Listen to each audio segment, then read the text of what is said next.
The Stolen Kingdom, an Aladdin Retelling. The Stolen Kingdom Series, Book 1. Written by Bethany Atazadeh. Narrated by Murphy Napier. Sign up for my newsletter. Be the first to learn about Bethany Atazadeh's new releases. I'll also send you exclusive content for free. www.BethanyAtazadeh.com. Chapter 1. Arie.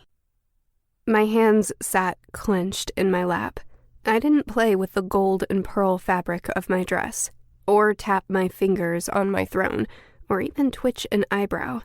But underneath my skirts, my toes tapped a steady rhythm, counting down the seconds until dinner. Normally, I adored holding court with my father. Learning to rule meant everything to me, but not today. Not for the last few months, actually. We'd listened to the nobles list their complaints for nearly 4 hours now. My head buzzed with voices, like a swarm of locusts. The more people in the room, the louder they pulsed until the pressure was unbearable. At least if I kept still and avoided drawing attention to myself, it was more manageable. I sat as quiet as the serving girl concealed in the corner. But she wasn't wearing the gold circlet of a princess woven through delicately braided hair. She didn't have long, black curls falling on expensive gold lace sleeves that overlay a white pearl dress, designed to remind eligible men of a wedding gown. Lucky girl. A white-haired Shah, lord of a small province in our kingdom, stood in the open space before my father and I.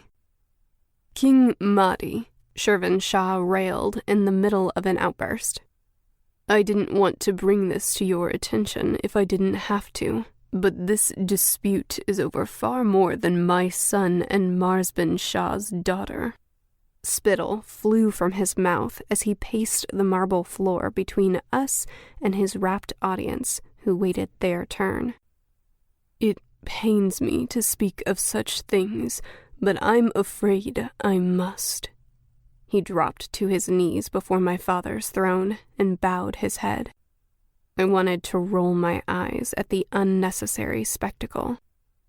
As I'm sure you're aware, the Marsban family has Jinni blood running through their veins. I leaned forward. Too late, I caught myself and sat back. No one noticed. All eyes were glued to Shervan Shah, who let the silence draw out until it lay thick and expectant over the room. He cleared his throat and stage whispered, I believe she may have a Jinni's gift. Horrified gasps and murmurs replaced the silence. The corners of his mouth twitched upward as he stood. I found myself hating him. That's a strong accusation to make without proof.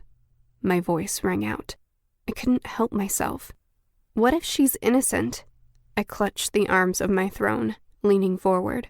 Are you willing to risk ruining a young girl's life simply because she didn't find your son a good match? Every onlooker shifted their gaze from Shervan Shah to me. The hum in the room grew louder. I regretted my words immediately. Arie, my father scolded. It wasn't my place to judge in these hearings. Not yet. My role was to learn and observe. Sorry, Baba. I bowed my head, hating the disappointment in his tone. Whispers grew louder as I became the center of attention. My head throbbed. Continue, Shah. My father tipped his gold scepter toward Shervan Shah. As the focus shifted back to the older man, I sighed softly, resisting the urge to sag back against my throne. Imitating the serving girl once more, I sat stiff and upright, barely breathing. The Shah eyed me before easing back into his speech. The princess makes a fair point. He dipped his head toward me, tenting his bony fingers. However, I fear Marsban Shah's daughter's gift is evident. There's rumor of her sheets turning to iron, as well as her bathtub and other common household items. This time, I guarded against any reaction. When those around me gasped, I chastised myself. Don't be too still either. What kind of gifting is this? My father muttered. I'd never heard of its likeness, Your Highness. Shirvan Shah stepped closer, though he didn't lower his voice in the slightest. There are too many different Jinni's gifts to keep track of. I thought perhaps it was like Aaron Shah's gift, where he knows what to plant and helps the seedlings grow. Or Yazdin Shah's son, who can turn commonplace items into gold. But it seems that, as usual, this woman's gift is dangerous. Why do they see danger in women while men are trusted? I pushed down the urge to question him, but it was difficult. Her gift seems harmless, especially when compared to other Jinni's gifts I'd heard of growing up. The ability to travel across kingdoms in a heartbeat, shape-shifting, swimming in the depths with the merfolk, soul-stealing. That last one may have been more a child's bedtime story than truth, but I'd never been entirely certain. How can we know anything about the Jinn when even the entrance to their land is a secret? Thank you for bringing it to my attention, my father said with a sigh. The laws regarding gifted women had been passed before I was born. While the stories differed on how the decision came to be, the verdict was clear. Gifted women were dangerous. They must go to trial and be closely examined. If they failed the trial, their gift was to be severed. I'd been too young to witness the last severance, but my blood ran cold as my father added, She will be dealt with immediately. Dealt with. I clenched my teeth to keep a flood of words from escaping. A neighboring prince's gift had surfaced just 2 months ago. Of course, his gift had been deemed safe, but it had been years since anyone had discovered a gifted woman. My father turned to the cleric. Schedule a hearing and arrange a search party to see if anyone can find a Jinni. We'll likely need a severance. The cleric scratched notes on his parchment. I felt the blood drain from my face. The hum in the room grew louder. Another Shah stood to go next, but I stopped listening. My heart pounded as I waited for the worst of it to manifest. Bracing myself, I still felt completely unprepared when it happened. The princess looks like she's about to faint. It was someone else's thought forming in my mind, the tone of it much higher and more shrill than my own. And though I'd doubted the sensation when my abilities first began, it was most certainly a thought. When the episodes had first begun, I'd thought I was losing my sanity. Now, I could usually distinguish which thoughts belonged to me versus those around me. I tried to ignore the stranger in my head, but as one of my ladies-in-waiting, Hava, stepped forward to offer me a cup of cool water, her thoughts intruded as well. She looks horrible. It took everything in me not to wince as I accepted the cup. As I thought about the ruling, it was hard to swallow. I didn't know the full details of a severance, but the gifted woman's fate was certain. Death. Whether a day, a week, or even a month or 2 after the fact, she wouldn't live long. They always said it was an accident. The women hung themselves, or slipped in the bath, or fell from their horse, but I knew better. Someone killed them. What a horrible punishment for an innocent girl who couldn't help herself. I hated that I had to keep silent, but if I didn't, if my kingdom, if my own father ever learned of my Jinni's gift, would he do that to me? When the bell tolled in the keep across the castle, my father dismissed everyone to get ready for dinner. We'll resume with Yiksha in 2 days' time." I stood a split second after he did, rushing toward the back door to avoid the crowds as I all but fled the throne room, trailed by my ladies-in-waiting. I led the way up the curving staircase, down a long hallway, and entered my rooms. My sitting room at the entrance held a dozen comfortable chairs and a table, meant for entertaining guests without allowing them the intimacy of my bedroom, though there was a small bed hidden along the wall where my ladies-in-waiting took turns staying the night in case I required anything. "I'll call if I have need," I dismissed them, entering my personal rooms. Locking the door, I crossed to my bathing room and stared into the floor-length mirror. Hava was right. My normally warm, golden skin was ashen, a sharp contrast to the soft black hair that flowed loosely over my shoulders with braids woven throughout. I touched my lips, still a vivid red, and the paint came away, giving me the urge to wash my face. Dipping a clean towel in fresh water, I scrubbed until my face was clean. Water dripped on my elegant dress, but I didn't care. As I set down the towel, my hand shook. A knock sounded. With a sigh, I moved to open the door. "Time to get ready for dinner, Arizada." Hava called me by my childhood nickname, a shortened version of my formal title, Shahzada. She stepped through the door to stand beside it. "You go through so many dresses." I turned to hide my reaction as I waved her in, moving to the balcony for some fresh air. "Surgeon Shah paid you so many compliments during the last courtship tour, I could hardly keep up," Hava said. I stared at the sea, eyes searching for a glimpse of one of the myrrh out of years of habit, though I'd yet to see one. Waves crashed against the cliffs below, and I struggled to tune out Hava's thoughts as I replied. They were shallow.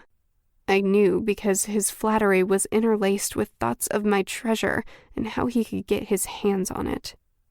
Or maybe you're shallow. Hava's thoughts washed over me like a bitter rain. I winced. She ignores them all. I couldn't tune her out, no matter how hard I tried. I'd give anything for attention like that. When I glanced back to where she sifted through my closet for a suitable evening style, she only smiled. If not for the way my gift had manifested over the last 6 months, I'd never have guessed her thoughts. What did she have to be jealous of? Her bronze skin was smoother than mine, her lips fuller, her brown eyes more slanted, and her hand more talented at lining them with kohl. Her hair shone just as dark and long as my own. We could be sisters, but for my tiara and the quality of my clothes. "What about Tehran Shah?" she asked, pulling out a red, sleeveless dress that would cling to me. She helped me remove the white pearl gown. "He's very handsome, and his... Is there anyone who interests you, Hava?" I interrupted, stepping into the red dress. "No one, Arizada." She used the term of endearment almost like a weapon, making me like her. Want her by my side, except now that I knew the truth, I couldn't hear it the same way. I allowed her to lace the dress tight so it wouldn't slip, though I secretly drew deep breaths until she finished. No sense in being miserable during dinner. Hava held out the top piece to finish off my dress. I slipped my arms into the gold lace sleeves and extra fabric. It settled delicately over my collarbone and shoulders, making it appear modest while still allowing skin and the top of the red dress to peek through, ending just below the bust. Hava buttoned it in the back. How could any man want a mere servant when they're in your presence? I swallowed a sigh. The constant invasion of thoughts was exhausting. Even if they weren't thinking of me, there was always an ominous, low hum in my mind. The hum would swell into a buzz and threaten to form. It made me so tired, I could hardly think. I swayed on my feet. She wants to be crowned heir apparent on her 18th birthday, yet she can't make it through a full day of court. Just stop. Hava froze, hands outstretched. With a hairpin still in her mouth, she met my gaze, confusion written across her face. Not again. I cursed myself inwardly for yet another slip. I couldn't seem to control my tongue. Stop worrying over the men in my life, my friend. I smiled to take the edge off my words. I know you want the best for me. Ah, yes, Arizada, of course, as you wish. Only a tiny crease between Hava's brows gave her feelings away as she pinned my thick curls and braids up to better offset the enormous gold earrings dangling from my ears. As I turned to stand before the mirror, they tickled my shoulders. Just as I began to relax, Hava returned to her previous train of thought. How can she rule Hodafez if she can't even stomach a severance? I ground my teeth. For the love of Jinn, can't you think about anything else for 2 seconds? I wanted to scream the words, but I managed to stay silent for once until she was done. So beautiful, she thought, stepping back, and this time the tone was a bit kinder, more admiration, less contempt. Thank you, I murmured. She paused once more. My eyes widened. I forced myself to breathe, lifting my chin as I stared at myself in the mirror, patting my hair. Ah, it looks lovely. It was enough. You always look lovely, Hava replied, moving to store the leftover hairpins. I slowly let out my breath. Each time I slipped, I feared the worst. I reached out to grasp Hava's hands, searching her smooth face for a friend, needing to know I wasn't alone. I'm sorry I snapped earlier.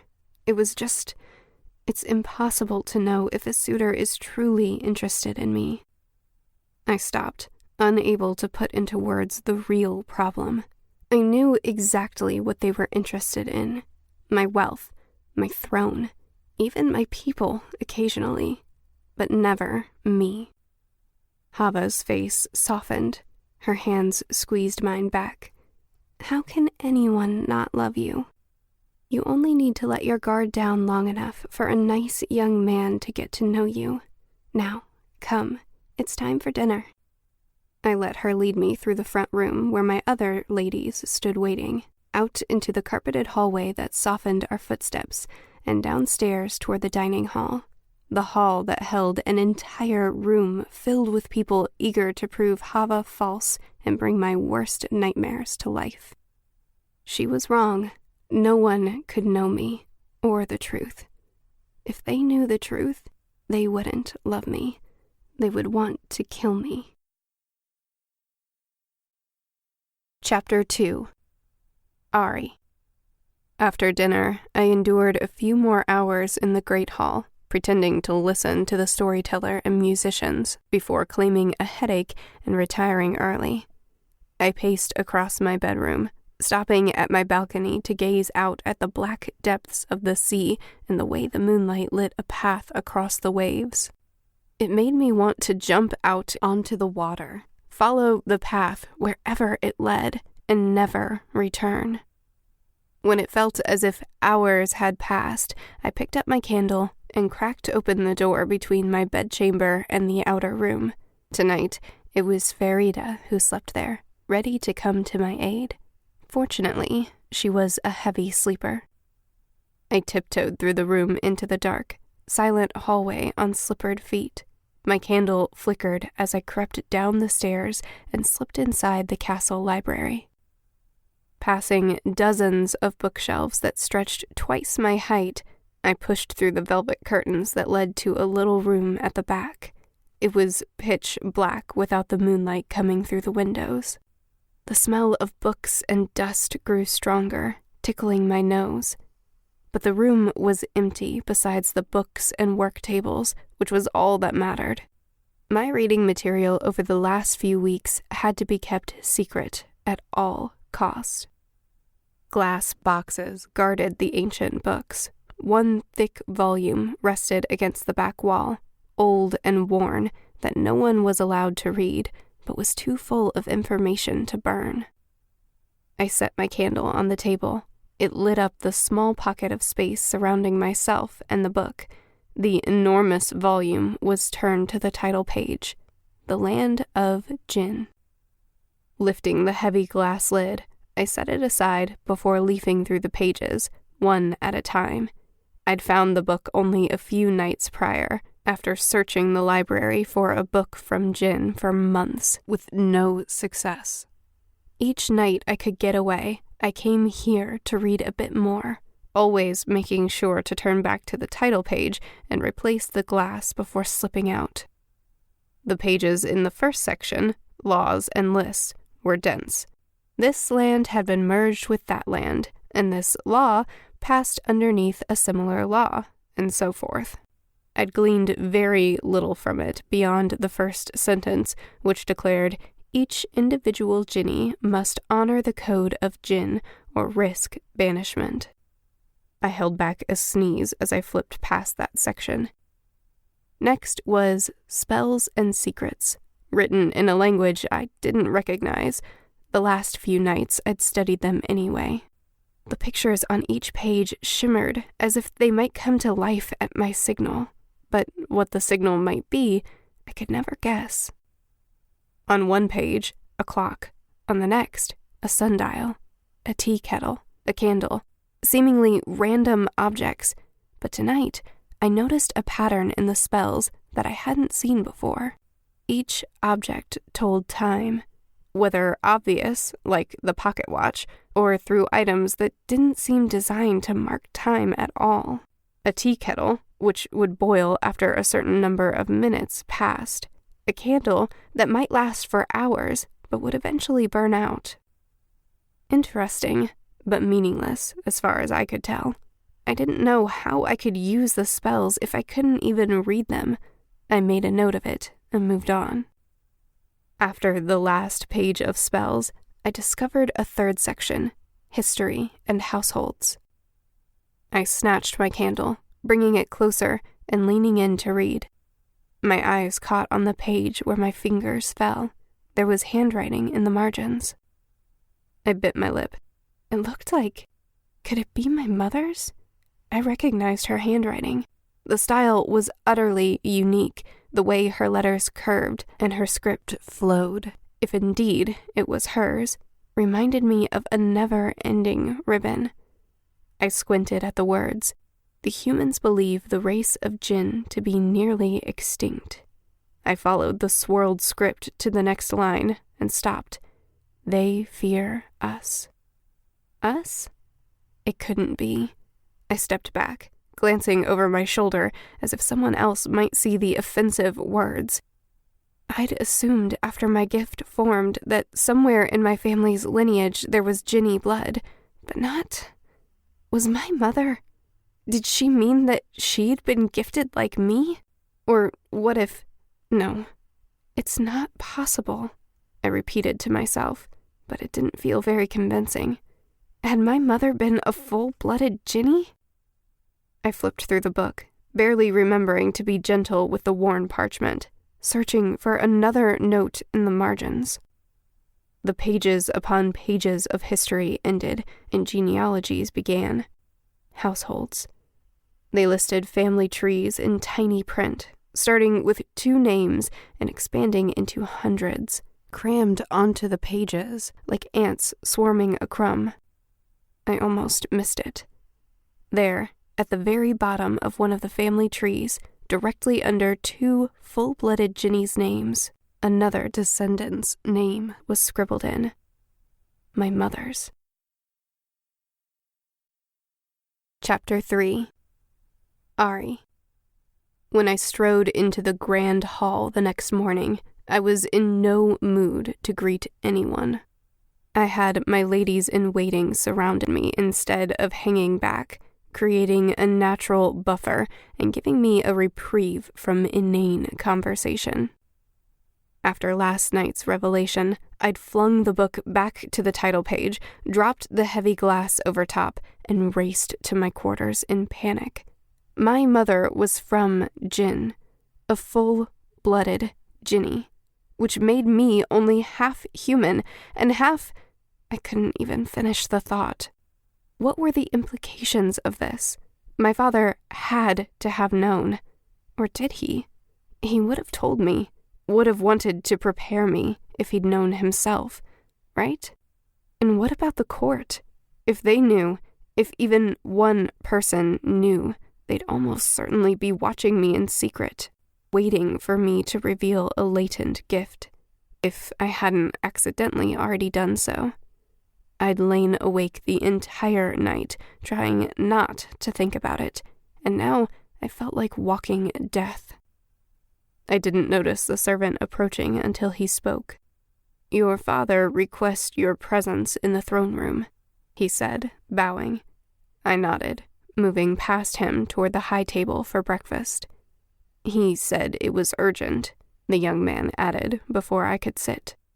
I paused, letting go of my skirts. What could possibly be so important that he can't wait until I've had a hot meal?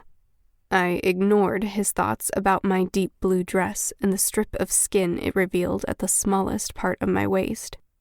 Lifting my hands, I let the dozens of silver bracelets clink together noisily to catch his attention. He cleared his throat, clasping his hands together as he bowed again. "I believe it's because we have a guest, King Amir of Sog." I dismissed him, and the servant hurried away. Heading toward the throne room and leaving my ladies-in-waiting behind, I barely noticed the people I passed. Why was the neighboring king here? Though King Amir was as old as my father, and his dark hair beginning to gray, his face was more youthful, with thick black brows, few wrinkles, and a long nose that made him look regal. He was wealthy enough to bribe anyone he pleased, which he often did. The king of Sog should be likable, yet no matter how nice he seemed, I often left his presence feeling oddly uncomfortable. Because Amir had a Jinni's gift. Leaving behind the grand tables where courtiers feasted and a storyteller entertained them, I followed the long hall to the throne room, but paused outside. I took a deep, fortifying breath before pushing through the heavy door. The throne room felt larger without the crowds, quiet as the door closed. The wave of thoughts died down like the tide going out until there was only the softest whisper. They grew stronger as I approached the small room at the back where I spied two people through the open door. My father stood by the enormous work table in the back. Papers were strewn across the stained wood, lit by sunbeams. Usually I'd find him muttering to himself as he sorted through them, forehead wrinkled. Today, he stood by, letting King Amir review the materials and goods of Hodafez for himself. I frowned at the audacity. Standing in the shadows of the pillars, I couldn't seem to will my feet forward. Maybe I could hide in my rooms and claim to be ill. "Your kingdom is so small," Amir tutted as he leafed through the papers.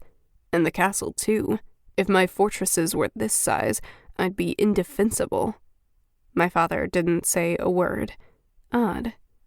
"You're fortunate, you know," Amir continued, rounding the table. "The way Hodafez rests on a cliff, surrounded by mountains or sea on all sides, it's impregnable.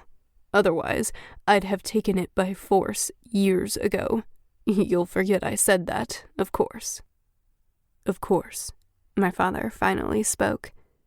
And that, his immediate agreement, and the fact that he truly meant it, that was the reason I hesitated to enter. Amir's gift was powerful. The memory of his voice the first day I'd met him still gave me shivers. "Give me that bracelet, Arie," he'd murmured in that deadly monotone. As a 6-year-old, the thought of losing my jeweled bracelet had made my eyes well up with tears, but as I'd begun to wail, he'd whispered, "Hush." And I had. Even as a child, I'd fought the compulsion to obey, but in the end, he'd left the castle with my jewels and the command not to tell anyone. It'd taken me years to break free of that order. What he'd done was forbidden. It broke the Jinni code, but I had no proof. It was a woman's word against a king's. His gift might be weak compared to a full-blooded Jinni, but I stared at him now the way I would eye a cobra. He was deadly, unpredictable. Though my father and Amir were around the same age, my father's hair had turned white instead of gray, and he had permanent laugh lines around the corners of his eyes. I expected him to notice and greet me, but if my father saw me, he didn't say a word, and Amir ignored me as well. "You called for me, Baba?" I forced myself to walk up to them. My footsteps echoed in the quiet room. "Arie." My father held his arms out to me, but tucked them absently in his belt before I reached him. "Hello, Princess. We've been waiting for you. Your father has news. You'll be very excited." Amir's deep, syrupy voice flowed over me, and I found myself feeling oddly eager. My father just smiled. "Oh, that's right. It was our little secret." Amir clapped a hand on my father's shoulder, smirking. "You may speak of it now. I'm sure your daughter would like to hear the news from you." Yes, my father said, coming to life. "I have good news for you, Arie."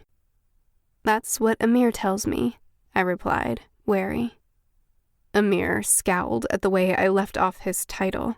He always was a stickler for formalities, despite the fact that we were both royals. Yes. My father smiled at my forehead instead of my eyes. "We have finally found you a husband." I blinked. First at finally, and then at husband, but he wasn't done. "You are to be married within the week. A wedding. If your mother was still alive, she'd be so happy." And indeed, he had actual tears of joy in his eyes as he finished. Amir and my father studied my face for a reaction, but I felt nothing. This was ridiculous. Married to whom? "To myself, of course," King Amir said, stepping forward to take my hand. His fingers felt cold.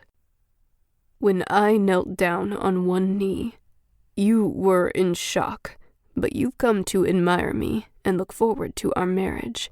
I can see you're very pleased."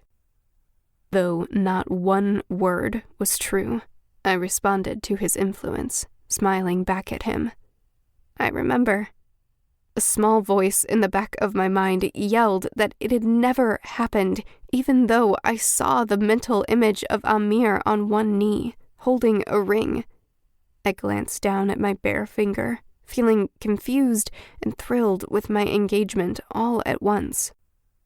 My father hugged me and repeated his excitement. Amir simply smiled and nodded. "I'm sure we'll make each other truly happy," he said as he bent over my hand and kissed it. Only his thoughts jarred me back to reality. "Your kingdom will finally be mine." I froze. Amir had turned back to the papers on the table and missed my reaction. He couldn't know I'd heard him. I might wonder what my father's reaction would be to my gift, but if Amir ever found out, I knew exactly what he would do. "Another gifted woman? Shameful," Amir said as he slapped a paper onto the table. My muscles tensed. Certain he'd heard my thoughts, even though that was my gift, not his. He shook his head, gesturing toward the paper. "I've half a mind just to hang her." My heart stopped. But he meant the girl from yesterday, the one who could turn things to metal. The way Amir's face twisted in disgust before he moved on reminded me of a day, years ago, in the Court of Kings.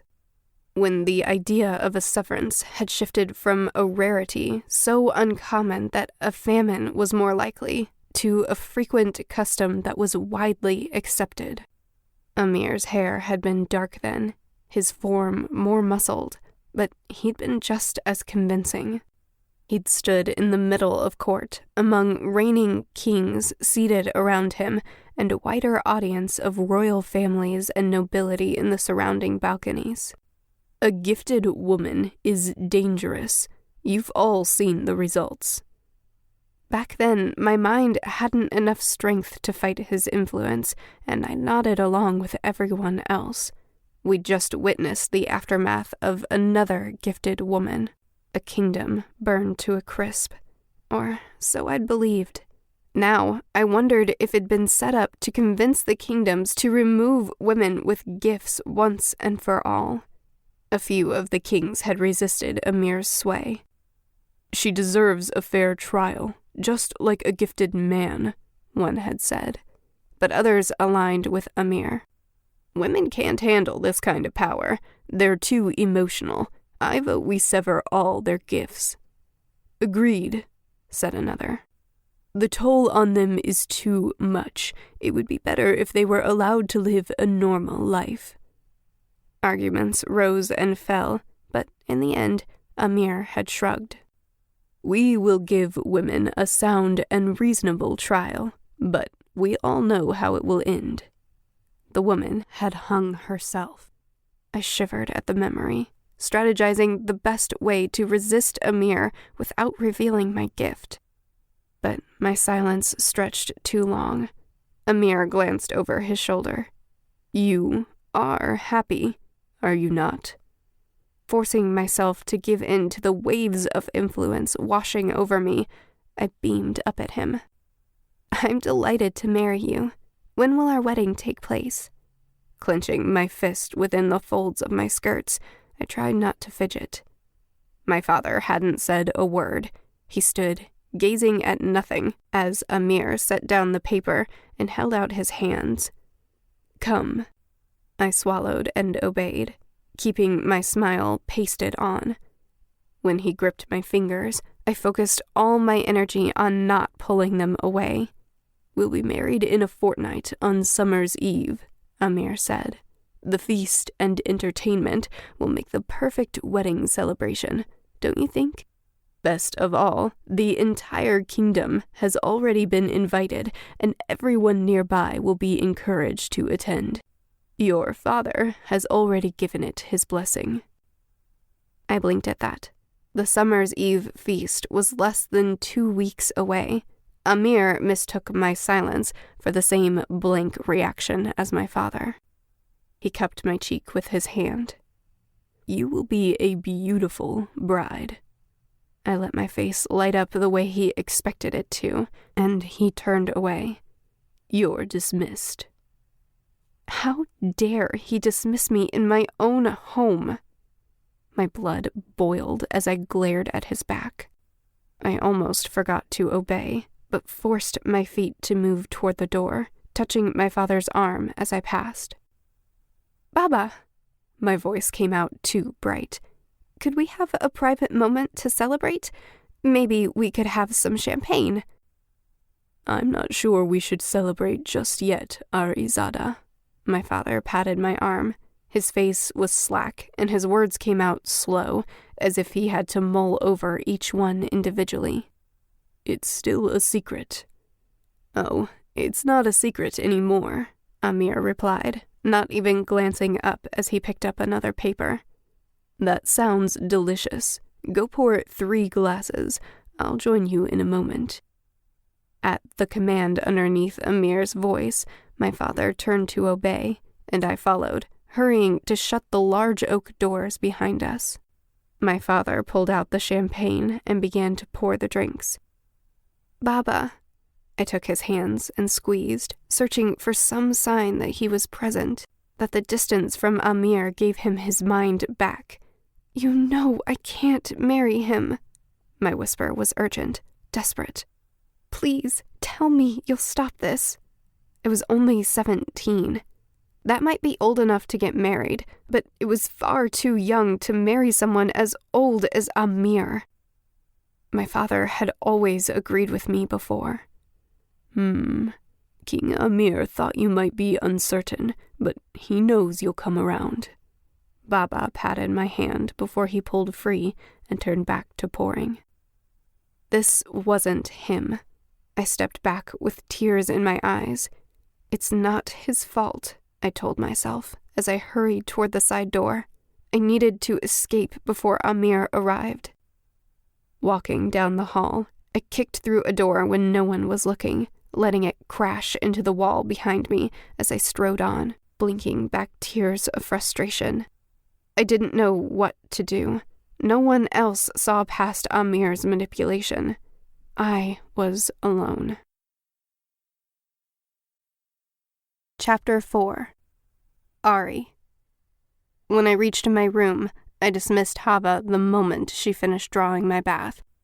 I sank into the soothing heat with a sigh, but the peace was short-lived. Hava returned before I'd had a minute to myself. Your father expects you to sit beside King Amir at dinner tonight, she told me, laying out my towel. He said you'd be announcing your engagement. 1,000 blessings on your wedding. I didn't know. Which dress should I set out for the evening? I didn't know either, I told the ceiling, not wanting to see the misplaced jealousy on her face any more than I wanted to hear it. Pick whatever looks good. I'd like a few moments alone, please. She left in a huff, but as soon as she closed the door, I felt relief from her thoughts. The walls muted them as they would a voice, and for that, at least, I could be grateful. I needed to think of a plan. Our little kingdom was small, but it wasn't defenseless. If Amir decided to threaten us, maybe we could fight. We had the sea on one side and the benefit of height on the other. There was only one winding road up to our little fortress, and it was well protected. Staring into the bubbles, I smacked the water. It didn't sound like Amir planned on going home, or even on leaving our castle between now and the wedding. I pictured the stables, where my favorite horse had his own stall, no doubt being groomed and fed right now. How hard would it be to sneak away, steal down to the stables in the dead of night, saddle up, and ride off? I could seek refuge in a neighboring kingdom. No, Amir's men would stop me before I left the castle gates. I gave up on relaxing, splashing my way out of the tub. Drying off, I heaved the towel at the wall, wishing it would smash and break instead of land without any impact at all. I felt equally useless. Straightening my shoulders, I called for Hava to return and help me dress. I didn't want to leave. I loved my father. I wanted to rule, and I couldn't imagine life away from him and my home. As Hava did my hair, I clenched my jaw at the two young women in the mirror. There had to be a way out of this. By dinner, my hair was dry and I'd calmed down. This would be handled by the end of the meal. I hadn't endured years of training in court etiquette just to let one difficulty ruin my entire life. This was my kingdom. The royal court milled about in the great hall, conversing, waiting for my father and I to be seated before finding their tables. A wave of their thoughts, mostly unclear, surged over me. To the high Shahzadah, much beauty, a girl said. She was just a year or two younger than myself, displaying a crown of dark braids and a shocking ability to bow so low in such a tight dress. I hid my smile as I dipped my chin and accepted her wishes, returning my own. To the daughter of Marsben Shah, many admirers, I replied, remembering how she'd turned down a sour proposal. If only I could take her aside for some tips on how to do the same. Maybe she could help me, the girl thought, even as she stood. Her smile trembled, and her eyes blinked too much. something I may not have noticed without the thought. Why did she want help? When I stared too long, she blushed and apologized, melting away into the crowd. Only when she turned her back did I remember. She was the gifted girl. Maybe a part of me had wanted to forget. A very large, guilty part. I swore to myself I would try to help her the moment I resolved my unwanted engagement. One difficulty at a time. I moved through the room, greeting everyone who approached. To the High Princess, a happy marriage. To the Madani family, I struggled to find a response. Much wealth. To the High Shahzada, a blessed marriage. I wanted to groan. To the Bahrain Shah, a good day. It was a disgraceful response, but I couldn't find it in myself to care. I picked up my pace, making my way to the raised dais at the front of the room where I would sit with my father and King Amir and hopefully avoid any further conversation. When my father and King Amir joined me, I managed a smile, though it was mostly teeth. The king didn't seem to notice, only nodding as he pulled out his chair. I expected to hear my father's thoughts about my attitude, even if he didn't voice them, but there was only silence. Strange. Across the room, everyone sat at the long tables, and a hush fell. The pressure of their thoughts increased. Such a pretty dress, an unfamiliar woman's voice. This engagement ruins everything, another woman. She was meant to marry my son. I'd grown accustomed to not reacting during meals, but still, I flinched. This wedding could not happen. With a flourish, the musicians played a rolling trill of excitement to signal the start of the feast, and the silence broke. I breathed a soft sigh as the noise level returned to normal, the music plucking along light and airy. Everyone's focus returned to their food. Amir patted the hound who lay at his feet. The first course was served, stewed venison from my father's hunt last week, prepared with flavored sauces, herbs, and spices. The servants held out bowls of water for us to wash our hands before we ate, but Amir waved them away. "I've already washed," he told them. I blinked when they didn't react, glancing at my father when Amir dipped his dirty fingers directly into the bread trencher before us, ripping off a piece. The stale bread from the kitchen that served as a thick, long plate was meant for holding food, not for eating, but Amir ignored dinner etiquette altogether. Baba frowned. "Even a king should respect his peers and wash before dinner." "Oh, but I have. Can you not see?" Amir spread his hands. A hair from his hound that clung to his sleeve drifted down onto the table. He spoke loud enough for the whole room to hear, and those who were listening nodded, returning to heaping their plates with food. Of course he'd washed. How could Baba question him? "My mistake," Baba hurried to agree, lifting his spoon. "I do apologize." The room waited respectfully for him to take his first bite before they began their meal. I could have choked as another dog hair drifted through the air toward my bowl.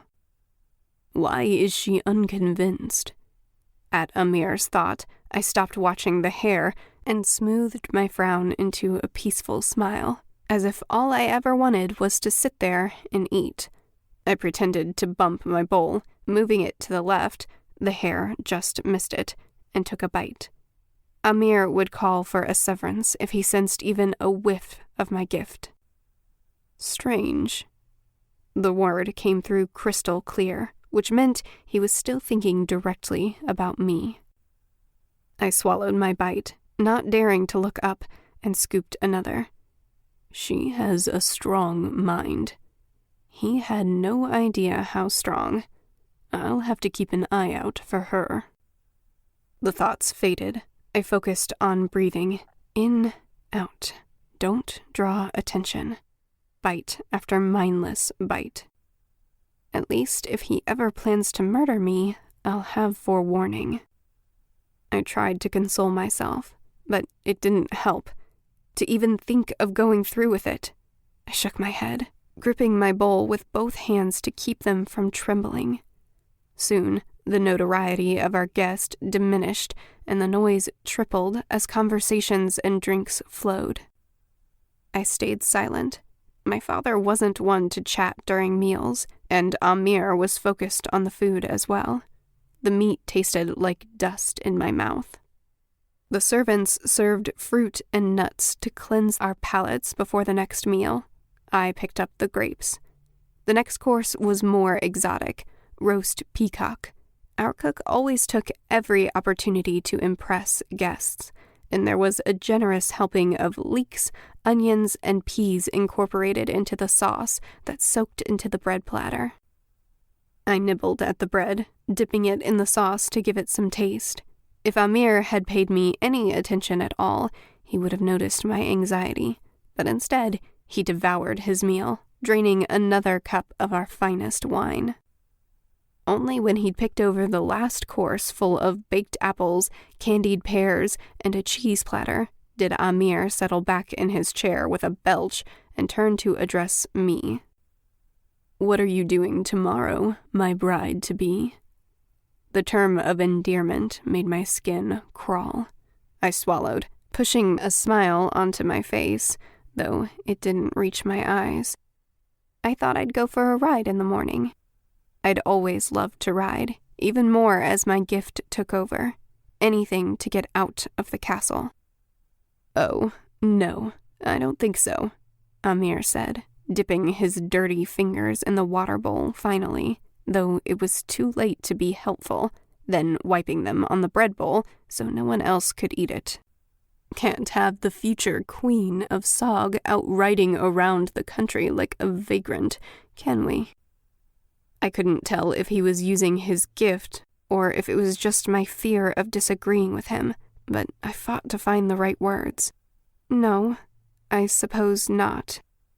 Amir gripped the trencher, pulling yet another chunk of bread from the side and dipping it into the last bit of leftover sauce. "Glad that's settled," he said through a mouthful. "Don't you worry. You're going to be a very happy bride." This time, his gift swept over me, and I had to fight it. He pushed back his chair and stood, making his way out. There was no need for me to pretend my acceptance. He'd grown so used to the effects of his gift, he just assumed. I should be grateful for that, because if he'd turned back even once, I knew he would have seen the fury written all over my face.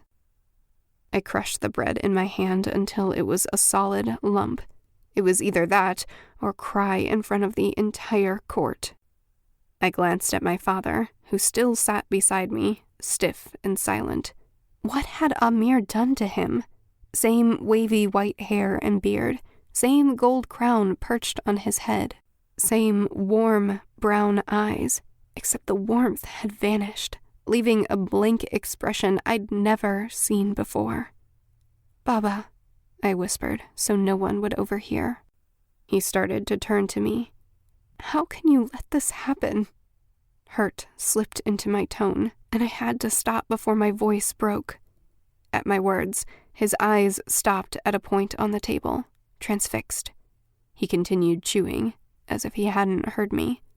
What had Amir said to make him come to an abrupt halt, even at the slightest reference to the wedding?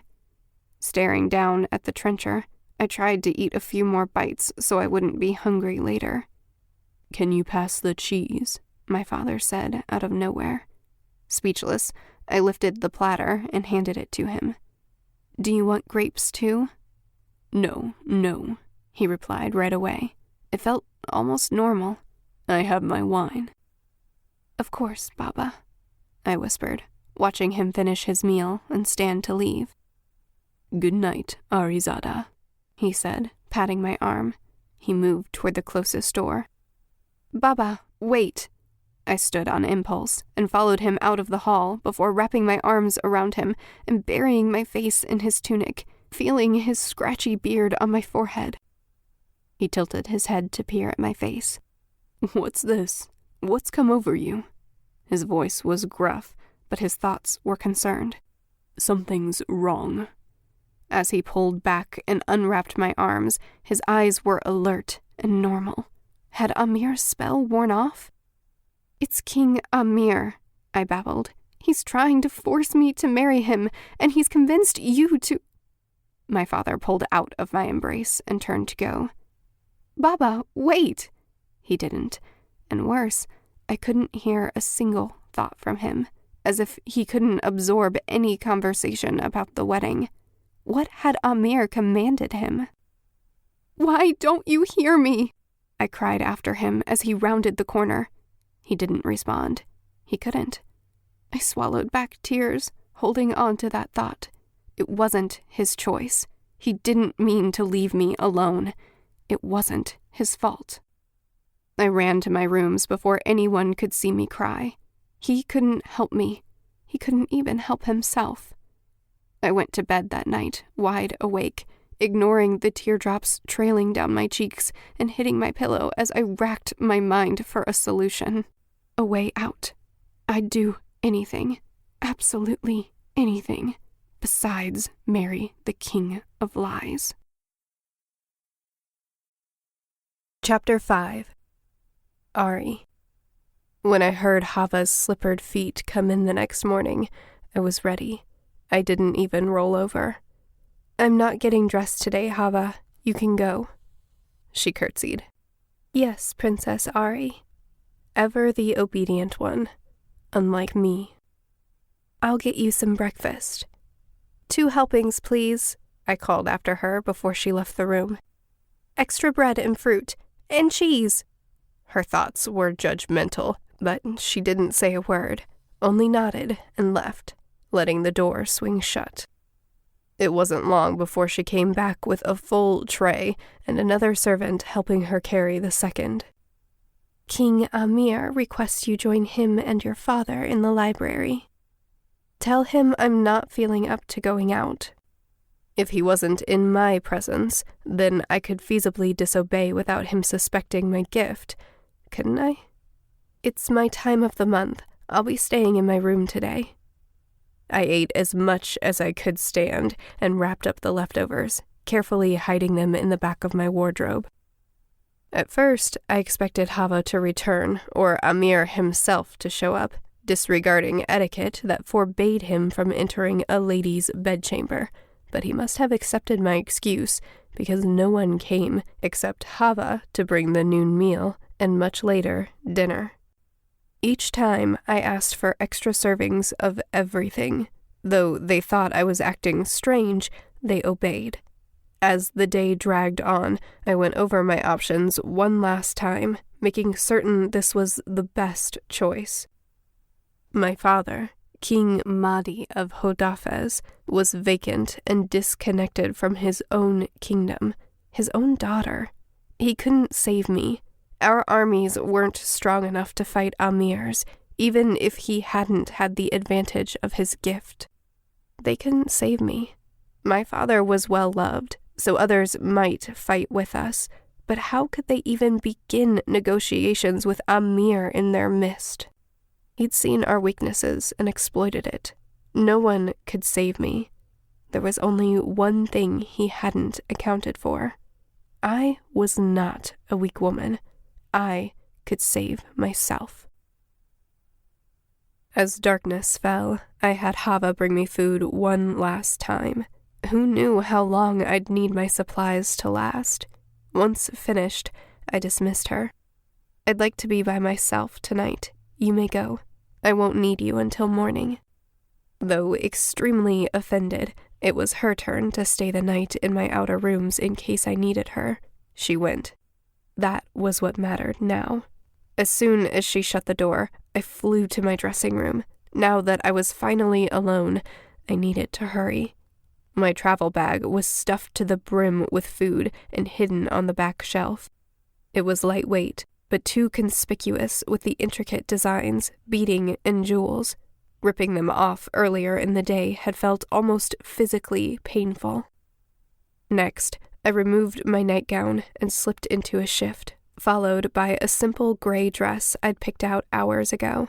It was meant to be embellished with another lace top piece that decorated my arms and shoulders, but little else, with a suggestive cut over the cleavage. Instead, I pulled on a more modest and warmer top piece made of a soft white wool that covered my arms completely and most of my torso. It was difficult to button it in the back without Hava's help, but I managed, and then added a warm spring cloak to my ensemble as well, just to be safe. Summer was on the horizon, but the nights could be cold. Underneath my skirts, I pulled on warm leggings and riding boots. I stepped up to my floor-length mirror, pausing for a moment to study myself. The simple brown cloak over a gray and white dress still looked far too rich for a commoner. I tugged the cape closer together and tied it. My posture screamed nobility. Curving in my shoulders, I lowered my chin, imitating our servants, pulling the hood of the cloak over my head. It would have to do. Why does everything have jewels or lace or trains? I muttered as I turned and tripped on the excess fabric of the gray dress. Did village women even have trains? I sighed. Of course they didn't. Why would they? There was no need for frivolous clothing as a working woman. I swallowed. It wasn't the thought of working that terrified me. It was the number of unknowns. My mind spun at the uncertainties. I shook my head. This was for the best, not only for me, but for my father as well. Amir couldn't very well force my father to marry him. As long as I stayed away, our kingdom would be safe from his clutches. Turning sideways to see the back of my dress in the mirror, I took the knife I'd used on the bag earlier and carefully cut the train off. Much better. The cloak would cover any jagged edges. I pulled my long hair back in a braid, winding a strip of leather around the tail. Focus. No time for fear. I left the useless gray fabric on the floor of my dressing room. The goal was speed, not secrecy. Once they figured out I was gone, they wouldn't need to see the evidence of my plan to guess what it was. Blend in, disappear. Picking up my travel bag, I untied the strings, packing another cloth full of cheese, sliced bread, fruits, and nuts left over from my last meal. My eyes caught on the tiara on the dressing table behind me. Backtracking, I placed my crown deep in the bottom of the bag. A backup in case things didn't go as planned. Another kingdom might be willing to harbor a princess, at least briefly. Returning to the dressing room where I'd discarded the jewels from my travel bag, I stuffed those inside the bag as well, before pulling the drawstring tight. They would fetch a good price if I couldn't immediately find work. The bleakness of my future spread over me like a heavy cloud, weighing me down. I fought the urge to crawl back into bed and go to sleep. This is for Baba, I reminded myself, for my kingdom, and for me. It was better for everyone if I was out of Amir's reach. With time, Amir would leave, and I could return. Swallowing hard, I stepped up to the enormous mirror on my wall, the final stage of my plan.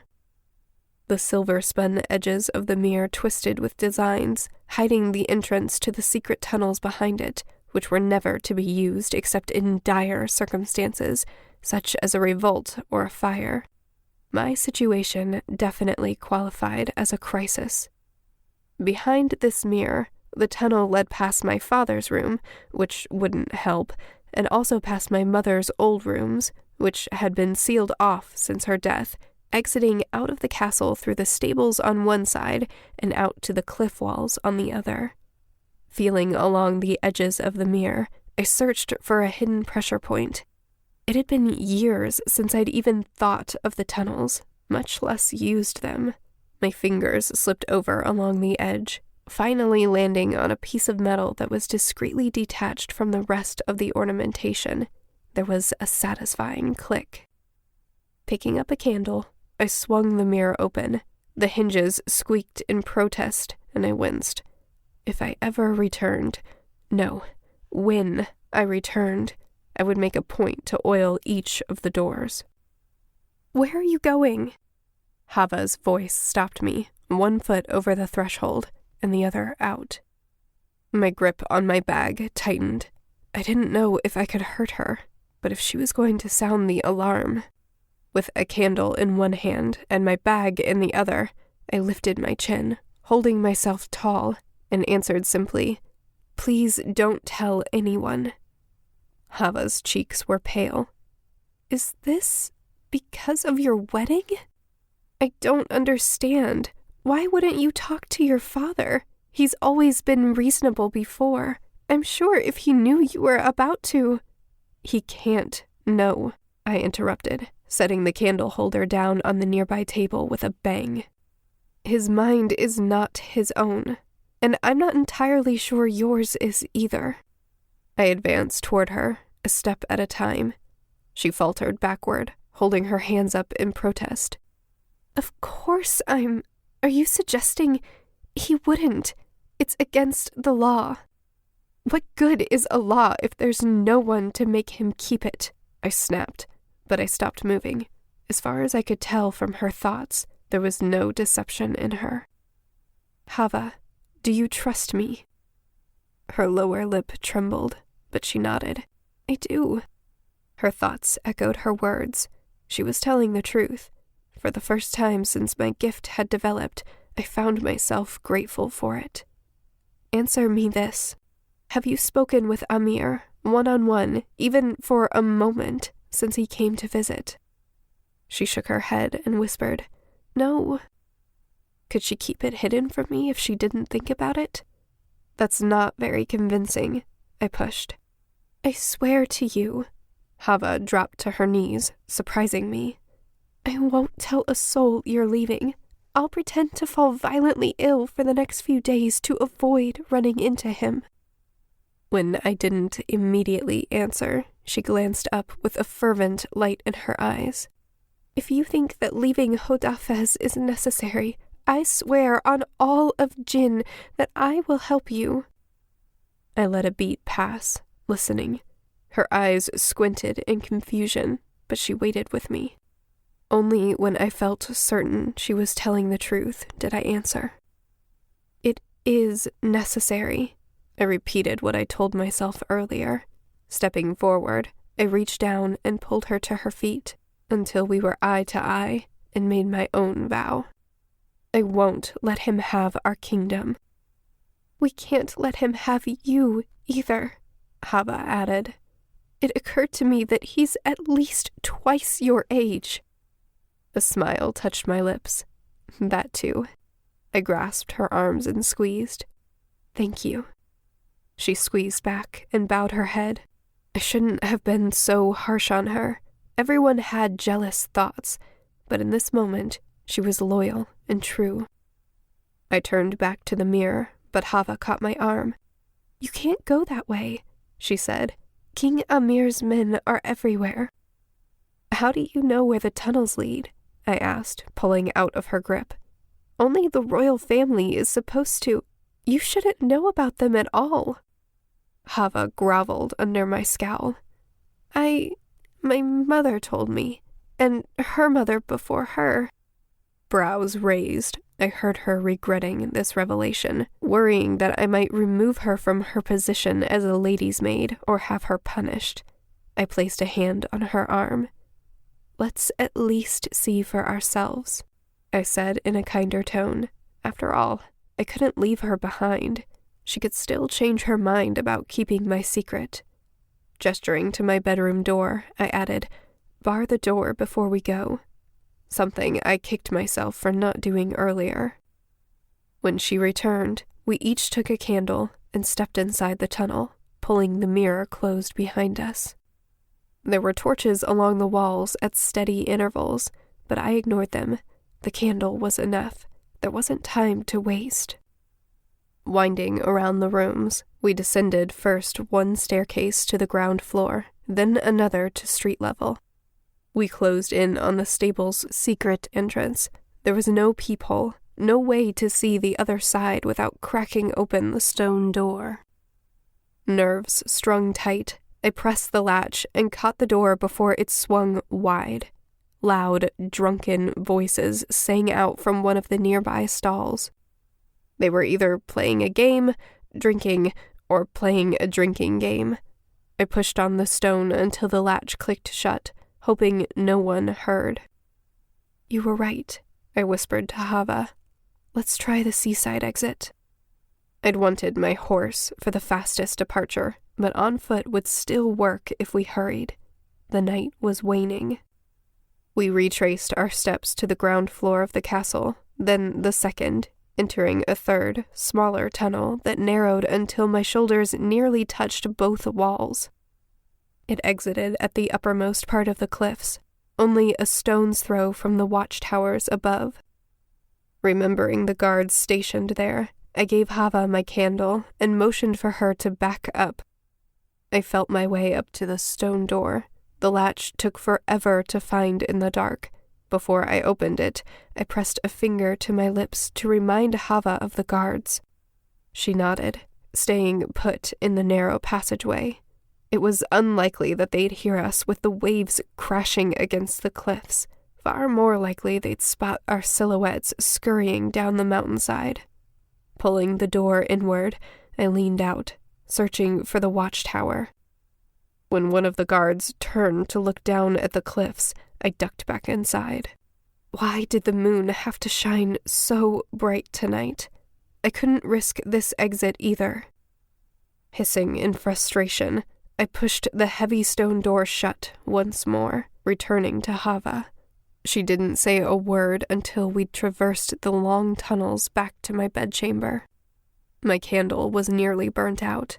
As we'd walked, I'd struggled to think of another escape route, but we'd been in the tunnels too long. There was only one option left. I set my candle on a nearby table before facing Hava. "You must never tell anyone of the tunnels," I began, "and even more importantly, don't tell my father what I'm about to do." She followed me over to my bed, where I proceeded to remove the sheets and blankets. "Tie these together," I said. "2 knots. Make sure nothing will pull them apart." Nodding, she obeyed. Minutes creeped by as we created a rope. I rubbed my eyes, which burned. Morning couldn't be far off now. I fought the urge to give up. At some point, Hava must have pieced together my plan, but she didn't say a word, only helped me finish the rope. "Do you think you can stay here until morning? Keep them out as long as possible?" I knew I was asking too much, but Hava only nodded, remaking my bed with my heaviest winter bedding and stuffing pillows under it to form a princess-shaped outline. "I'll tell them not to disturb you, and pretend I've just come to check on you if they do come in." I hugged her on impulse. "Thank you, Hava." My throat was tight. I couldn't waste any more time. I tied an extra knot at the top of my travel bag. Pulling it over my shoulders, I tied it again over my chest as a precaution. At the edge of my enormous balcony, I threw the rope of bedsheets over the ledge, wrapping it around the rail and tying it tight. Each summer, men dove from the cliffs into the water below. The warrior's leap, they called it. As long as you leapt far enough out, there were no rocks, and the water was deep. It was the height that was terrifying. I'd never braved the jump. My father would never have let me, and I'd never had a desire to. My balcony was 2 stories higher, but it was designed for privacy, which meant it was the only part of the entire castle that was left unguarded. Leaning over the thick stone ledge, I tested the rope before swinging a leg over to follow. The bedsheets dangled in midair, the same way my heart dangled in my chest, dropping into my stomach. Would they reach low enough? I couldn't find the will to move. Straddling the stone railing, I stared down. The water below was pitch black, and clouds passed over the full moon, darkening the skies and hiding the stars completely. Hava stood in the doorway, hands clutched in front of her mouth to keep her thoughts to herself, though I heard each one of her fears just fine. I had to jump. No one would ever expect it. For the millionth time, I tried to conceive another way out, but the guards were loyal to my father, which made them loyal to Amir. I'd never make it. This was the only way. Chapter 6. Arie. The dark water rippled in the moonlight. Tightening my grip on the bedsheets, I awkwardly climbed over the stone railing until I was hanging from the edge along the outside. My muscles seized up. It took enormous effort to slide down the sheet at the pace I intended without slipping. My arms burned with the effort of holding my weight, plus the bag full of food, which threw me off balance whenever the wind blew. When I reached the first knot, I sucked in a breath. What if I hadn't tied it tight enough? I braced myself for a fall, but the knot held. Hand over hand, gripping so tightly my fingers grew numb. I reached the end of my makeshift rope with much too far left to fall. The cliff diving took place much lower than this, and even then, only the most skilled swimmers attempted it. What if I sunk so deep I couldn't find my way to the surface? And what about the Mer? Would they interpret a princess entering their kingdom as a threat? Stark terror gripped me, but there was no going back now. My trembling muscles would never carry me back up. Cramps took over my arms, making it hard to keep my grip. I swayed there, suspended at the end of my rope, gathering the nerve to jump. Before I had a chance, I felt a knot begin to slip, dropping me lower and lower, and then I was falling. I held in a scream, the air stealing my breath, before I hit the water. The frozen sea hit my body like a punch to the gut, and I sank so deep that the moonlight didn't reach me. Flailing wildly in the dark, I kicked toward what I hoped was the surface. There was nothing to guide me. My lungs burned. Had I swum toward the ocean floor instead of the surface? Just as I began to lose hope, my hand broke free of the water and reached open air. I gulped deep mouthfuls, panting as I tread water. It was freezing. My skirts tangled around my legs, and my bag on my back weighed me down. Remembering all the food inside, I hurried to untie it and hold it up, but it was a losing battle. I started swimming, struggling to hold it up with aching arms and kicking through the lurching waves at the same time. The cliffs were close, but I couldn't waste time resting there. I needed to swim across the bay. If I could reach the shore of the neighboring kingdom of Keshti, that would put some distance between myself and Hodafes. But could I make it that far? The frozen depths and the murky black water made me shiver as I kicked. Flipping onto my back, I floated to catch my breath, dragging in deep lungfuls of air. This could work. Holding my bag over my stomach to preserve at least some of the food, I kicked. The thought of sharks or angry Mer below made me push harder. The silhouette of the castle grew smaller and smaller. It made me expect to see Keshti over my shoulder each time I looked, but even though I swam on and on until the burning in my chest grew even hotter than the muscles in my arms and legs, it didn't appear. Eventually, I stopped looking back and focused on kicking. If I let myself stop too long, I'd sink. My strength was giving out when I saw the twinkle of lights on the water and glanced over my shoulder to see the coastal city of Keshti rising above me. The white sand of the shore glinted in the moonlight. The last stretch was the hardest. Something brushed against my leg and gave my muscles new life. Heart pumping so fast it burned, I finally felt the sand beneath my feet and waded out of the water. My legs shook. My bag was soaked through. My shoes and leggings chafed, squelching loudly with every step. I was too tired to peer inside at the damage the water had done to my supplies.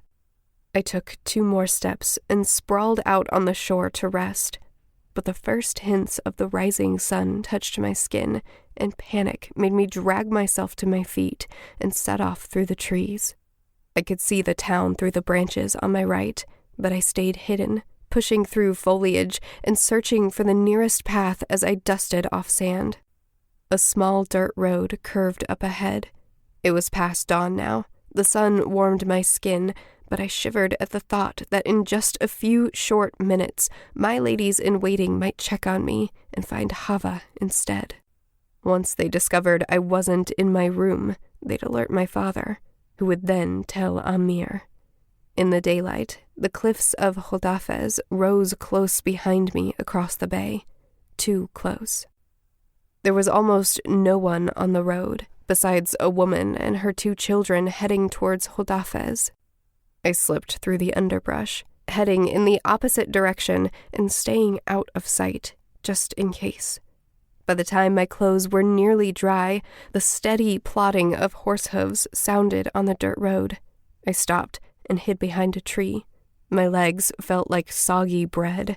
I couldn't walk much further. A farmer passed by with a wagon full of wheat held down by a blanket. I have to take the risk.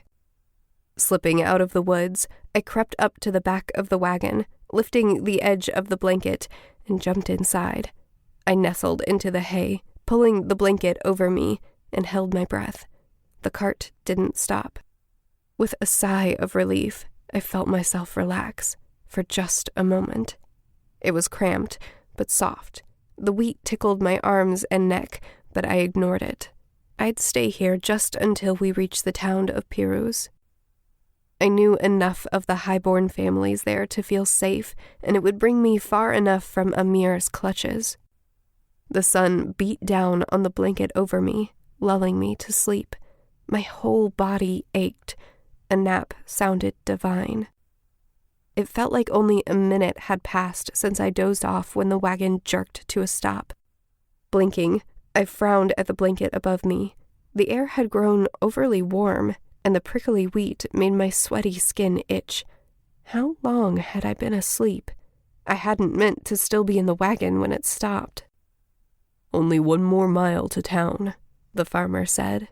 Was there someone with him? Or was he talking to himself? I tried not to rustle as I shifted.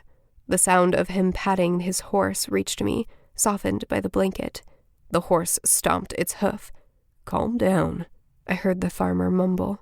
"We'll be there soon." Muffled footsteps approached the wagon bed. I held my breath. His hand grasped the edge of the blanket, but he only tucked it into the sides more firmly where I must have loosened it before his footsteps shuffled off. A moment later, I heard him relieving himself. I held as still as possible when the farmer's footsteps returned, but he only climbed back up and slapped the reins. The wagon lurched back into motion. How far had he said the next town was? A mile? I should walk the last stretch. I didn't want to be anywhere near when he came to unload the wheat. Crawling toward the back of the wagon, I peered out from underneath the blanket to find the sun at its peak in the sky.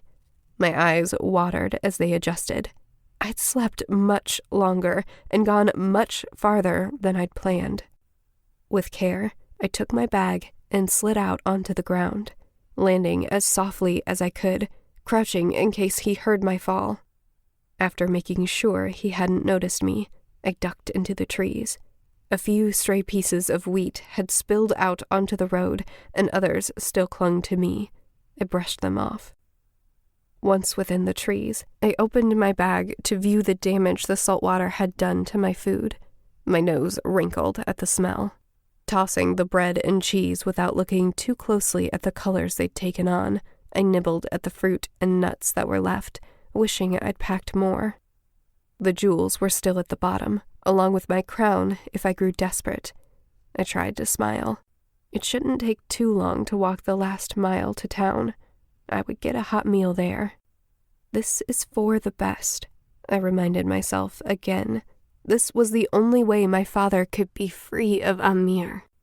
I just needed to find a place to stay for a while, wait him out. Though I climbed over fallen logs and circled the underbrush, the horse and wagon were so slow they barely gained any distance from me at all, coming back into sight after every bend. As I considered stepping out into the road and passing them, now that I was far enough from home, I heard galloping hoofbeats, fast approaching. 2 men rode past wearing colors of Amir's guard. I pulled back into the trees, breathing hard. They overtook the farmer and ripped the blanket from the back of his wagon before he could even stop his horse. With a few words exchanged that I couldn't make out, they took off down the road toward town. After that, I walked even slower, unsure what to do now. If they were searching for me ahead, I didn't want to deliver myself right to them. The trees began to thin, and the city walls came into view. The city was enormous. It started abruptly, with houses made of pale limestone and roofs that shone burnt orange in the sun, stretching out before me as far as I could see. I'd come quite a bit further than I'd intended, at least 6 cities past Piruz. I'd never seen Aziz from on foot before, but I recognized it immediately from the way the city stretched out into the water like a claw. My stomach growled, and my feet ached. Still, I didn't enter. Approaching the outskirts, I stopped at the solid wall that surrounded the city. There were only 3 entrances. Even now, in the heat of the day, there was a line to pass through the largest gate before me. Too many people. Better to avoid being seen. To the left, the road led to a tall building with stables. The streets of Aziz weren't wide enough for horses. Were the guards there, or had they entered the city on foot? I could only assume they were still looking for me, since they'd never returned down the road. On a gamble, I circled the city until I came to the gate by the sea. Only then did I allow myself to enter Aziz. This entrance was smaller, probably meant for the city's inhabitants rather than trade. I followed the cobblestone streets inward, trying to ignore the trapped feeling from the narrow streets and the sensation of being pressed between the pale buildings, which grew darker and more sinister in the shade. On the far side, the castle of Aziz rose above the rooftops, well protected by the intricate roads, the thick wall, and the sea. I'd stayed there before. On the outside, it was modest, designed to hide the wealth of this city, though anyone who looked closely could see that the people were clearly taken care of. Details I'd never noticed from my previous visits struck me now that I was on foot. Lanterns hung from doorways, open windows held clothing strung out to dry. Here and there, a person would pop into sight before turning down another street. As I descended deeper into the city's valley, the bustle of the marketplace came into sight. I walked faster. The smells of fine food and spices made an easy trail to follow. At the edge of the market, the narrow streets opened into an enormous bazaar, filled with people and stalls selling all kinds of wares. Carpets were laid out to claim spaces, lined with baskets full of different food and cloth. Even more carpets hung on display, along with jewelry, scarves, and a million other items for sale. Awnings were put up at random to provide shade from the heat of the sun, which was making its way back down toward the horizon. I fished out the smallest jewel, though it was likely still too much, approaching a vendor selling sausages with a butter cheese on flatbread that made my mouth water. Setting my bag on the ground, I waited my turn to bargain. I'd never done this before. As I stood there, a blind woman sat begging only a few feet away, holding out her bowl to a passing stranger, but he only scoffed and continued on. Moved, I stepped out of line without thinking. Placing my hand gently over hers, I set the tiny jewel in her bowl. She frowned at the sound, picking it up and testing the feel of it. As her eyes grew round and odd at the edges of the jewel, I slipped back into the crowd, smiling at the way her face lit up. Her hopeful thoughts of the nice stranger reached me as she made her way out of the square. Turning back to the vendor, I moved to pick up my bag. It was gone. For a moment, I could only stare at where it had been, trembling. "Where is my bag?" I demanded of the people in line. "Who took it?" They only scowled at me. "You," I pointed to the man who stood where I had been. "Did you take it?" He shook his head, trying to ignore me, but I stepped closer to him, grabbing his arm. "Did you see who took it? Which direction did they go?" He shook me off, angry now. "How dare you? Where is your husband or father to stop this inappropriate behavior?" I backed away, glaring at him. Only his thoughts of calling the city guards halted my retort. Instead, I scanned the area, searching for someone leaving, possibly in a hurry, carrying my bag. There. I pushed through the crowds, running after the brown bag in the distance, but as I got closer, I knew it wasn't mine. Swiveling, my eyes skimmed over the nearby people, but there were just too many. It was a lost cause. How could I have lost everything in one moment? I stood there at the edge of the bazaar, breathing hard, searching for the thief without success. The little food I had left, my spare clothes, my jewels, and my crown, all gone. I sprinted back to where the blind woman had sat, shoving past people in my haste, but she was gone as well. "Excuse me," I called to a passerby. He ignored me, striding on. Blinking, it took me a moment to remember. To them, I wasn't a princess. "Excuse me, please." I spoke more firmly to a passing older woman. She slowed, but just barely. "Have you seen anyone with a brown bag?" I hurried to keep up with her as she strode down the street, but she didn't answer. "Please." I gritted my teeth and begged. "Someone stole my bag. It has all my belongings in it. Have you seen any sign of someone running, maybe? Or, no, go bother someone else." The ill treatment was jarring. When I stopped, she moved on without a backward glance. Standing in the dust of the marketplace, I stepped aside to let a group of people pass, then further back as the crowds jostled me until I stood against a wall in the shade. My stomach growled as the smell of the sausages wafted toward me, emphasizing the enormity of what I'd lost. How could I have been so stupid? Stepping into the shadows of an alleyway, I tried to organize my thoughts, to plan, to think of something. I listened for thoughts from those around me, but for once, all I heard was a soft buzz. No one gave me a second glance. No one cared. It felt strange. Hugging my arms to myself, I pulled the cloak tighter around me, and despite the heat of the day, I shivered. For the first time, I was truly alone. "That girl's been lurking for an hour now," a foreign man's thought startled me. "She looks like she's going to steal something. I think I'll wave down the next guard to pick her up." I didn't waste any time melting into the crowds, making my way to the opposite side of the bazaar. I eyed another vendor selling fresh, warm flatbread, beef, and yogurt. My stomach gurgled. I pressed my hand against it and tried to form a plan. Clearing my throat, I stepped up to the woman ladling yogurt and beef into the flatbread. "Tomatoes?" she asked her comforter. "Cucumber." They paid for their meal and left, and her dark brown eyes landed on me. "One?" she asked, already preparing to make another. "I'd like to," I began, and she picked up a second flatbread, opening the mouth of it to fill it up. No, I hurried to add. "I mean, I'd like to, but I don't have any coin, and was wondering if I could work for you in exchange for—" "You can't pay?" she interrupted. I shook my head, lifting my chin higher. "I can work for it," I repeated. "I don't need any help." She waved me away. My pride wouldn't let me grovel. I passed her stall to one just a few carpets further and tried again.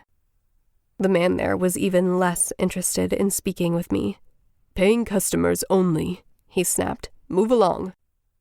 I forced myself to try once more at a fruit stand. Anything that would fill my stomach. "Please, do you have any work? All I ask in payment is a meal." I tried a different approach. All the wrinkles in her forehead deepened as she mulled it over. "What can you do?" "I can, My mind raced to find an appropriate answer. Run a kingdom? No. Address courtiers? Definitely not. Plan a banquet? I'm a fast learner. I'm afraid I can't help you, young lady." She was kind enough to pat my hand. "Maybe come back tomorrow, if sales are good." She trailed off with a shrug. I nodded and moved on, wandering aimlessly. The sun was setting. Shopkeepers were beginning to tear down. There was no point in asking anyone else. Their day was over. They were going home to a warm meal and soft bed. I, on the other hand, untrained, unqualified, and useless, would not be experiencing any of those things tonight. Chapter 7. Arie. I quenched my thirst at the town well, telling myself I was full and ignoring the way my stomach rioted. I would try again tomorrow. The sunset turned orange, pink, and gold as it touched the edges of the rooftops. I needed to find a place to sleep before it grew dark. The thought of sleeping out in the open was hard to fathom. Pulling my hood up to avoid unwanted attention, I tried not to dwell on it for too long. I've made it this far. Dusk fell quickly. In the graying light, I nearly ran through the last few streets out of the city. No one gave me a second look. I entered the forest outside the city, eyes on the growing shadows around me, peering over my shoulder every few steps. I listened more carefully than I ever had in my entire life, making sure no one followed. The hum of nearby thoughts faded as I delved into the underbrush. I didn't know where I was going or how far, but I hoped it would come to me soon, because I could barely see.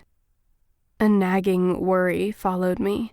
What if I can't find my way back? Glancing around in the dim light, I noticed a small clearing with soft, tall grass that grew up to my waist, a promising hiding place. Wading through the grass at a snail's pace for fear of snakes or other creatures hiding within, I stopped in the center, feeling the ground to make sure it was dry before bending the long grass into a makeshift bed. It offered a slight cushion. I wrapped myself in my cloak for warmth in the cold night air and lay down, using my arm as a pillow. The moon was nearly full. Here, away from the light of the city, the stars glittered above me as the sky turned a deep black. The silence felt like a physical weight, like I'd lost my hearing. The irrational fear that this might actually be the case had me checking my surroundings every few minutes. But the soft buzz of cicadas slowly rose in the air, and I finally realized what was missing. This far away from town, away from people, there wasn't a single thought. The complete absence of my gift. It was heavenly. A possibility crept into my mind that I'd considered before, but had never known how to act on. My gift could be removed. Before, in the castle, pursuing a severance had never been an option. Admitting my gift and submitting to a trial meant revealing the truth to whoever was killing gifted women. Even if I'd found a way to keep my abilities hidden as I looked into a severance, I knew one thing for sure. Only a Jinni could perform the rite, and a princess searching for a Jinni couldn't be kept secret for long. Back home, it hadn't mattered if I wanted a severance or not. It wasn't safe. But now, if I could find a Jinni, removing my gift might finally be possible. I stared up at the night sky as the stars winked on, one at a time, soaking up the peaceful silence. This supposed gift had always been more of a curse. If it were truly possible to be free of it, it could save my life. Instead of waking up rested, the emptiness gnawed at my insides like a tiny creature clawing at my ribs, pulling me out of sleep before it was even fully light out. Every part of my body ached. In the night, the dark silhouette of the trees shifted in the wind and made me jump more than once, and the noise of the cicadas, though comforting at first, had made it nearly impossible to sleep. I stood stiffly, glancing around the empty clearing as I stretched and yawned. Pulling my cloak back on, I set out the way I'd come. My feet were covered in blisters from all the walking yesterday. Before I even reached the outskirts of town, the smells of baked bread and stews cooking wafted to me in the wind. My stomach pinched me hard. One step in front of the other, eyes on the stone wall in front of me, I pushed on, entering the town. The soft buzz of nearby thoughts settled over me again, as if they'd never left. I paused in the quiet alleyway before going further. Closing my eyes, I tried to remember the maps in my father's throne room.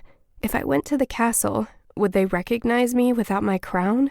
Or worse, what if King Amir's guards were still here searching and they dragged me back home? In the growing heat, feeling thirsty, hungry, and discouraged, I struggled with indecision. Should I risk going to the castle just for a meal, or keep trying to find work? "You just gonna stand there with your eyes closed?" a male voice asked. I jerked, eyes flying open to find a tall, well-dressed young man around my age leaning against a green door on the stairs above. He was chewing on soft, fresh flatbread, and his dark hair fell across his face as he smirked at me. My mouth watered, but my heart pounded. I hadn't meant to draw any attention. Drawing myself up to my full height, I hid my discomfort that he was a half-head taller and only a few feet away, looking him up and down. Taking time before speaking was a common intimidation tactic in the courts. I'd learned it the same year I'd learned my letters. But, to be honest, I was at a loss for words. How had he managed to startle me? If he was looking right at me, clearly thinking about me, shouldn't I have heard his thoughts? "You take your sweet time." There, finally, his first thought. "Take your sweet time," he said on the heels of the thought, matching it, down to the exact words. They blended together. Speechless, I frowned at him, concentrating. My gift had never done this before. Thoughts never lined up this smoothly. "Pretty, but strange," he thought, and then shocked me by saying, "You're pretty, but strange." My lips parted. Who said exactly what they were thinking? I studied him. He shrugged, mistaking my silence for a dismissal, and turned to go. "Wait!" I found my voice and called out. He turned back, golden brown eyes studying me as he took another bite of bread. I had no clue what to say. There were no leering thoughts underneath his words, no twists of phrase, no secret dismissals or disrespect. Well, nothing that he kept hidden, anyway. I'm just... I stumbled over my words, frustrated to be caught looking like a fool. I lifted my chin, straightened my hood, and cleared my throat. "I was just wondering where you bought the bread." I swallowed the drool that formed when I said the word. He paused, holding the last bite in front of his open mouth, pulling it back slowly. "She's hungry." "I'm not looking for handouts," I said, before he could verbalize that last one. My pride wouldn't let me take some stranger's leftovers. I'd figure something out. "I just need directions. I'm new in town." You sure are.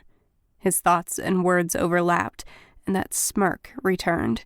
Pointing over his shoulder, he shrugged. The market's that way. Can't miss it. Though I already knew where the market was, I thanked him and moved down the street, trying to keep a steady, non-desperate pace for appearance sake. I like her. I paused mid-step at the thought. Turning to face him, I stared up into those eyes and spoke without considering my words. What was that? His brows rose at the blunt question. He hadn't actually said anything. I thought I heard something. I faltered. The seamless blend of his words and thoughts had thrown me off kilter, the last straw in my tired, confused mind. I just needed to hear him lie once so I could move on. Squinting at me, he didn't answer right away. After he finished chewing, he shrugged. I was thinking, you're a little odd. Ha! First lie. I nodded to myself, turning away when he added, and I like it. Again, I paused, looking over my shoulder at him. I croaked out, You like it? Sure, he shrugged again. It. You. Stop making such a big deal out of it, he said as my brows rose in shock. Go get your bread. And he walked off without a goodbye or another word. I blinked at his back. Turning toward the market, I tried to forget him, but I'd never met someone so honest. It took away the advantage I'd grown so used to. As I entered the market, I wiped the frown from my face, shaking off the irritation. No need to worry about it anymore. I'd never see him again. Focus on getting something to eat. The smell of freshly baked bread, spices, and roasting meat flooded my senses, making me clench my fist until the little crescent nail marks were indented in my skin. I made my way through a new section of the bazaar, feeling too intimidated to try asking for work just yet, staring at the different spreads. Little tent awnings stretched out from the buildings on one side of the street, shading the tables underneath, full of all different wares, including food, and more food. My stomach ached with a hollowness I'd never experienced before. I felt briefly murderous. All my high morals flew out the window when I saw a table left unattended. I could spend the day asking for work again, only to be very likely turned away with yet another round of laughs, or... No. I shook my head, walking past the open booth and on down the street. Stealing was the very reason I didn't have coin to buy food in the first place. In the doorway of the shop ahead, a young woman stood sweeping dirt and debris out of the street. "Pardon me," I called, walking around the cart in the street to approach her. "Do you have any work for the day?" I began. "No," she snapped. "Please," I continued, humbling myself to beg. I had no other choice. "I could sweep for you, or..." Without a word in reply, the woman turned to go inside and slammed the door in my face. Trying to steal my job, she thought as she did. And she was filthy, too. I flinched. Had sleeping in the field left me looking that poorly after one night? I ran my hand through my hair, trying to straighten it. A piece of sweet-smelling yellow grass fell to the ground. The shopkeeper at the booth next to me saw me turn toward him, and before I could even open my mouth to ask, he shook his head in silent rejection. A man with a thin mustache and hair slicked over in an effort to hide his balding head stepped up next to me, sliding his hand down my arm. I jumped. He whispered in a deep voice, "I know where someone as beautiful as you could have work in minutes." His mouth was just inches from mine. I stepped back, even as he spoke, yanking my arm away. A sudden urge to call for help hit me. But who would come? I called on all my courtly training, standing tall and strong, and glared at him. "How dare you?" I demanded in a loud tone. "Leave me at once." But my anger hardly affected him at all. He had the audacity to step closer, still whispering, "Down the street, 2 blocks. Ask for Elam if you change your mind." He snaked a hand out toward me as if to stroke my arm yet again. I lurched out of reach with a shudder of disgust. As he skulked off, I felt more frustrated than ever. His offer was quite clear. Between that and stealing a loaf of bread, I knew which I would choose in a heartbeat. Before I could think too hard on it, my feet turned back to the unmanned booth. Not knowing how much time I had before the owner returned, I picked up my pace, hurrying toward it in a mix between a casual walk and a desperate jog. I pulled my hood up, trying to blend in. The table was still unguarded. It wasn't ideal. The sun was still shining. The streets were filled with booths and shopkeepers and crowds, all of whom might see my next move. But I was no longer thinking straight or strategizing much further beyond get bread, eat bread. I glided past the table, reaching out a hand. One warm loaf in my grasp, I curled it in toward me. That was smooth. Someone's thought rose above the wordless hum, and I froze. Someone was thinking about me. Someone had seen me. Chapter 8. Arie. The voice was familiar. I glanced behind me in the direction it came from, but in that split second of indecision, another man stepped out in front of me. I hadn't seen him underneath the awning. His eyes landed on me, dropped to my hand. I slipped the soft bread beneath my cloak, but it was too late. "Thief!" the shopkeeper screeched, pointing his stubby finger at me. "Stop her!" I ran, dodging hands that reached out to grab me, but I didn't get far. Someone seized my cloak, yanking me to a stop. Others latched on until they held me firmly in place. I gripped the bread so tightly that the middle caved in and it threatened to break in half. Why did she stop? She could have made it. There was that familiar male voice again. I swung my head around, trying to glimpse the owner of the thought.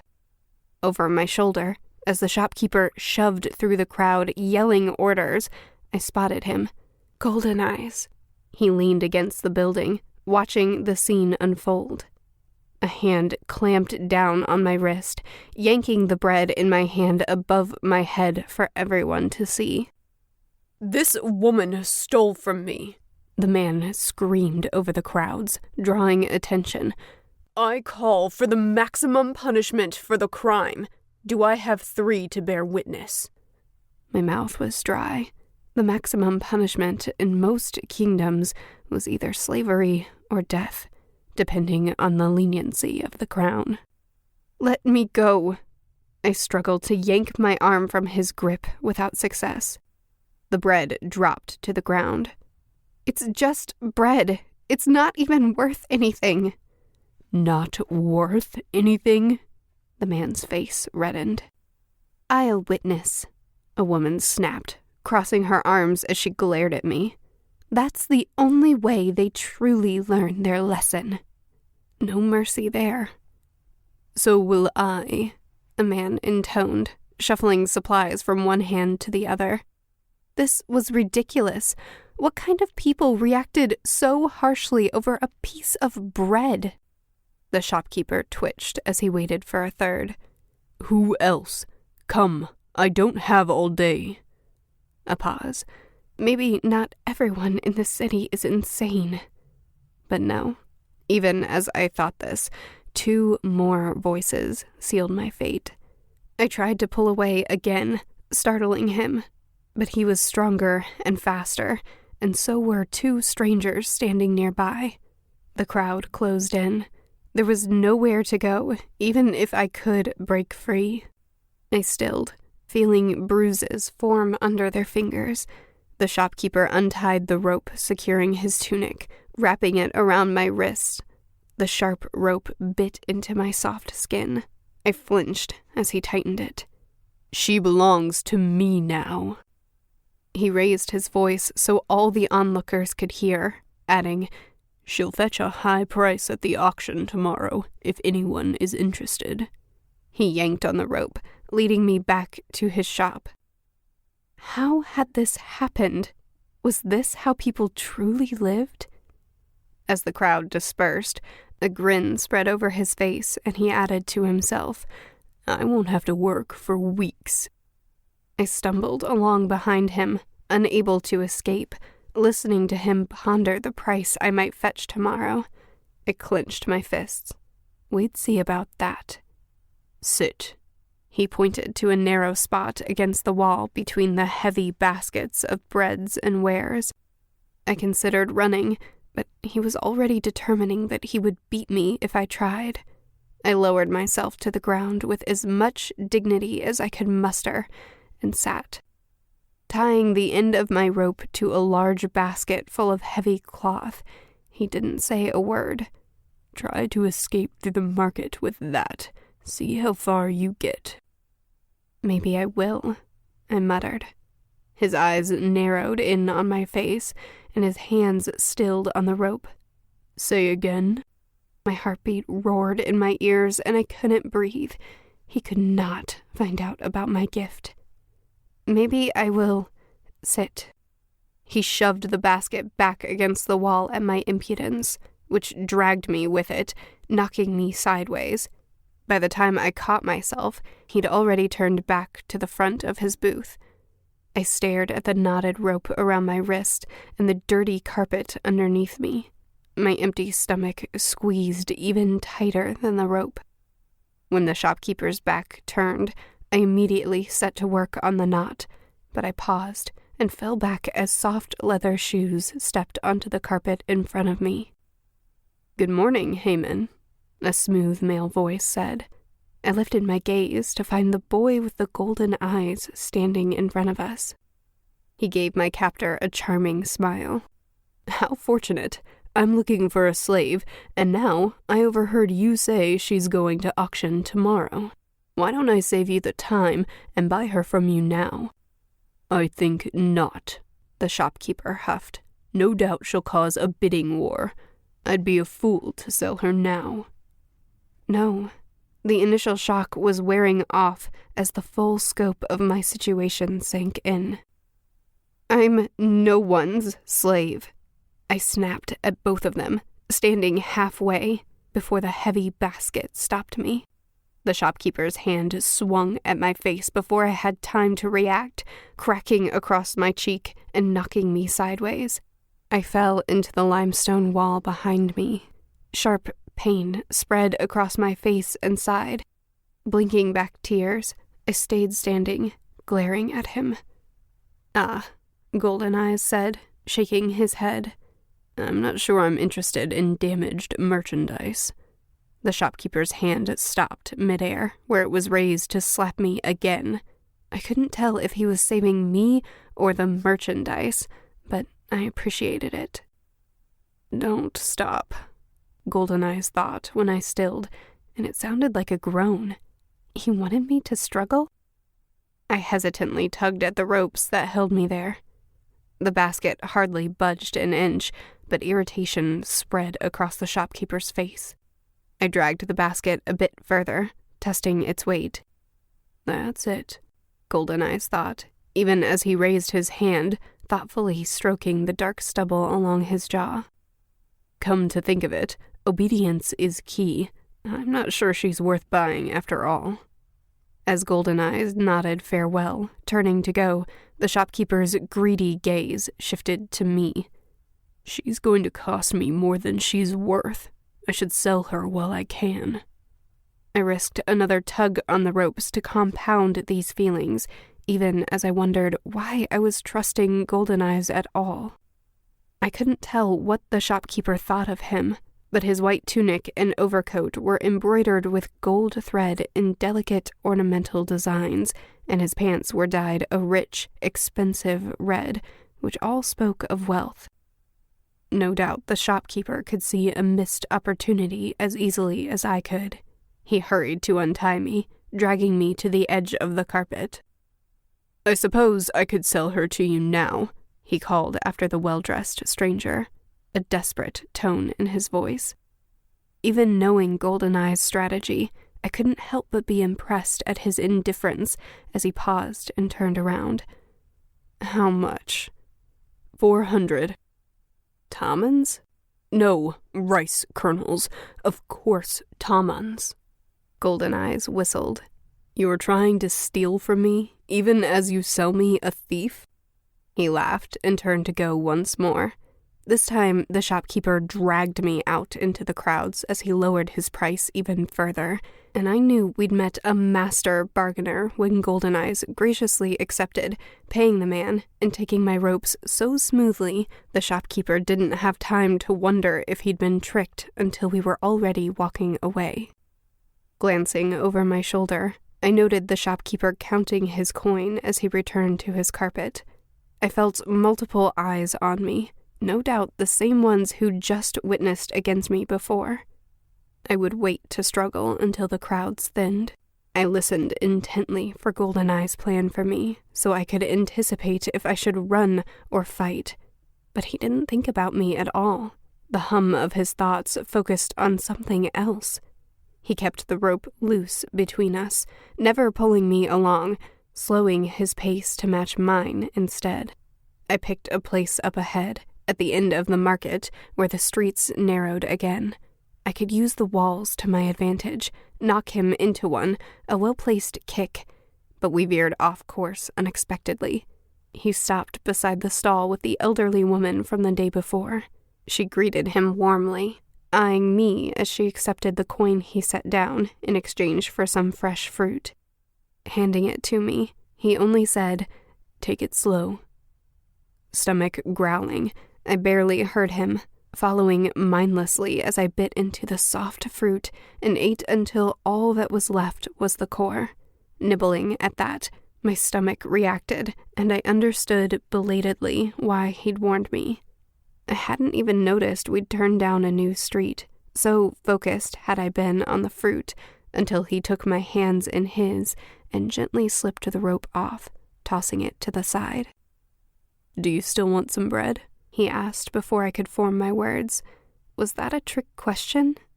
I nodded, even as I frowned in confusion. He waved for me to follow, and we strode down the new street until he found a stall with flatbread. "Is this okay?" he asked, and again I nodded, shocked into silence by the strange treatment. No one asked a slave what they wanted.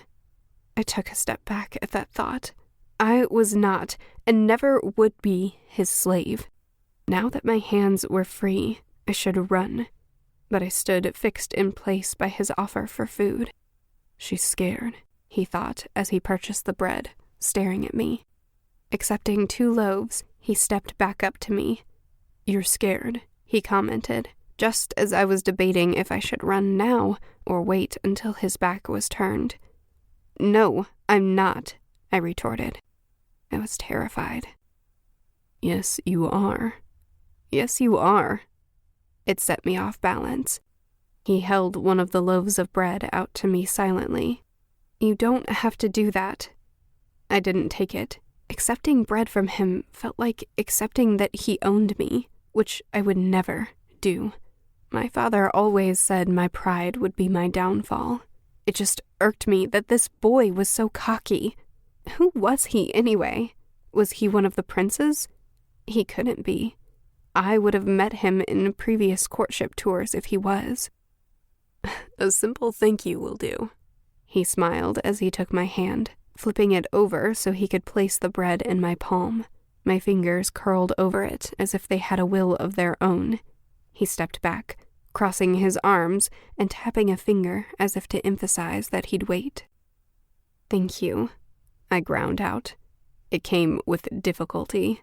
I hated being told what to do. "You're very welcome," he said. If I hadn't been annoyed with him, I would have laughed. Instead, I scowled and crossed my arms. As I did, the bread got in the way, and I stopped mid-movement, giving up all thoughts of making a stand to bring it to my mouth instead. Taking an enormous bite, I closed my eyes and groaned in happiness. "That's not very civilized," he taunted. I responded by stuffing an even bigger bite into my mouth before I'd finished the first. "So," he said when I didn't reply, "what's your name?" My mouth was full to the brim. My court advisor would be ashamed of my poor manners. I garbled around the mouthful of bread. "I'm not going to tell you my name. It's none of your concern." "Well, at least give me a nickname or something. Otherwise, I'll have to give you one. I'm thinking I'll probably go with Bread Girl, or maybe Starving Sister, or Arie," I interrupted, swallowing the enormous bite. He cocked his head, unable to understand what I'd said. "Just call me Arie," I repeated once I'd swallowed. I took a more modest bite. He was ruining my meal, but I was too busy chewing to worry about where to go next. And I had to admit, if only to myself, that I felt a little safer with him nearby. Just the thought irritated me. I needed to learn how to protect myself. Maybe I could learn to carry a walking staff. I was still mulling that over when he disrupted my thoughts. "I'm Caden, but you can call me Your Highness." I jolted. Had I been wrong? Was I speaking to another royal all this time? His clothes did seem rather rich, but one glance at his face revealed he was joking. I raised a brow and took another bite. "Caden," I began, trying to think of a diplomatic way to tell him I wasn't going anywhere with him. "You mean Your Royal Highness Majesty, Caden," he corrected me. "I definitely don't," I replied. "That's not even right." I stopped myself from adding anything further. Why would a village girl know or care about exact titles? He raised a thick, dark brow, thinking the same thing, but stayed silent.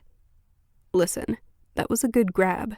He turned to continue walking, and I found my feet moving to follow. Maybe I could let him buy me a bit more to eat before I took off. "If you hadn't paused, you'd have been free and clear." He glanced over at me. "So why'd you hesitate?" I opened my mouth to tell him it was his fault. After all, he'd distracted me, but I couldn't answer without giving away my gift, so I only shrugged. "With a little training, you could be pretty good. You could work for me, if you're interested. A few small jobs now and then." I didn't miss that he was purposely vague. "Are you going to force me?" "No." "No?" I stopped walking, and when he noticed, he stopped too, turning to face me, waiting. His thoughts didn't tell me anything, which meant he wasn't strategizing a way to drag me into it, wasn't thinking about me at all, just waiting. I studied him, ornate patterns on his long overcoat. Only the rich could afford all that detail. Dark hair that fell in front of his eyes with that 5 o'clock shadow that made him look just a bit disheveled and 100% mysterious. "What is the opening for?" I asked slowly. "The pay is good, but the job is risky. I can't tell you unless you agree." Risky? What did that even mean? "Well, if you can't tell me, then I'll have to say no." Tensing, I prepared to run, waiting for the slightest thought of grabbing me. I raised my chin and kept my face clear of my plans. He only nodded. "Okay, that's a shame. I had a good feeling about you. If you change your mind, we're on East Rice Street." And he turned on those fancy leather shoes to leave. My lips parted in surprise. I stood in the middle of the busy street, still holding the last bit of my bread, staring at his back as he strode away. Why did I feel like I'd made a mistake? As he reached the corner, his final thought grabbed my attention. I can't let a pretty girl keep me from finding a Jinni. Chapter 9. Arie. Wait, I called before I could stop myself, running after him. He was looking for a Jinni? My thoughts from the night before, of finding a Jinni willing to sever my gift, came rushing back. I rounded the corner to find Caden standing there, waiting, brows raised. Slowing, I stopped in front of him, mouth open. I closed it. He hadn't actually said that last thought out loud.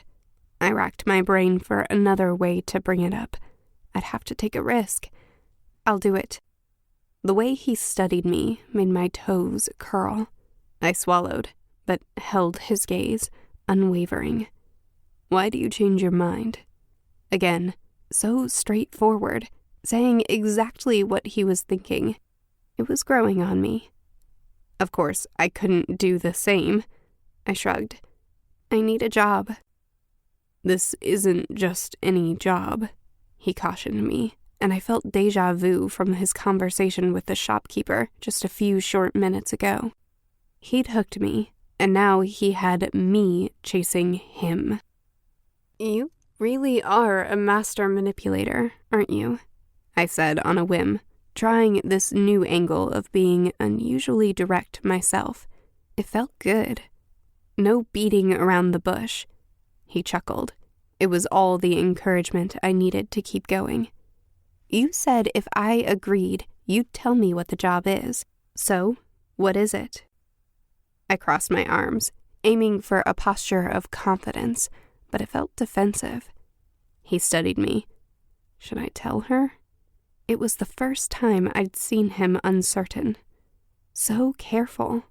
If it was such a big secret, it must be something unlawful or forbidden. He'd wanted to hire me after seeing me steal. As he searched for a way to partially reveal the truth, his thoughts confirmed my suspicion, and my words slipped out. You're a thief. His brows rose at my accusation. My breath hitched. Why couldn't I keep my mouth shut? But he didn't deny it. You want me to come steal things for you? I haven't decided, honestly. Even though I knew he was turning the tables again, making me pursue him, it still worked. I suppose I have some experience. What's the job? As if I stole often, as if that wasn't my first time. Would he buy it? I'll consider working for you if you tell me everything. He only laughed. I'd be a fool to tell you everything. You'll have to earn our trust first. Instead of pushing him toward sharing his secrets, I'd helped him decide not to. I could kick myself. On impulse, I stepped closer, speaking softly. I've heard rumors around town that you're looking for a Jinni? I hesitated at the last second, turning it into a question, worried he hadn't told anyone and I'd just given myself away. He frowned. Lifting his chin, he crossed his arms. You've only been in town a day. Who told you? And how come you didn't say anything until now? He wasn't quite buying it, but he hadn't denied it either. I could work with that. This is what I do, I told him. It's my job to find Jinn for people who are looking. I just wanted to make sure you were worth working for first. I was reaching now. Men hunted the Jinn occasionally, but a woman? Nonetheless, I already started down this track. Too late to turn back now. I stretched myself to my full height, even though I only came up to his chin. Who told you I was looking? Caden repeated. He wasn't gullible. His thoughts were suspicious, and he didn't hide them from me, speaking almost as soon as he thought them. Are you a Jinni? I took an involuntary step back. Of course not. I caught myself. I couldn't afford to appear defensive. Lowering my arms to my side, I shook my head at him and smiled, as if it were obvious. Don't you know anything about the race you seek? You can recognize a Jinni by their pale skin, paler than any human. I quoted my mother's book as I held up my arm, gesturing at the warm tone, far darker than any Jinni, although much lighter than my father. But more importantly, I added, as another detail from my mother's book returned to me, they always have blue eyes. As you can see, I gestured to my face, my eyes are brown. It could be a trick, he replied. He had me there. Could they disguise that feature? I didn't know. My knowledge was so limited. I'd only just begun to read the book when I'd left home, but I needed him to believe he needed me, so I lied. No, I shook my head. Not possible. How do I know you're telling the truth? He asked then, so candid. You don't, I said, choosing to be equally direct in return. But you can test me, if you'd like. I can find a Jinni. The truth was, I only knew limited bits and pieces of the methods. The book had been extremely vague. I needed him to help me with the rest, including survival. Hire me, and I'll help you track and find a Jinni in under a week's time. A bold statement. I had no idea if it was true, but I needed work, I needed coin, and I needed time to plan. There's something odd about you, he replied. Tell you what, come to dinner. Though he didn't mean for me to hear it, I caught the thought that followed. At least we can give her something to eat before we make any decisions. If you can convince my crew, then you're hired. Your crew? My stomach wanted to ask more about dinner, but I made myself focus. There's 6 of us total. Those warm, golden eyes watched me closely. He still didn't quite buy my lie. Thought you would have heard that when you were making inquiries. Best not to reply to that. Do you promise I'll be safe? I asked. I didn't mean for my voice to get so high and shrill at the end. I give you my word, he replied, but I listened for his thoughts. No sign of deceit, no ulterior motives. He meant it. I let myself relax, just a little. My feet ached. My stomach still pinched me as if to say one meal was not nearly enough. Once I let my guard down, weariness overcame me. I could have slept right there in the street. Okay, I said. Dinner it is. Chapter 10. Arie. Caden brought us to a small abode at the edge of town, made of the same pale limestone as the other buildings. I recognized the warm green door with peeling paint under a set of stairs leading to the home above. It was where I'd first met him, an oddly small place for someone dressed like him. In the early afternoon heat, the streets and roofs were empty. No one lounged outside to witness me enter. My steps slowed. Caden strode ahead of me, confident, head held high. But I'd gotten enough of his thoughts in piecemeal to know he was as unsure as I was. He glanced back as he pulled out a key. Changing your mind? No, I said, after a long pause, feeling uncertain. Severance, I reminded myself. For myself, and maybe for Amir? That was an idea I hadn't considered before. It would certainly solve a lot of problems. This is about more than just a job and a meal. I limped past him on blistered feet toward the green door with as much dignity as I could muster. Unlocking it, his fingers curled around the handle and he pushed it open, ushering me in ahead of him. Stepping inside, I blinked, waiting for my eyes to adjust, appreciating the cooler air after the sun had beaten down on me without ceasing the past few days.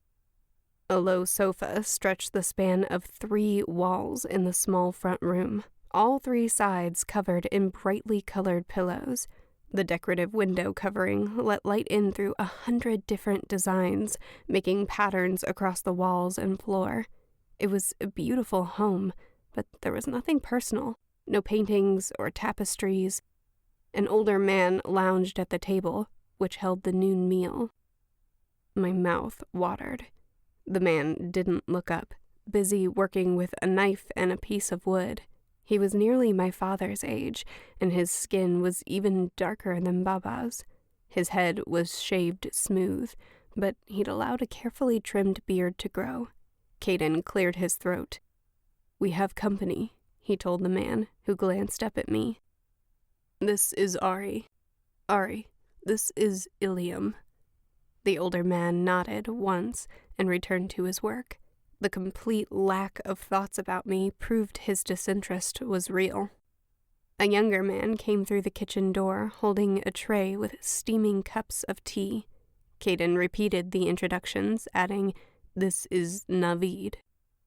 The younger man was closer to my age, and I assumed Caden's as well.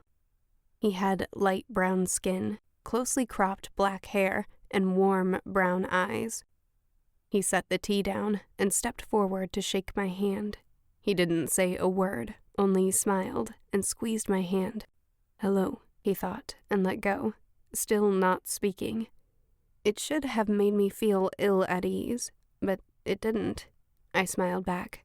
"Wonderful to meet you both." Ilium grunted, focused on his whittling. Navid nodded in reply. "You as well." I began to feel nervous, but held myself still and composed, trying to hide it. Had he somehow sensed my gift? Was this a test? "Each member of my crew has a job," Caden said, pulling my thoughts away from the strangely quiet man. "Ilium is in charge of potions and poisons. Navid is my eyes and ears." Again, a grunt from one and a nod from the other. Navid's hands moved lightning fast, almost like a dance, and I heard his thoughts as he spoke to Caden. "Tell her what happened." "Navid is unable to speak," Caden added. "He lost his tongue many years ago when one of the princes decided they didn't like something he said." I swallowed, suddenly very aware of my own tongue. Caden said these words casually, but a muscle tightened in his jaw, and there was fire in his eyes. His thoughts were only a soft hum, since he wasn't thinking of me. Had he been involved somehow? He sat on the sofa, gesturing for me to join them. I chose the empty side across from Ilium, and a few feet from Caden, perched on the edge. I eyed the food, but tried to focus on Caden's words. "You'd think Ilium over here is mute as well," Caden joked, which eased the tension in Navid's shoulders as he settled onto the sofa by Ilium. "But his silence is by choice." The older man's hands never stopped moving, but he flung one up in a crude gesture before returning to his work, and Caden laughed at the response. I picked at the dirt under my nails, feeling completely out of my element, but forced myself to stop. Turning to Navid, I cleared my throat. "I'm sorry that happened to you." I knew it hadn't happened in our kingdom, or I'd have heard of it, yet I still felt responsible. Rulers should be just and fair. He smiled. "She's kind." I watched his hands as Navid signed and Caden translated. "He says don't worry about it." I pressed my lips together and nodded, but I knew I wouldn't forget his story anytime soon. "Arie's here for a meal," Caden told them both, running a hand through his thick, dark hair. "I'll explain more when the others get here." Navid waved forward the food on the table, offering me a bowl. "Yes, please, thank you," I said in a rush, leaning forward. He filled the bowl with rice and vegetables. It was simpler than what we ate back home, yet tasted better than any meal I'd ever had in my entire life. I'd only taken a few bites when the door burst open, startling me. 3 men entered mid-conversation, shutting the door and stepping into the room before they noticed me and fell silent. "This is Arie," Caden began all over again and introduced them to me one by one. "This is Ryo, Daichi, and Bosch." Each of them waved. "Nice. How'd she get here? She's so pretty." The onslaught of thoughts made my head ache, but I tried not to wince as I greeted them. Ryo gave me a wide smile that he assumed worked on all the ladies as he sat down first. Make room," he said, grinning at me. I scooted over to the bench where Caden sat down as they crowded in, but I didn't have far to go. I felt oddly aware of Caden's presence, even though we weren't touching. Daichi moved slowly, more cautious, and if his thoughts were any indication, a bit shy. He and Ryo were both handsome, with black hair and almost equally dark eyes. The only difference was while Ryo was clean-shaven with closely shorn hair, Daichi's most defining features were his beard and topknot. Both had tattoos that swirled out from underneath their shirts, which spoke of them hailing from Bafrin in the east.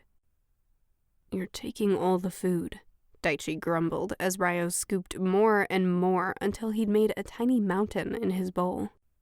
"Oh, shut up. I worked harder than you." Ryo took his time scooping yet another helping, which only made Daichi grumble more. "Those two are cousins," Caden murmured as they bickered, "but you'd think they were brothers the way they argue." Normally, they would have had my full attention, and the quiet boy seated in the corner would have gone unnoticed, but his thoughts were louder than all of the other conversation combined. "She's so pretty. I wonder if she's older than me. I wonder if she likes Caden. She probably likes Caden." I ducked my head, focusing on my bowl instead of the boy.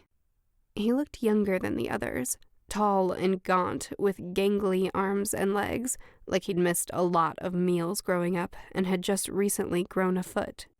The dark fuzz on his upper lip grew in patches. As they settled in to eat, they talked less, and I inhaled my food. I found myself grateful that men could only think about one thing at a time, focused on the food, or in Ilium's case, the strange little object he was carving. The quiet allowed me to finish my own meal in peace. With the warm food in my belly, I started feeling sleepy. "More?" Caden asked, taking the bowl from my hands. I nodded, embarrassed but still hungry. He scooped another helping, handing it to me before he sat back down. The light from the window reflected the gold flecks in his brown eyes and distracted me until he spoke to the others. "Arie here tells me that she's an expert in the Jinn." Their thoughts assaulted me all at once, and I couldn't even separate them in the jumble. Ryo winked at me. "That true, gorgeous?" "It is." I managed a weak smile, not very convincing. "I'm trained in hunting the Jinn." "Says she'd be a good addition to our team," Caden added, and then took a bite. It seemed that was as much introduction as I would be given. "The question is, why are you all looking for a Jinni?" I asked. Did they want some extra help to steal something? Or did they want to steal something from a Jinni? Ilium blew all the wood shavings from his lap in silence, and the others watched him, none of them replying. Bits and pieces of their thoughts flowed into my mind. Why does she want to know? Can we trust? Is she telling the truth? It was overwhelming. I pressed a hand to my forehead, rubbing my temples.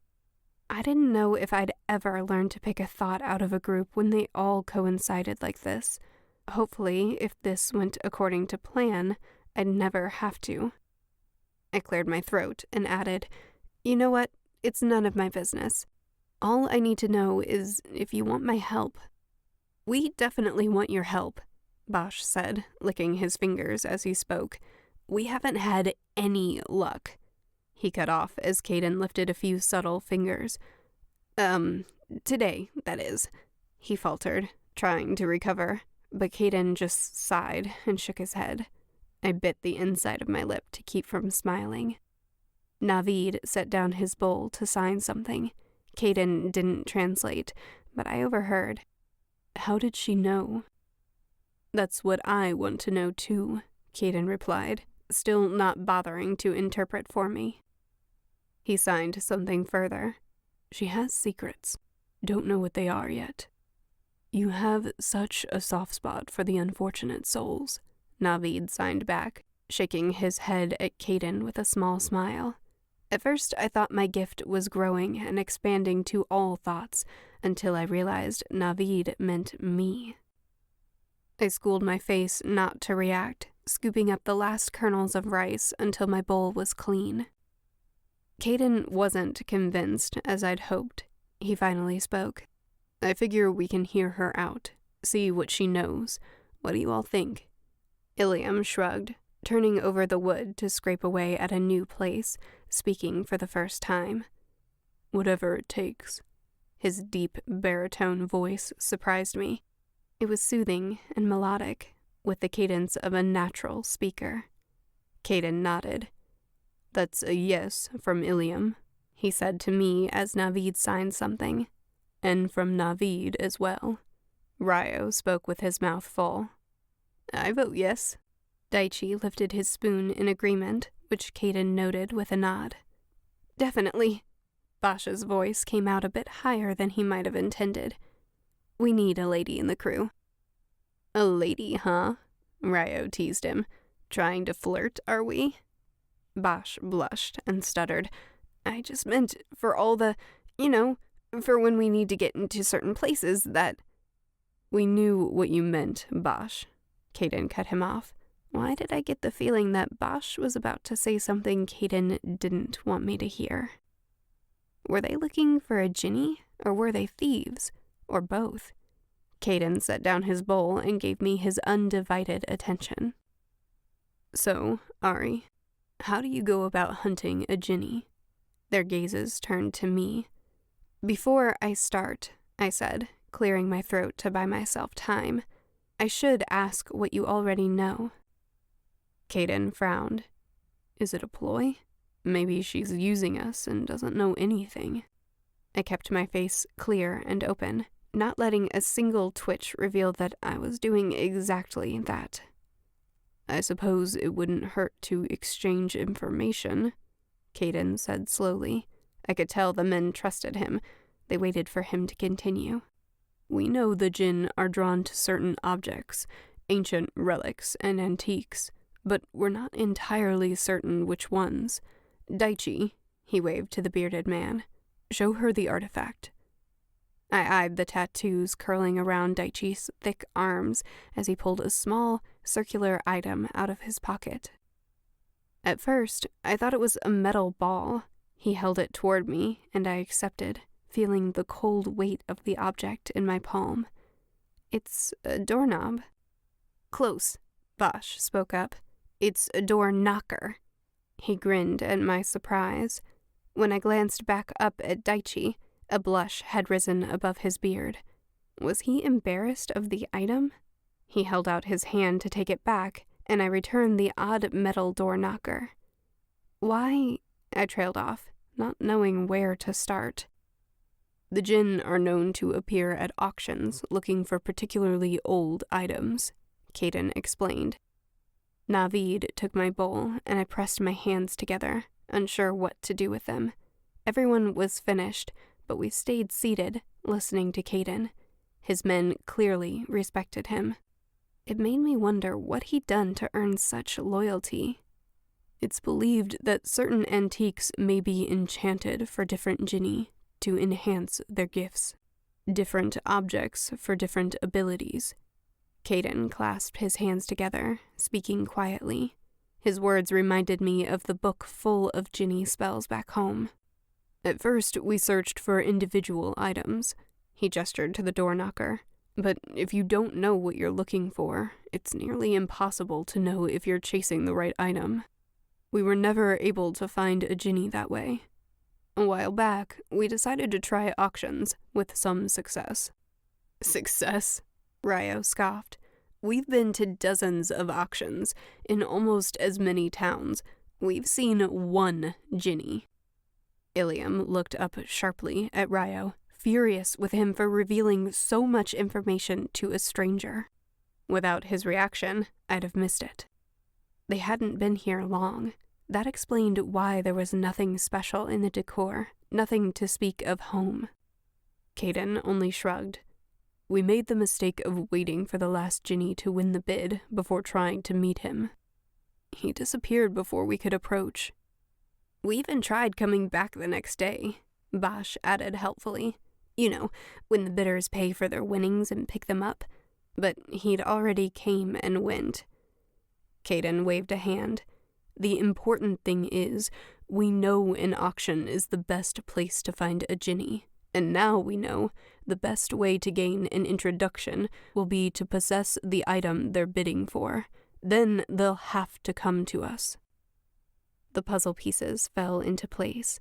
I hadn't known that, but I finally remembered what I'd noticed in the Jinni book back home. It was a tidbit that would immediately place me as an expert now. Except, the door knocker didn't make sense. Was a Jinni actually bidding for the door knocker? I told you it was stupid, Ryo muttered. Shut it, Daichi snapped, shoving the piece back into his pocket, growing redder. We were experimenting. Caden pacified the men, speaking to me and ignoring the muttered jabs at Daichi over his precious door knocker. We've spent a few months traveling from one auction to the next. Usually we bid low and let someone else outbid us once we feel confident the other person isn't a Jinni. But in a few rare cases, our bid ended up being the highest. Yeah, Bosch joked, trying to impress me. Like when this dingbat thought a Jinni would want something as stupid as an old piece of door. I said, shut it. Daichi stood up so fast he knocked the table in front of him, spilling a half-empty cup of tea. Navid jumped up to catch it, mopping the spill before it reached the floor. Daichi, why don't you go get some fresh air? Caden said lightly. Glaring around the circle, Daichi stomped out the door, and it slammed shut behind him. Instead of being ashamed, Bosch chuckled, and Ryo and Ilium joined him. Caden's lips quirked, but he resumed his explanation as if nothing had happened, leaning back against the bench. That's all we know. Your turn. His sharp gaze met mine, deceptively casual, but I knew from his thoughts that he was convinced I was about to reveal how little I knew. I shouldn't have been offended. He was wise to be skeptical, right even. But if he hadn't thought I had true information, then this whole meal had been charity. It made me bristle. It's not just any artifacts they want, I told Caden with a tone of authority, shaking my head at him. They need to be time pieces. I paused, waiting for a reaction, but Caden only frowned, studying me. You know, items that mark time in some form or fashion? I prompted, keeping my features still, trying not to be nervous. I didn't have any other information to share. If he'd already discovered this, I was in trouble. Like a sandglass? Bosch's voice was hopeful. Or a pocket watch, Ryo added. Or a sundial. I hid my relief with a laugh. Exactly that. Timepieces, Caden mused. He was watching me closely. His expression hadn't changed. That narrows it down, but there will no doubt be a variety of options.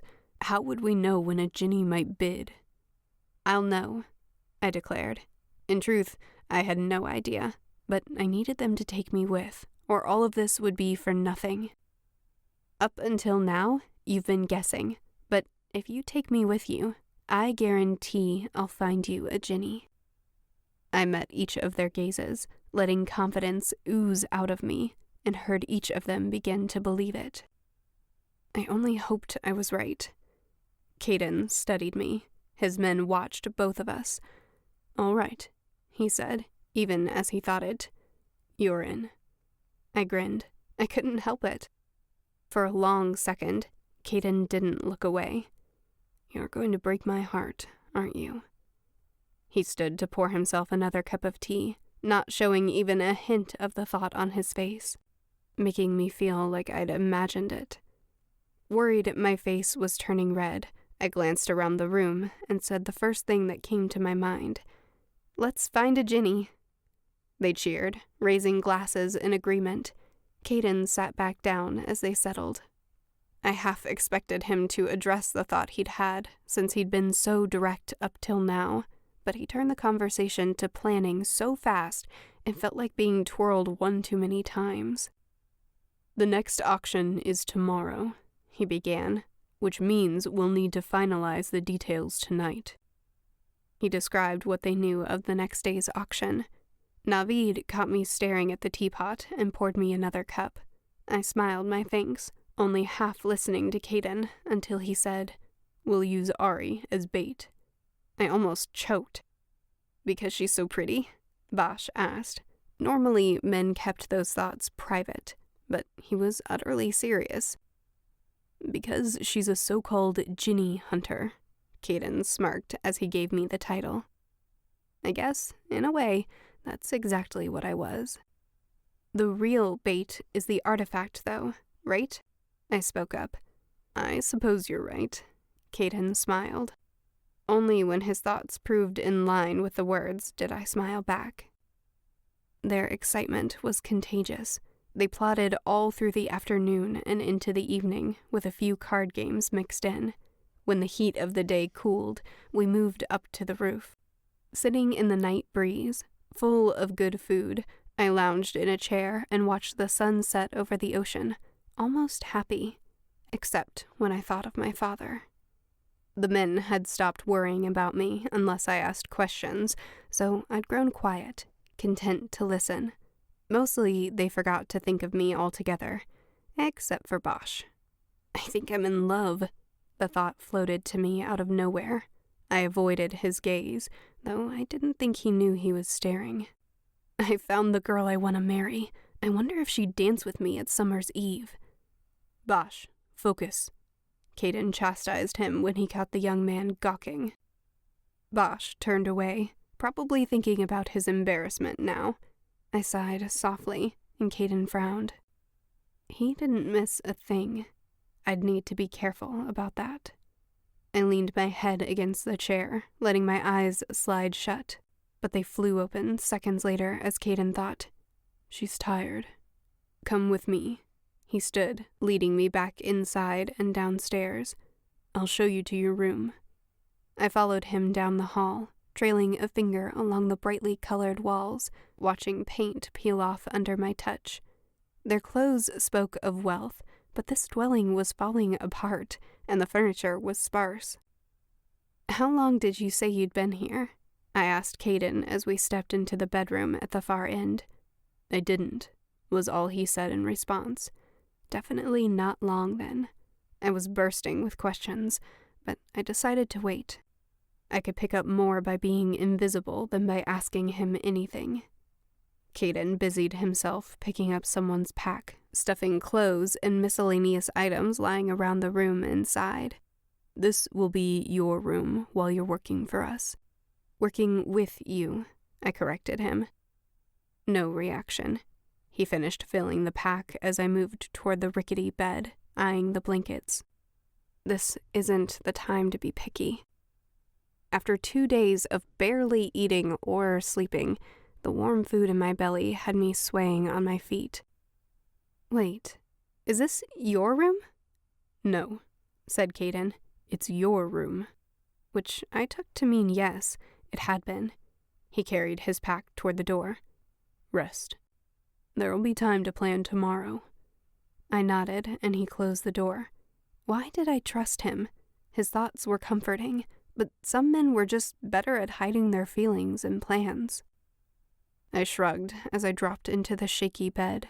I'd be more careful when I woke up. Now I needed to listen to my body, which was begging for rest. Curling up, I barely even noticed the rough blankets and lumps in the mattress as I drifted off to sleep. Chapter 11.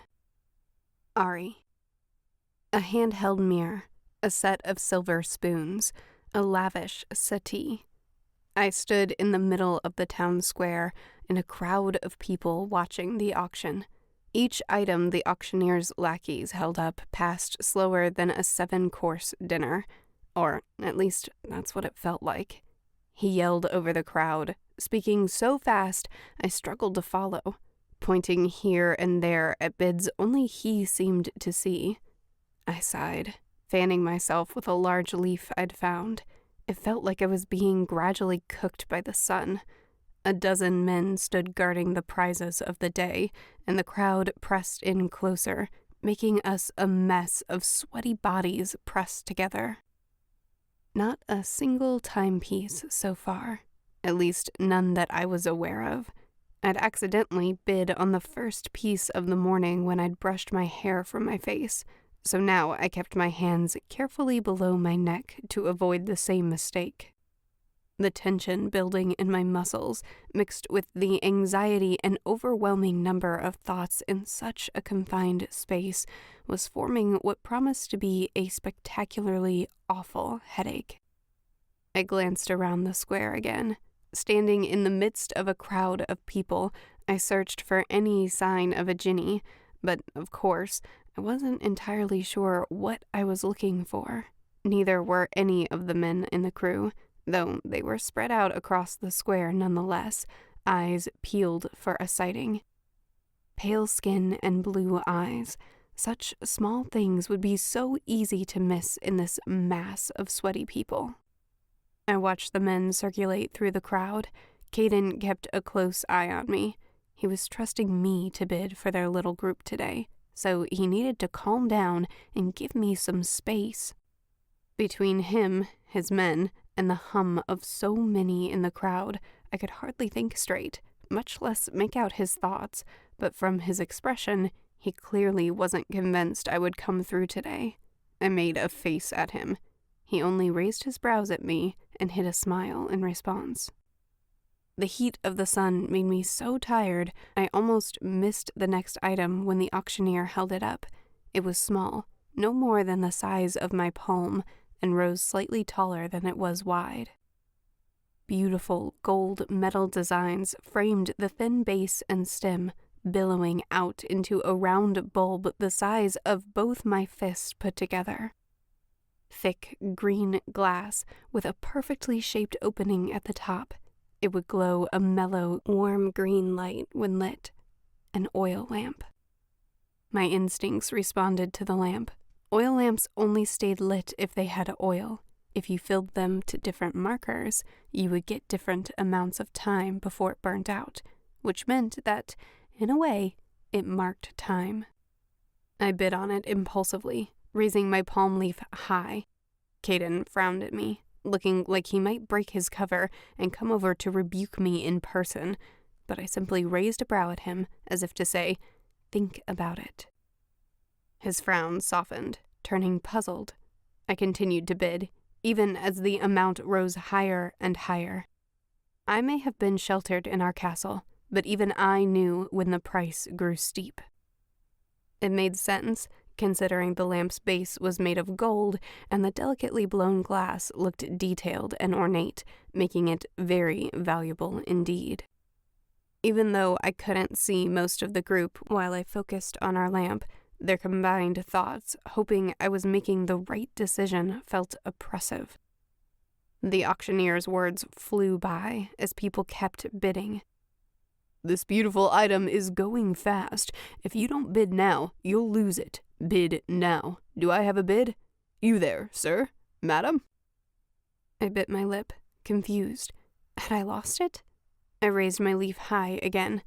"Young lady, you already have the highest bid. Do I have anyone who dares to risk the young lady's ire and take it off her hands? Bid now, or forever go without." I blushed as he continued to rally the crowd. Listening closer, I paid more attention to the latest bidder, beginning to worry the cost was growing too extreme. Caden hadn't given me permission to bid this high. His frown deepened, but he didn't try to stop me. Then, just as I was about to back out, I felt it. A sense I'd only ever felt around one person, King Amir. I'd assumed it was just because the king made me uncomfortable. It was always so small and insignificant, less noticeable than goosebumps, almost like a breeze. This time, it was magnified 100-fold, yet the breeze didn't touch the leaf in my hand or the clothing around me. I lifted my hand to stay running and raised up onto my tiptoes to see who might bid next. The internal breeze didn't have any sense of direction, and I worried it was my imagination until I saw a pale hand raise in the crowd, adding his bid to the rest. I glanced over at Caden. Worry lines creased his brow, but he nodded for me to continue. So I did. It rose even higher. Between the crew's lavish clothing and their humble living space, I couldn't possibly predict what they had to spend, but one by one, the other bidders backed out until between the auctioneer's calls, the only hands that rose were mine and the Jinni's. I waved my makeshift fan in the air once more, bidding slightly higher, wondering if even my crown cost this much. Could they afford such a ridiculous sum? When the auctioneer urged the crowd to beat my latest bid, there was only stillness. Was the Jinni still there? Had he given up? The auctioneer proclaimed the final price, naming me the winner. The lamp was mine. As the auctioneer moved to the next item, I wove through the crowd and stepped to the side where the employee wrote down my information, and I signed a promise of purchase note. We had until the end of the week to pick it up and pay for it. Now what? I heard this thought as if it were a shout amongst whispers. Why does she want my lamp? It was so crystal clear that it felt as if he'd spoken to me from mere inches away. I whirled around, looking over both my shoulders, expecting to find him right there beside me. But I was alone. It was definitely a Jinni. Goosebumps broke out along my skin as I scanned the crowd, searching for him. I'd never heard a Jinni's thoughts before, but now I knew without a sliver of doubt we'd found him. Hello, daughter of the Jinn. He spoke directly to my thoughts again, and this time he added a direction to it, making it come from my left, in a way no one had ever done before. How did he know I had Jinni blood? Could he sense me the way I sensed him? Panic flooded my senses, and despite the sweltering heat, I felt ice cold. Did that mean he knew of my gift too? I waited for those surrounding us to turn and stare at me in horror, until a more rational part of me reminded myself that he hadn't spoken aloud. No one else had heard it. When I turned toward the sound, I found him immediately, staring at me. Tall and thin, he stood still amongst the sea of people, hands in his jacket pockets. He had a hook nose, clear, sky-blue eyes beneath dark black brows, and his pale, almost translucent skin so clear his veins showed beneath, giving his pale skin the slightest hint of blue. His tall forehead spoke of intelligence, and his long black hair, almost to his shoulders, was swept back. His stance was casual, unhurried. He allowed me to take it all in, with eyes wide and my mouth open, before he continued his internal conversation with me. I wish to buy your lamp. I didn't know whether to think my response back to him or speak it out loud. In my indecision, I simply stood there, planted in place. Caden approached me from the side while we still stood staring. Well, he asked. Did it... Caden, I interrupted him. Did you get what you wanted? I got what I wanted, so I'm happy. It sounded like I was a rambling fool. As smart as he was, Caden somehow didn't catch on. Are you okay? Did you spend all that coin just because you thought it was pretty? Without warning, the Jinni stood next to us, joining our conversation. I don't mean to intrude. Caden jumped as if he hadn't seen him until he spoke. I smirked, ever so slightly. Now he caught on. There was no mistaking a Jinni now that I'd seen one. I would like to speak with the lady regarding her latest purchase. Of course, I agreed. When he turned to Caden, patiently waiting for him to depart, my smirk turned into a full-on grin. I wiggled my fingers at him as he turned to go. Very good, the Jinni said, facing me. He held a cane. He seemed too young for a cane, only a half-dozen or so years older than myself. Was he older than he appeared? Some legends said that the Jinn lived forever. His eyes did seem ancient. Then again, he held the cane more like a weapon than something he needed for support. How much for the lamp? I can pay you double what you purchased it for. If you can pay double, why didn't you keep bidding?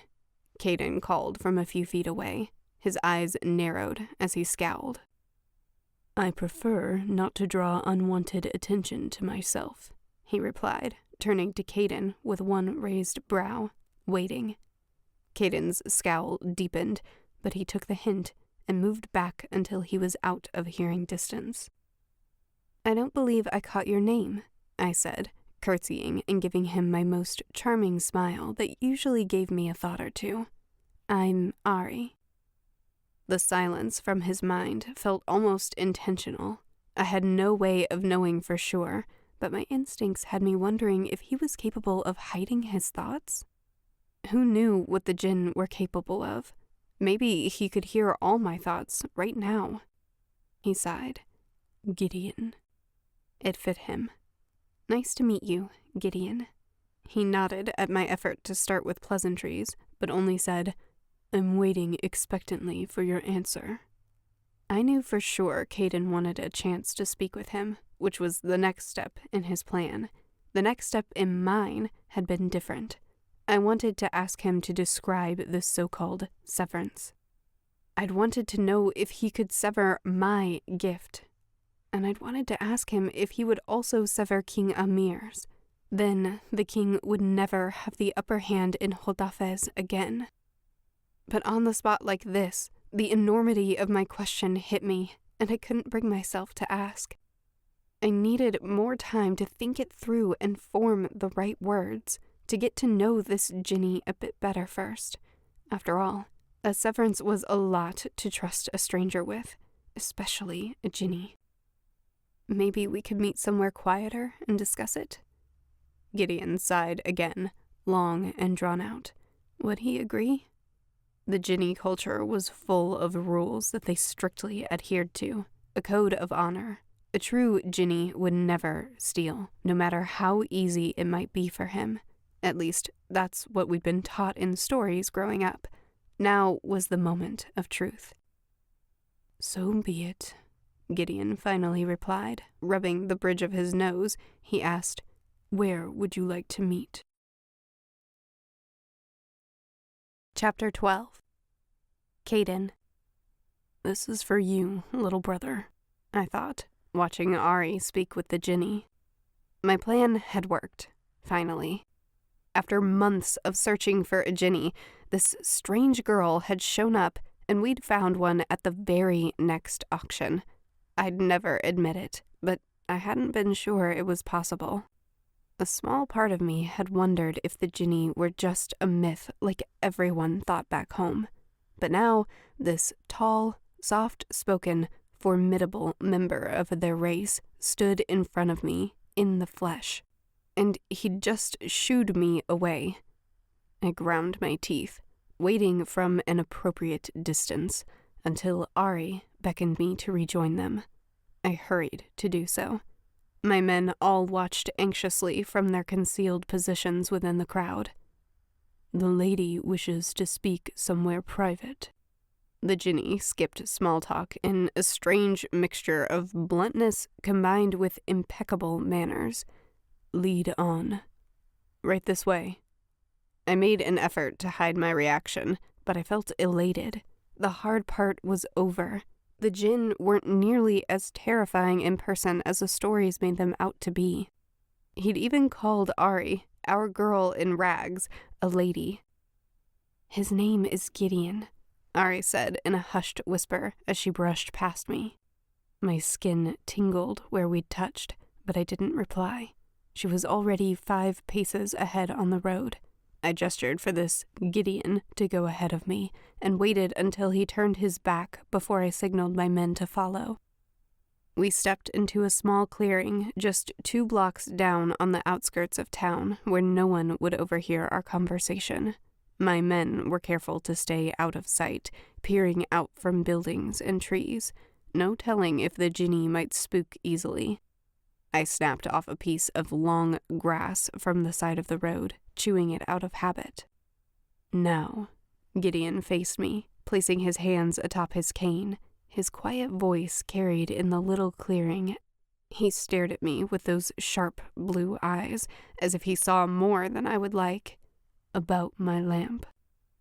You mean our lamp, Arie corrected him, crossing her arms. I had to give her credit for her gumption. We're willing to part with it, I amended her statement smoothly, for a price. I have graciously offered to double what you paid. Gideon stood stiff and unmoving. Not a flicker of expression crossed his face. We have a slightly different form of payment in mind, I answered.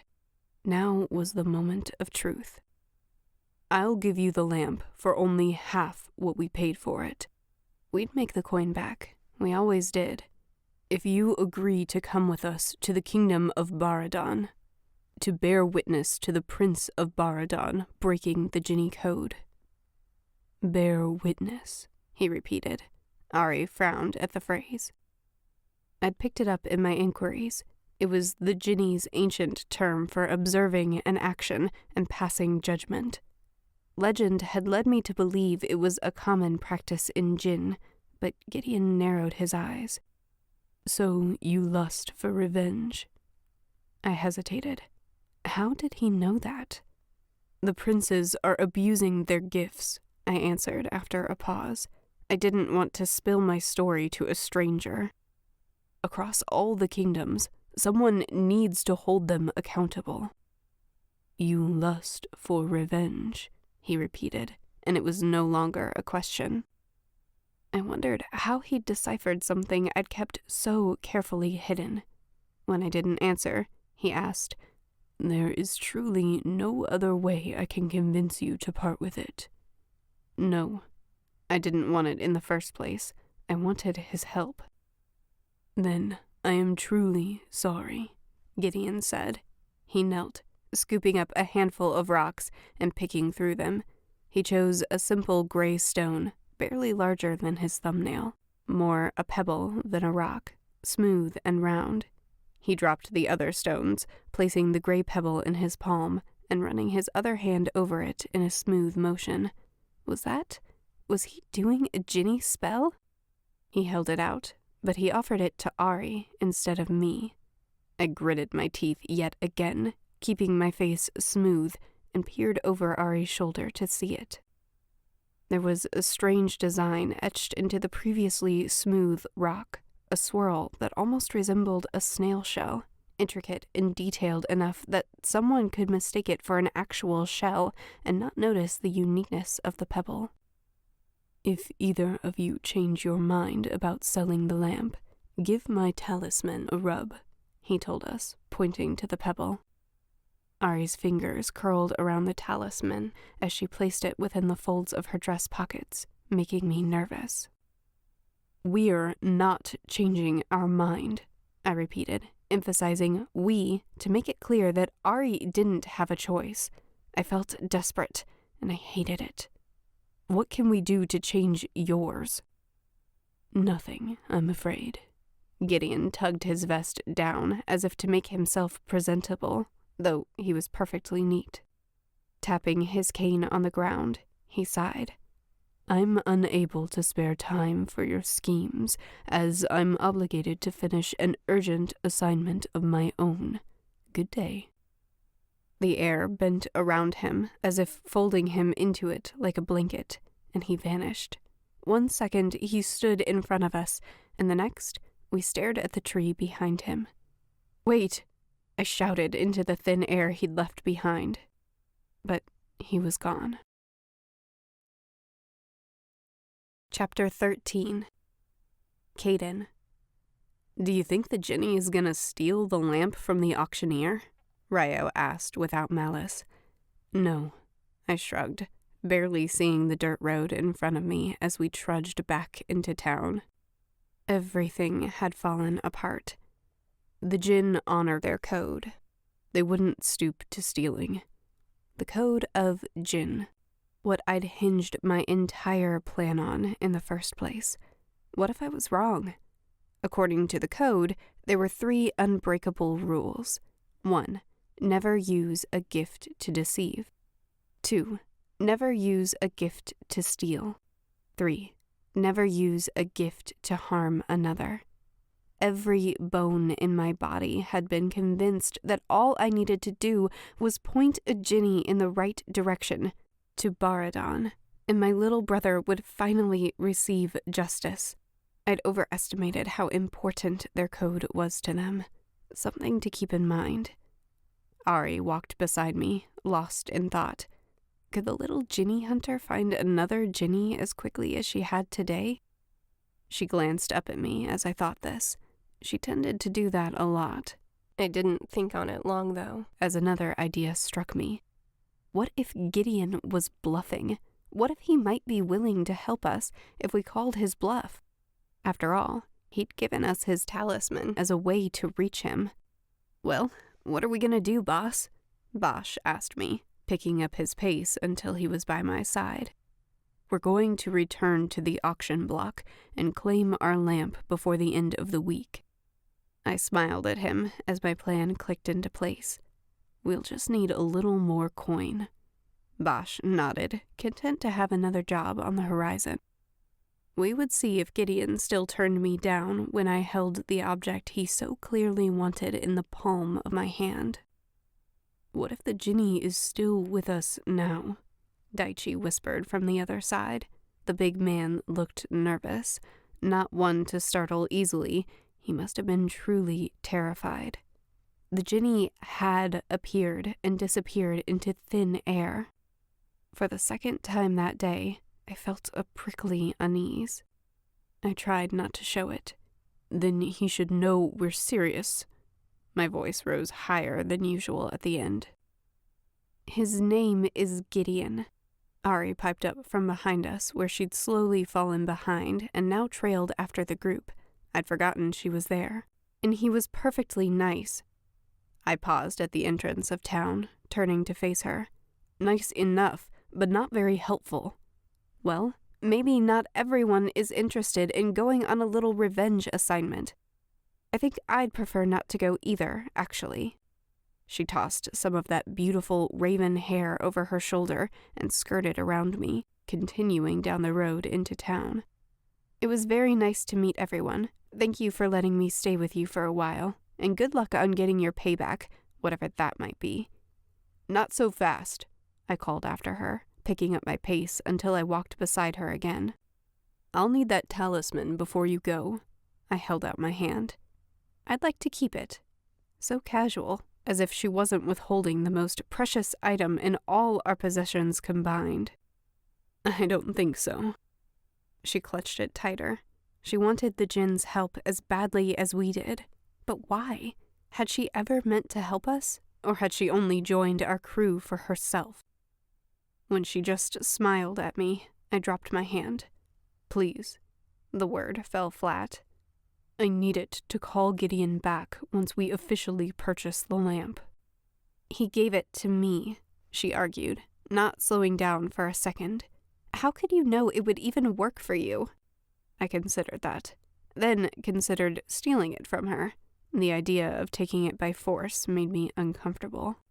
Glancing back, I found my men trailing us, wide-eyed at the girl standing up to the boss, not something that happened every day. "Unless you've come into a fortune recently, you can't go anywhere," I told her, grinning in triumph. "The auctioneer expects you to pay him at the end of the week for that lamp." She froze mid-step. "And it's strange," I continued, stopping beside her to cross my arms and tap my chin. "I don't know how I know this. Maybe I have a gift, but I feel fairly certain you don't have any coin to pay for it." I let my eyes drift to her clothing, ripped along the collar and by her feet, as if someone had hacked at it with shears, and dirty from sleeping on the ground at least once. The men had grown silent behind me, probably trying to fade into the background as Arie's glare burned up all the air in the space between us. She took one menacing step toward me. I stayed planted in the middle of the road. "I don't want the lamp." She took a step toward me. "I don't need the lamp," she said on another step. "And I have no plans to pick it up, so why should I worry about paying for it?" She stopped in front of me, less than a foot of space between us, hands on her hips. "I hate to break it to you, but creditors aren't going to see it that way." I shrugged, whistling a tuneless song as I stepped around her now, gesturing for the others to follow. "As far as they're concerned, your bid means you bought it. No excuses, no changing your mind." Over my shoulder, I spoke up in case she was too stubborn to follow just yet. "Ilium, what do the creditors do to people who can't pay their debts?" "Well, sometimes they enslave them," Ilium answered in his deep voice, as serious and dour as ever. "Other times, they'll put them in a cell or cut off a hand." He shrugged. "Depends on the size of the debt, really." I let that sink in for a moment before I paused, turning back to face Arie, where she still stood in the middle of the street. "I suppose you could try to go into hiding, but I can't guarantee that'll be very effective." Ryo caught on to my tricks and backed me up. "Oh, they always find you." He shook his head. "It's terrible what they do when someone backs down on their word." He lowered his voice, so she was forced to step up and join us as we walked on. "I've heard awful stories of them taking the payment however they can." "Aw, maybe it won't be that bad." Bosch tried to encourage her, not realizing my ploy. "How much did you bid again?" When she told him, he whistled a high note that fell low and final. "Ah," he said. "Never mind." I smirked a little, but didn't turn around. "It's up to you," I shrugged, still not looking back, "but we're going to need that Jinni's talisman back either way." Chapter 14. Arie. I'd wanted to find a quiet corner in the city where I could call Gideon back and make my request. I'd been rehearsing what I could say to convince him since the moment he'd vanished, but now I clutched my skirts and squeezed, imagining they were wrapped around Caden's neck. His cocky smile made me furious. After my brush with slavery just the day before, he knew I wouldn't risk that again. But he was beginning to worry. Is she going to follow? He and his men continued to walk on, though Bosch broke the unspoken agreement between them and glanced back at me multiple times as the space between us grew. Good. Let them stew a bit longer. Why hadn't I just asked Gideon sooner? It had only taken me a few short minutes to work it out. I would start by appealing to his Jinni code. I'm sure the Jinn dislike humans stealing their abilities. And then, straight to the point, I don't even want my gift and would like to request a severance. No, maybe a bit more formal. He seemed to appreciate formality. I would like to beg you to consider providing me with a severance. I could improvise that part. In return, I'll sign the lamp over to you. A willing subject asking for their gift to be removed? How could he say no? But the only way it would work was if I could get away from the crew, and it didn't look like Caden was going to let that happen anytime soon. "If I'm staying with you, I'm keeping it," I finally called out after them as I started to walk. I slipped my hand into my pocket, clutching the small pebble before I caught myself. Making every effort to avoid rubbing it, I carefully let go and pulled my cloak around me as if it would stop them from taking it. I could only trust Caden's thought earlier would hold. He didn't want to harm me. I stopped in front of him. Gideon gave it to me. He stood at a crossroads in the streets, literally and figuratively. I could tell he was frustrated, as much as he tried to hide it. The way those golden brown eyes squinted at me, but I didn't back down. "Fine," he said after a long moment. He turned, leading us through the narrow passages between tall buildings, winding this way and that until I was thoroughly lost. The men kept me in the center of the group, and no one said another word until we reached the now familiar green door of the small dwelling. They didn't trust me as much now. "We'll have to keep an eye on her at all times," Naveed signed, and they nodded in agreement. Everyone kept quiet as we entered, sensitive to the strange mood that had settled over us. I didn't care. I had nothing to say, so I stayed silent as well. We sat down to the piping hot stew that Naveed had put together before we left. I sat on the far side of the sofa from Caden. We ate in silence that grew more awkward the longer it stretched. Why doesn't she want to help us? I tried to ignore Bosch's thoughts, holding my bowl out to Naveed and gesturing for a refill. I'd eat until I couldn't take another bite. At least then I'd have a full stomach when I snuck away later. "Please, Arie," Bosch surprised me by speaking up. "I know you don't want to stay with us, but we're not all bad. We can be quieter, and Naveed's food is really good, and—" "Shut it," Daichi growled. "She doesn't care about us." Ryo smacked him across the head. "Not you, at least, if you go around talking like that." Caden cleared his throat.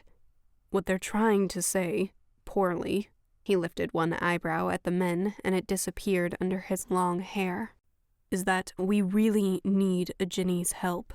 It's not right what these princes get away with. No one stands up to them. We just want justice. You understand, don't you?" I accepted the second bowl from Naveed slowly. His eyes pleaded with me. Glancing around the room, I saw that all of them hung on my answer. Daichi restlessly played with his doorknob, while Ryo chewed his lip. Ilium scowled, even grouchier than usual. He'd already made up his mind that he didn't like me. Caden wouldn't lower himself to beg, but his eyes implored me to reconsider, almost as if he knew what I was planning. Lowering the bowl, I stared down at the food in thought, avoiding their gaze. I'd grown up with the princes and their foolish, power-hungry ways. At least I'd been somewhat protected as a princess. What must it have been like for these men for them to venture out on a quest for vengeance? Glancing up again for a minute, I caught the men signing to each other. But whatever they were saying, it wasn't about me, because the thoughts stayed a wordless hum. Bosch's head whipped back and forth, watching Daichi sign, then Ilium, then Caden respond. Naveed joined in, hands moving faster than all of theirs combined. Bosch squinted, looking as confused as I felt. My mind drifted back home to the reminder of my own power-hungry, unwanted fiancé, King Amir. I imagined Gideon teaching him a lesson that would send him running back to his castle, leaving my father in peace. That alone made me reassess my decision. Maybe it was possible to do both, to help them convince Gideon and to convince Gideon myself. I didn't really have anywhere else to go. No one was hiring. I didn't have any coin. Better to stay with this group of people whom I half trusted, where I could get a warm meal. If I helped them first and asked for Gideon's help later, it would give me time to get to know Gideon too. That seemed reasonable. "If I stay long term," I began, and Bosch and Ryo cheered, "then I get paid as a partner. Whatever the rest of you earn, that's what I earn too." I had no idea how much that might be, but judging by their clothing, they had some coin. If I was careful, I could save my pay and make it last. No one would steal from me again without serious consequences. "Agreed," Caden said, and this time everyone cheered, except me. I paused in chewing. How are you going to pay for the lamp? I asked, because as you said, I obviously don't have enough. Out of everyone here, I should have been most able to afford it. I ignored the urge to mourn the loss of my tiara and jewels once more. Do you have some treasure hidden somewhere that I don't know about? Don't worry about it, Caden said, waving off my concerns. It's something we know how to do. Chapter 15. Caden. What are you doing up so early? I asked Arie, stepping out onto the roof. The morning sun still kissed the horizon, and the light had a pure, shimmery quality to it, cool and refreshing before the heat of the day took effect, if a bit damp with dew. I tried to catch my breath as I approached. When I'd awoken, her door had been open, and though I wouldn't admit it to her, I'd run through the entire house searching for her, terrified she'd left in the night with the talisman. She sat curled up on the sofa, surrounded by pillows, wearing the same dress she'd worn the last 2 days. It occurred to me, belatedly, that she didn't have anything else, didn't have a single bag or coin to her name, and yet, besides a hint of dark circles under her eyes, she looked beautiful and perfect. A blush rose in her cheeks as I admired her. Were the men too loud last night? I pulled a chair over to sit by her, turning it backwards so I could straddle it and drape my arms over the back, facing the colorful sky as well. They aren't used to having a lady in the crew. Have we made you uncomfortable? No. She shook her head, but didn't take her eyes off the sunrise. They're fine. You're all fine. I just couldn't sleep. Are you worried about something? I studied her out of the corner of my eye. Something you want to share? Ever since we told her our plans for the heist last night, she'd been quiet. That got her attention. One perfect brow arched as she glanced over at me. Something I want to share? How about you first? It's not every day one meets 6 men preparing to steal treasure from a king, and not to keep, but to pay for a Jinni's services, all of which everyone immediately changes the subject when I ask. I laughed. Fair point. The men were just following orders. They had their secrets, and I had mine. The pink streaks in the sky were fading to a more normal blue. The men would be up soon, if they weren't already. You're good at keeping secrets, you know that? You're impossible to read. Arie faltered over the last word. Am I?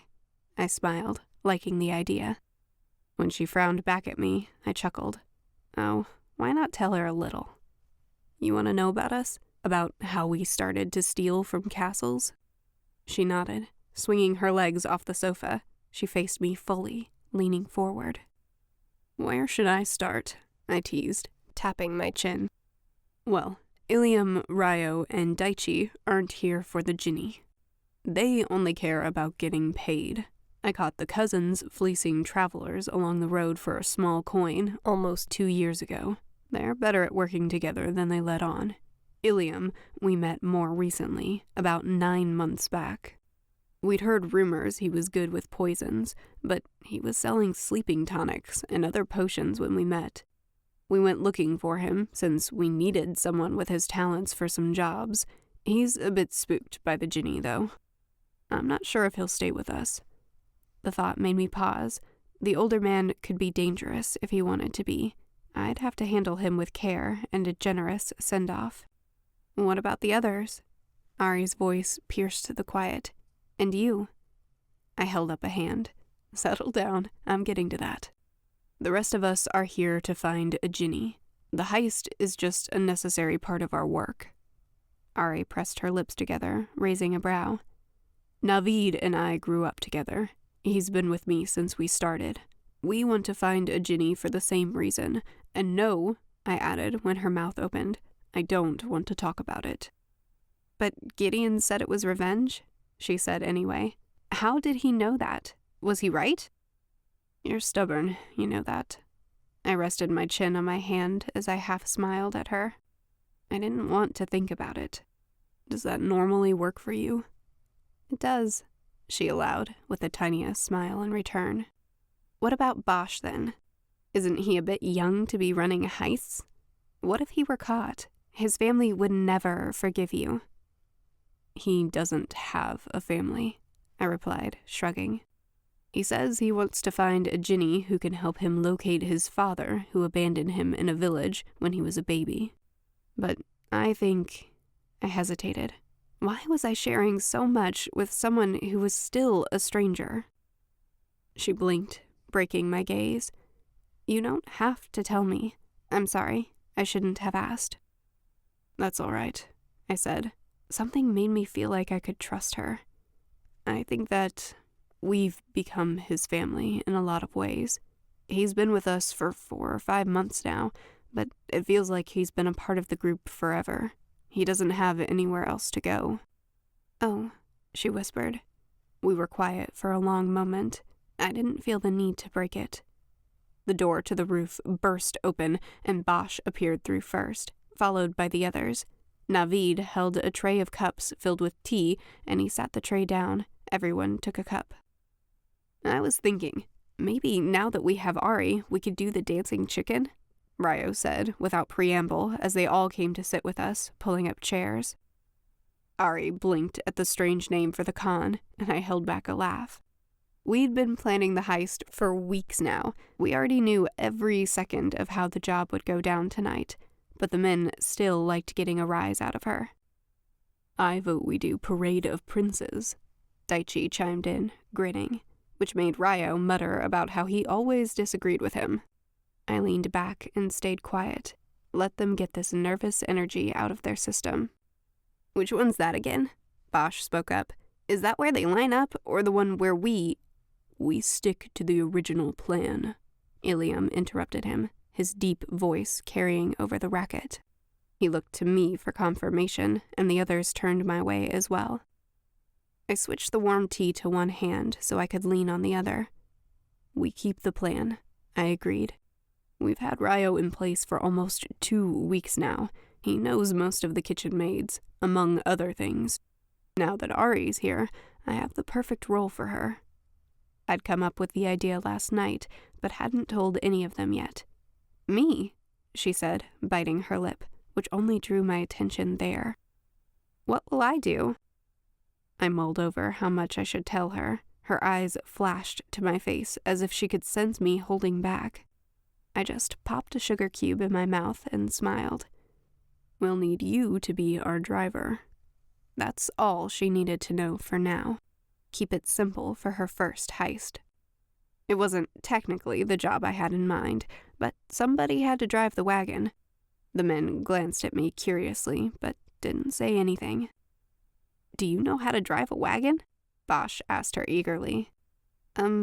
No? Arie was still frowning at me like she didn't like something I said. She'll learn, I said as I took one last sip of tea and stood. We only have a couple of hours left to get ready. Everyone tried not to tense at that, but the nerves always came into play around this point. Navid and Bosch, it's time for you both to collect the horse and wagon. Ilium will finish mixing his concoctions. Ryo, you'll go ahead of us to the castle and charm your way inside. Take Daichi with you. Teach him the ropes. But he'll get in the way, Ryo complained. You can't flirt with a woman when someone's watching. It's just not right. He stood too, moving back across the roof. Daichi bristled, following him. What's not right is the way you constantly lie and manipulate. Have you ever kept a promise you made to a woman? Absolutely, Ryo huffed. I phrase my words carefully so there's never any real lies. It's an art, really. A skill. Teach him the supposed skill, then. Ilium growled from his corner, still finishing his tea. It's not an option. Navid's intel says we'll need 2 men to lift the bar for the back door. I explained calmly, interrupting the fight about to break out. Unless you've been lifting tree trunks in your spare time, you're too weak on your own. Ryo grumbled to himself. Come on, he said to Daichi, opening the door. Let's go. I'm going to run an errand in town, I added before they disappeared. Don't forget, right before the dinner hour, You'll hear the cue." "You got it, boss," Daichi said, and Ryo nodded. The door closed behind them. Our plan had officially begun. Chapter 16. Caden. "The princes like to have guests to dinner to show off their wealth," I told Arie as we rode in the front seat of the wagon down the road toward the Aziz castle. She rolled her eyes slightly, but was too focused on the road to come up with one of her usual fiery responses. Her fingers clenched the reins so tightly I thought they'd lose circulation. I reached out and gently pried them loose, flipping her hands over and lowering them to rest on her lap so she could cradle the reins instead. "Don't worry, the horses won't rip them out of your hands," I teased. "We got the nice ones." She snorted, but her posture softened slightly. "It's not the horses I'm worried about. I can handle any horse. It's this ridiculous plan." She didn't know the half of it yet. Her frown deepened, and no matter how much I teased her after that, she didn't lighten up. Earlier, when I'd gone out on an errand, I mulled over how there was something off about her. Usually I could read people better than a book, but it felt as if Arie was written in a completely new language. "Don't worry about the plan," I said now when she asked about it yet again. I waved off her concerns. "We could do this in our sleep." "Yeah," Bosch chimed in from the wagon bed as Navid and even Ilium nodded. "We're the best of the best. That's why Caden picked us. Right, boss?" "That's right," I grinned at him. He wasn't wrong, actually. The kid could pick any pocket and pilfer any object. He could probably steal a spoonful of food directly out of a starving man's mouth without him ever noticing. "King Gaspar is hosting a dinner party tonight for all the nearby nobles and neighboring royals, so he, his guards, and all the castle staff will be thoroughly distracted," I continued. "Navid made sure to learn exactly how many guards will be on duty tonight. Ilium came prepared." I didn't need to check with him or even look back. Ilium always came prepared. "Stop here." Arie pulled the reins and the horse slowed until the wheels stopped rolling. I hopped down and held out a hand to her. "What are you doing?" She didn't move. "I'm trying to help you down." "But I'm the driver." She scowled, tightening her grip on the reins. "And you drove," I agreed. "Now you're a walker. It's the second stage in the master plan. Come on, trust me." I leaned over the side so my hand was just inches from her own. For a minute, I thought she was stubborn enough to challenge me further, but she set the reins on the holder and stood, clutching her skirt in one hand and placing the other in mine before climbing down carefully. Once on the ground, she snatched her hands away. I hid my disappointment, taking my bag from Ilium. "Your turn to drive," Ilium told Bosch, not moving. The older man knew my plan, and he was good with secrets, mostly because he didn't care. He and Navid could fill Bosch in after we left. Bosch hopped up onto the front seat, eager to drive, while Ilium and Navid continued to lounge in the back. "Good luck," I nodded to them as Bosch clicked for the horses to take off down the road once more. "You too, boss," Bosch called back cheerfully, and they were off. "Why aren't we going with them?" Arie asked me, frowning. "And why are they dressed like servants, but we're not? I'm not going any further until you explain." "You have cute frown lines," I told her as we strolled down the road, unhurried. It was true. She also had a dimple in one cheek when she was trying not to smile. "They're going to need them to blend in once they're inside." "Aren't we going to need them to blend in too?" Her voice fell in disappointment as she added, "You're taking me off the crew, aren't you?" "Not at all." I reached down to the side of the road to snap up a long piece of stiff grass. "You and I are taking the easier way in." "Easier?" I nodded, chewing on the prairie grass, an old habit. "Daichi and Ryo are going to unbar the door to the castle keep and drop a rope out the outer tower window. Navid, Bosch, and Ilium will all be scaling the wall to get inside. I figured you and I could just walk in instead." Unlike the other men, I was dressed in my finest. That reminds me. I lowered the sack from my shoulder. I got you something. With a flourish, I tugged a huge pile of red fabric from the bag, struggling to find the top and botching the unveiling a little. She gasped, "What's this?" Feeling quite pleased with myself, I grinned and held it out to her. "Try it on. Humor me." I returned to the road while she stepped behind the trees on the side, switching her torn gray dress for the brand new one. "How's this?" she asked, sounding breathless. When I turned around, I accidentally let the piece of grass fall from my mouth. "Very nice." She looked stunning. Standing there in the road, her raven hair flowed down her back, free and wild. The red dress made her look fiercely beautiful. "We're gonna need to do something about your hair," I said, clearing my throat and stepping up to her. "I grew up with sisters. Trust me." She frowned at the idea of my doing her hair, but didn't protest. The simple crown braid only took me a few minutes. Playing with her hair felt intimate, and absolutely nothing like doing my sister's hair. "There, done." She touched a hand to the loose braid, brows rising. "I'm impressed." "You should be. You look beautiful." She blushed at the compliment, or possibly my gaze. "So, walking in, you say?" "Only for another minute or two," I said, turning to gaze behind us. "In fact, I think I see our ride coming now." Chapter 17. Arie. A nobleman's carriage approached. "What do you mean, our ride?" I hissed. "Oh, I didn't tell you?" Caden smiled at me. His eyes were warm, molten gold in the light of the setting sun.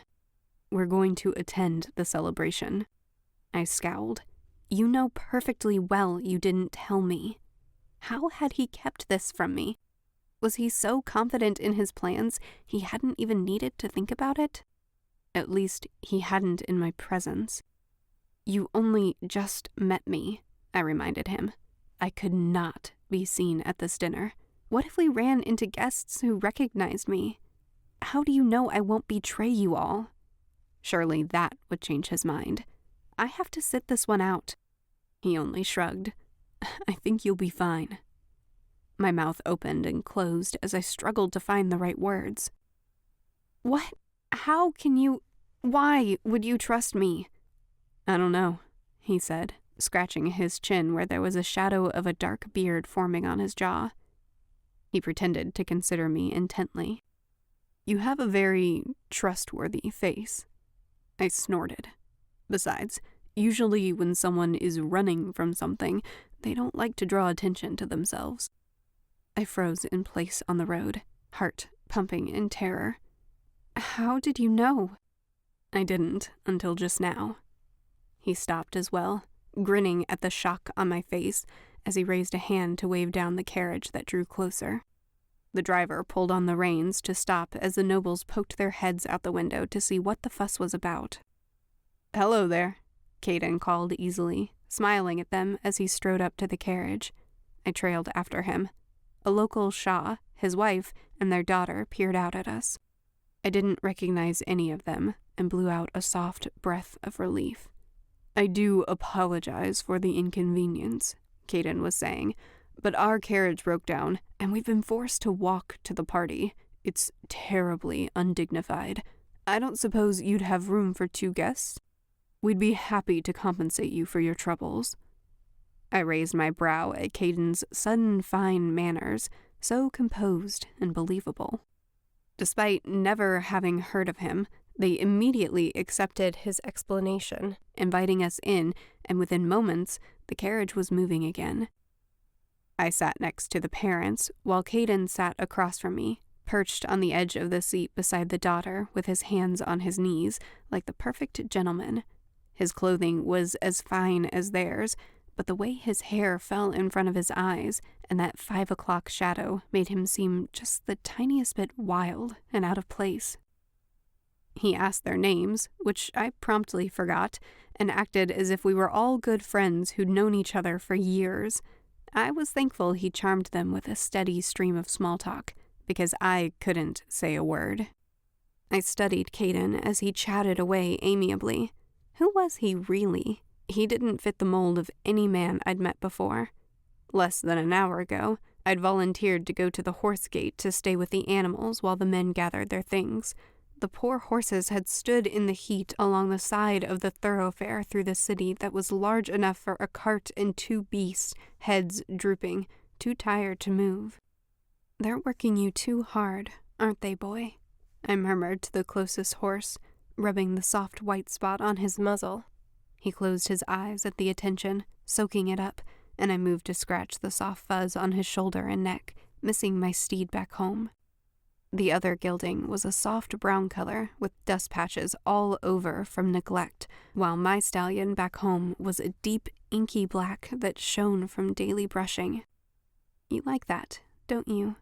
I smiled at them as I pet them both, relaxing for the first time in a while. The first horse nuzzled me back. "I like you too." "You've said more nice things to those two in the last 5 minutes than you've said to us in the last 2 days. Caden spoke up from behind me. I whirled around to face him, swallowing. "Animals are better than people," I said, pulling myself together. "They deserve it." "People aren't that bad," he argued. He stood in front of me, arms crossed casually. When I finally glanced up at him, those golden eyes pinned me in place, studying me curiously. "They are, actually," I said. "No malice, just truth." I stepped around him, but I only took a few steps before I heard his fascination with me. I had intrigued him all the more by pushing him away. I sighed. Before I could think about it, I paused, angling to look back at him over my shoulder. Don't what?" I turned to face him fully, crossing my arms just like him, although admittedly a lot more defensive. "Don't be interested in me," I said, raising my chin and keeping my tone cool and self-assured, though I didn't feel like it. I'd never called a man out like this before. It felt good, so I added, "You're just like every other man, admiring my body and my face." "Yeah." He surprised me by agreeing immediately, a slow smile spreading across his face. "I definitely am." Despite my frustration, I blushed. "A man can like more than one thing, you know," he added, still wearing that smirk. "I was also admiring your way with animals and how you're a bit prickly in the mornings." "Well," I faltered, mouth opening and closing, not knowing quite what to say. "Don't!" He just stared at me, one side of his mouth twisting up in that crooked smile. He took a step closer until he was nearly toe-to-toe with me. I tried to swallow, but my mouth was dry. "Don't tell me what to do," he said with a smile. And this time, he stepped around me to climb up into the wagon. The rest of the crew approached as I stood in the street, confused. I hid my red face in the horse's neck. "What just happened?" I whispered to the beast, but he was too busy falling asleep to pay me any attention. Now, I sat across from this enigma in the carriage, and I couldn't help but admire him. Not only was he handsome and intelligent, but he seemed kind. Was it a facade, or was it real? I couldn't tell. "The Lady Dusa and I are grateful to you both for rescuing us," Caden said, pulling me out of my thoughts. Had he picked that specific name intentionally? Dusa was a common name, so maybe it meant nothing, but it also meant sweetheart. "We've been looking forward to this event for ages." Caden switched to the next subject without even a glance in my direction. Maybe I'd imagined it. "When was the last time you visited the Aziz castle?" The conversation continued on around me, but my ears had caught on that one word and stayed there. We. I'd officially become a thief, just like the rest of them. I wasn't ready to admit it to Caden yet, but it sent a tingle down my spine. I was playing an important role in the heist. I was valuable. As the carriage rolled up toward the grand castle, I admired it with them, murmuring my delight for the coming celebration, slowly coming into playing my part. I rather liked it. Chapter 18. Caden. We slipped inside the castle with the other arriving nobles without incident, walking up the steps alongside Azadi Shah, his wife, and their daughter, who kept sneaking jealous glances at Arie. Despite her reticence, Arie drew everyone's attention like a fire on a dark night in her vivid red gown. Even as we entered the grandeur of the castle with its vaulted ceilings, ornate sculptures, and brightly painted decor, I found myself admiring her more than anything else. She gripped my arm as if it was the only thing that kept her from drowning, and kept reaching a hand up to hide her face. "You look beautiful." I caught her hand and drew it down. "Stop worrying. You'll stand out far above everyone else." Instead of reassuring her, her brows drew together, and her hand flew back up to her face. "I don't want to stand out. I shouldn't be here. You don't understand." I was at a loss. Was it the heist? Was she having second thoughts? Help me understand, then. "It's nothing." We passed through the enormous entrance in the grand dining hall where the tables were laid with a feast that could feed 1,000.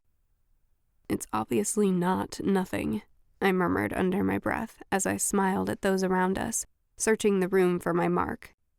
"It's nothing because there's nothing you can do," she replied, lifting her chin. "Why have you brought me here?" I let her change the subject. A distraction would help her get over the nerves. I leaned closer to explain as we walked. "Each night, the captain of the guard gives the men who stand guard over the treasury a code that only they and the king know. They guard the treasury at the end of a long hallway with an arrow notched and ready to point at anyone who tries to approach without this code. If we can learn tonight's code, Ilium can get close enough to use his sleeping powders on the guards. Without it, we may have to shoot them to keep them from raising the alarm. I'd like to avoid that if at all possible, which is why you and I are looking for the captain of the guard." Arie groaned. I paused, turning to study her. She was pale and shaking now. Steering us through the crowds, I led Arie out onto the balcony and found a corner sheltered by a potted palm where we could talk in private. "What's going on?" She pulled away, crossing her arms. "I just don't want to be here. It makes me uncomfortable. This sounds like something you could do on your own." I stared her down. She was hiding something. I crossed my arms as well. "I originally planned to get the captain alone and force him to tell me, but I thought if you were here, you could sweet-talk him into giving his secret, the way you charmed Gideon. And then we wouldn't need to hurt anyone." I shook my head as I spoke. "Never mind. It was unfair of me to expect that of you without asking. Go meet the others instead. I'll handle the captain." I turned to go back inside, but Arie's hand on my arm stopped me. "Wait." Chapter 19. Arie. I agreed to it on one condition. Caden had to let me talk to the captain of the guard alone. "She's embarrassed," he thought as he agreed, and I let him think that, leaving him standing on the balcony as I moved indoors. He couldn't know that I'd met Captain Tirani during my visit here last summer, or that the captain would recognize me on sight, not to mention dozens of others. I'd already spied the king's son across the room and made a note. "Is that Princess Arie?" The thought struck me like a physical blow over the hum of their shapeless murmurs. I nearly choked. Only a few paces away, a girl with a mass of curls and a silver dress that shimmered with a hint of expensive Jinni magic caught my gaze and waved. I flashed her a smile and a wave before turning sharply in the other direction, only to bump into another familiar face. "Arie?" Someone touched my arm to stop me. I turned to squint at him, vaguely remembering him as a Shah from one of my first courtship tours. "I hadn't heard you were visiting. When did you arrive?" Today, actually." I replied, stepping backwards, trying to keep moving. But he wasn't having it.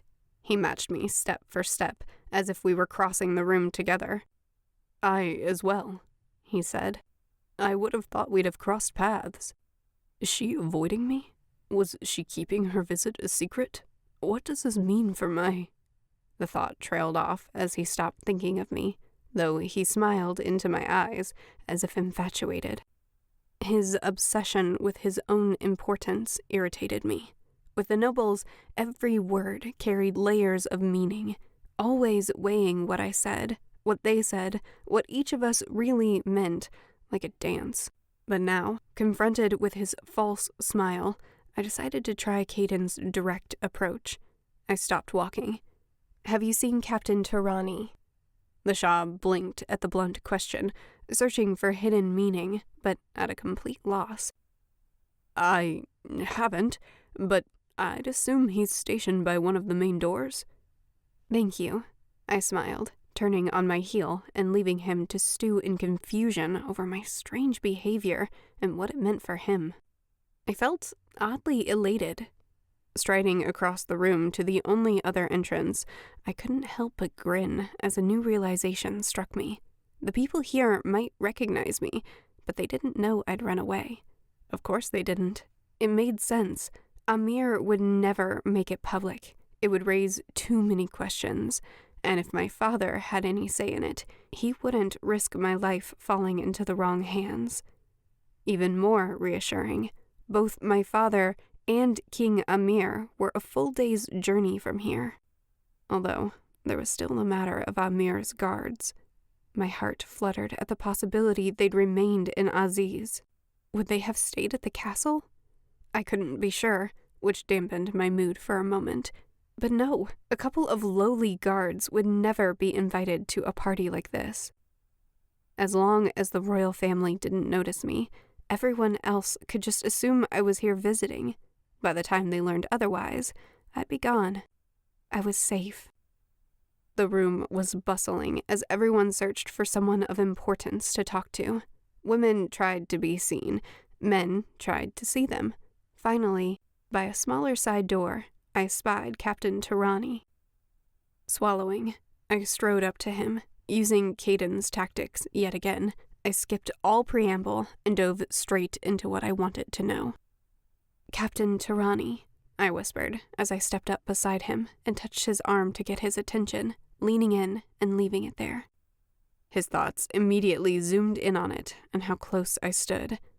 "I've just heard the most fascinating rumor. You must tell me, is it true that the king has a code for the men who guard his treasury?" The captain startled. "Where did you hear that?" I let my lips curve into a mischievous smile and pressed even closer, lowering my voice as an excuse to do so. "I can't reveal my source, but I'm dying to know. What is it? What's the big secret?" He coughed to cover his surprise and stayed still, his thoughts revealing he was too concerned about offending me to move. "I can't say." This wasn't the reaction I'd hoped for. "Oh, come on now. You can tell me. What would a girl like me ever do with that kind of information anyway?" I laughed, rolling my eyes at the absurdity, making him chuckle as well, though possibly just to humor me. He was growing suspicious. I needed to make this more believable. "Oh, all right. It was that guard by the entrance," I said, guessing my way through. "The one who's kind of lazy, you know? Looks right through you." Captain Tarani scowled. "I know just the one." "But now my curiosity is piqued," I whined, batting my eyelashes and hoping it came across more flirtatious than ridiculous. "Just whisper it in my ear. I'll never tell a soul." I pressed my hand to his chest in earnest, drawing his gaze there, pasting on a smile when it stayed so I wouldn't glare at him. "I know you wouldn't do anything," he trailed off, considering it. "I can't tell her. If King Gaspar found out she knew, I'd lose my head." His eyes finally raised to mine. "Unfortunately, rules are rules." That truly was unfortunate. "What if I guess correctly, I ran a finger along my lips thoughtfully, drawing his attention there. He made it too easy. It was times like this where I understood why men feared my gift. Before he could argue, I began guessing. Is it the king's name? That would be horribly egotistical and completely like King Gaspar. He smiled, but refused to answer. She'll never guess. Something other than a name, maybe. I watched him closely for a sign that I was getting closer. Maybe his favorite food? No reaction. Or a pet? Still nothing. Or something to do with the treasure itself. How did she... No, don't respond. She'll give up if you don't let her know how close she is. This I could work with. Maybe it's the number of coins in the treasury? I sincerely hoped it wasn't, or I'd be here guessing all night. Or maybe a painting? Or, oh, is it jewelry? I trailed off, slowly running out of ideas. Maybe a weapon of some sort? He was scowling now. This isn't possible. If she guesses Jade Dagger, I'll need to interrogate her to find out which soldier leaked the information. I sighed, slouching a little in defeat. I give up. It's probably something impossible like a secret lover's name, isn't it? This isn't nearly as exciting as I'd hoped. If you'll excuse me, Captain, I'm off to find dessert. Yes, of course, he replied, and his relief was palpable. I listened for his thoughts as I turned away to find Caden, hoping I hadn't been too obvious. Not a single thought about me, because, after all, what would a girl like me ever do with that information? Chapter 20. Caden. The waiting was the hardest part. Arie met me on the balcony right at sunset and swore she'd learned the code, but refused to tell me her methods. Jade Dagger? I scrunched my nose at the surprising choice. Are you certain? I thought for sure it'd be his niece or favorite pet. Arie shrugged. So did I. I don't know why I trust you, I told her honestly as we strolled to the ledge to admire the view of the open sea. I barely know you. Her eyes narrowed. If you put me through all that just to say you don't trust me, I swear on a Jinni I might hurt you. Only one way to find out, I suppose. I grinned and changed the subject. Can I just say how pretty you look? She rolled her eyes and faced the water, leaning on the edge of the stone wall, but a hint of red touched her cheeks. I faced the sea as well, trying to focus on why we were here. It should begin any moment now. When the trumpets sounded from inside the great hall, I knew it was finally time.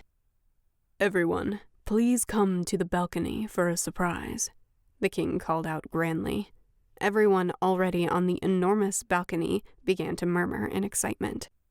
Come, I said softly, pulling Arie away from the edge, pushing through the crowds coming toward us, against the flow of people. I regretted staying on the balcony so long. We only had from now until the final dinner course. The volume and chaos of the great room transferred outdoors and rose to new levels as they crowded each other, trying to get the best position. Arie pressed closer to me as we approached the king and his son, ducking behind me out of sight as they passed, and then returning to my side once indoors. I didn't say a word. Whatever her secrets might be, they could wait until this was over. I stuck to the sides of the room, slipping into the hall at the first opportunity, keeping a slow, meandering pace for appearances as a distracted couple strolled by and busy servants glided past. Not long now, I murmured. Sure enough, the first boom sounded behind me. The castle shook. Arie's eyes flew open and she gripped my arm. I patted her hand, grinning. Don't worry, it's just the fireworks. We met up with Navid, Ilium, Bosch, and Ryo in the far tower. Navid signed to Bosch, who frowned as he tried to follow, while Ryo outright ogled Arie in her finery. Ilium's scowl deepened, causing his dark skin to wrinkle. I held the door open for Arie and entered behind her, waiting until it was closed to whisper, "Where's Daichi?" Ryo rolled his eyes. "After we unbarred the door, he followed some girl out of the kitchen. Haven't seen him since." My jaw tightened. They looked to me with brows raised, waiting to see if they should be worried or not. I was, but they didn't need to know that. "He knows the plan," I said, waving them onward. We circled the tower stairs to the ground floor. A quick pick of the lock, and we were in, following the mosaic patterns along the floor toward the keep. The keep held the treasury, and also the dungeons. If Navid's reports were accurate, this part of the castle should be very quiet, with everyone in the kitchen and dining room on the other end of the castle, or in the guardhouse by the entrance. "Ilium," I whispered, gesturing for him to take the lead. "You're up." As the authority on powders of all forms, our demolitions expert could flatten people as easily as buildings. Before our departure, I'd watched him grind up a special formula that would render any man unconscious within seconds of breathing it in. According to Ilium, one simply needed to blow the powder in their direction, but we all preferred him to do the job. It sounded risky to me. What if we inhaled by accident? What then? Most likely, we would wake up on the dungeon floor. Better to let Ilium do what he did best. He led us down the halls until we reached another turning point. The guard on the other side was down before I rounded the corner. He'd been posted alone, no one else to raise the alarm. We dragged him inside the stairwell, and Ilium stripped him of his armor, pulling it on over his own clothes for the next stage of the plan. The tiny arrow-slit window in the tower barely let in the light of the moon.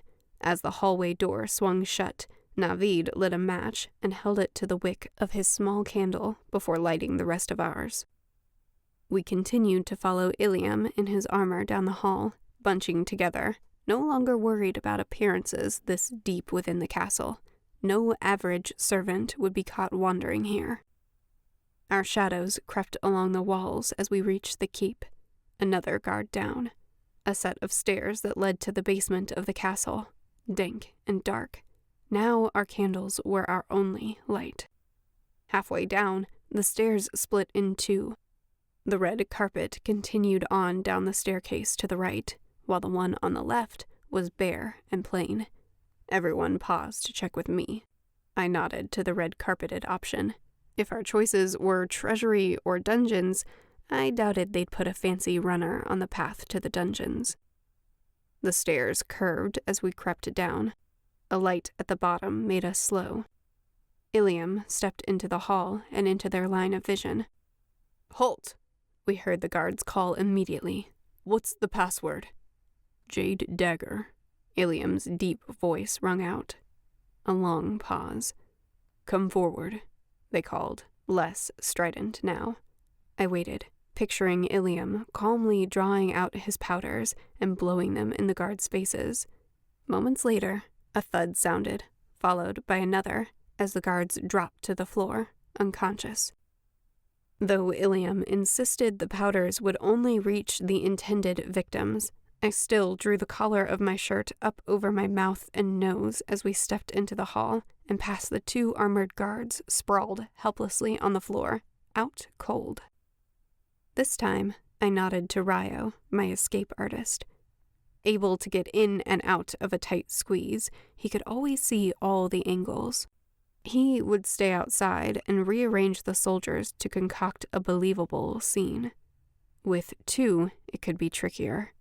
It would be difficult to convince someone that two guards fell asleep at the exact same time. Since our aim here was to be invisible, Ryo had sketched a few different options. He pulled a small hammer and chisel from his tool belt, which meant he'd gone with his favorite choice. He intended to chip away a few large bits of rubble from the ceiling and rearrange them around the guards' heads to make it look like a small earthquake or shift in the castle structure had caused debris to fall from the ceiling and knocked them out. Grinning, Bosch pulled out the key to the lock that he'd swiped from Captain Tarani in the midst of the feast upstairs. Once the bolts clicked open, he swung it wide for us with a smirk and a bow. Navid led the way inside. and we followed, leaving Ryo to his work. We'd broken into many castles before, but this treasury was definitely on the larger side. The vast room stretched what had to be almost a third of the castle above. We held our candles aloft. King Gaspar had an enormous work table front and center, currently piled with gold bars, leading me to believe he often came down and counted. We wouldn't touch those. Along the walls were different cases set up to display a wide assortment of jewelry and weapons, which all gleamed in the light. Arie lit one of the main lamps in the room before I caught her, and the room burst into light. "Stop," I hissed before she lit another. "We leave no trace. That includes everything, down to the dust on the table and the oil in the lamps." I twisted the key to extinguish the flame in the lamp, which caused the room to fall into deeper darkness than before, almost sinister. "You should have told me," Arie mumbled. "This is how you learn." I grinned and bumped her elbow to show no harm was done. "Now, spread out. Touch as little as possible, and look for things that won't be missed right away. Things we can sell fast before the king starts looking for them." Everyone nodded and steered away from the obvious gold bars lying on the table, which were stamped with the king's face.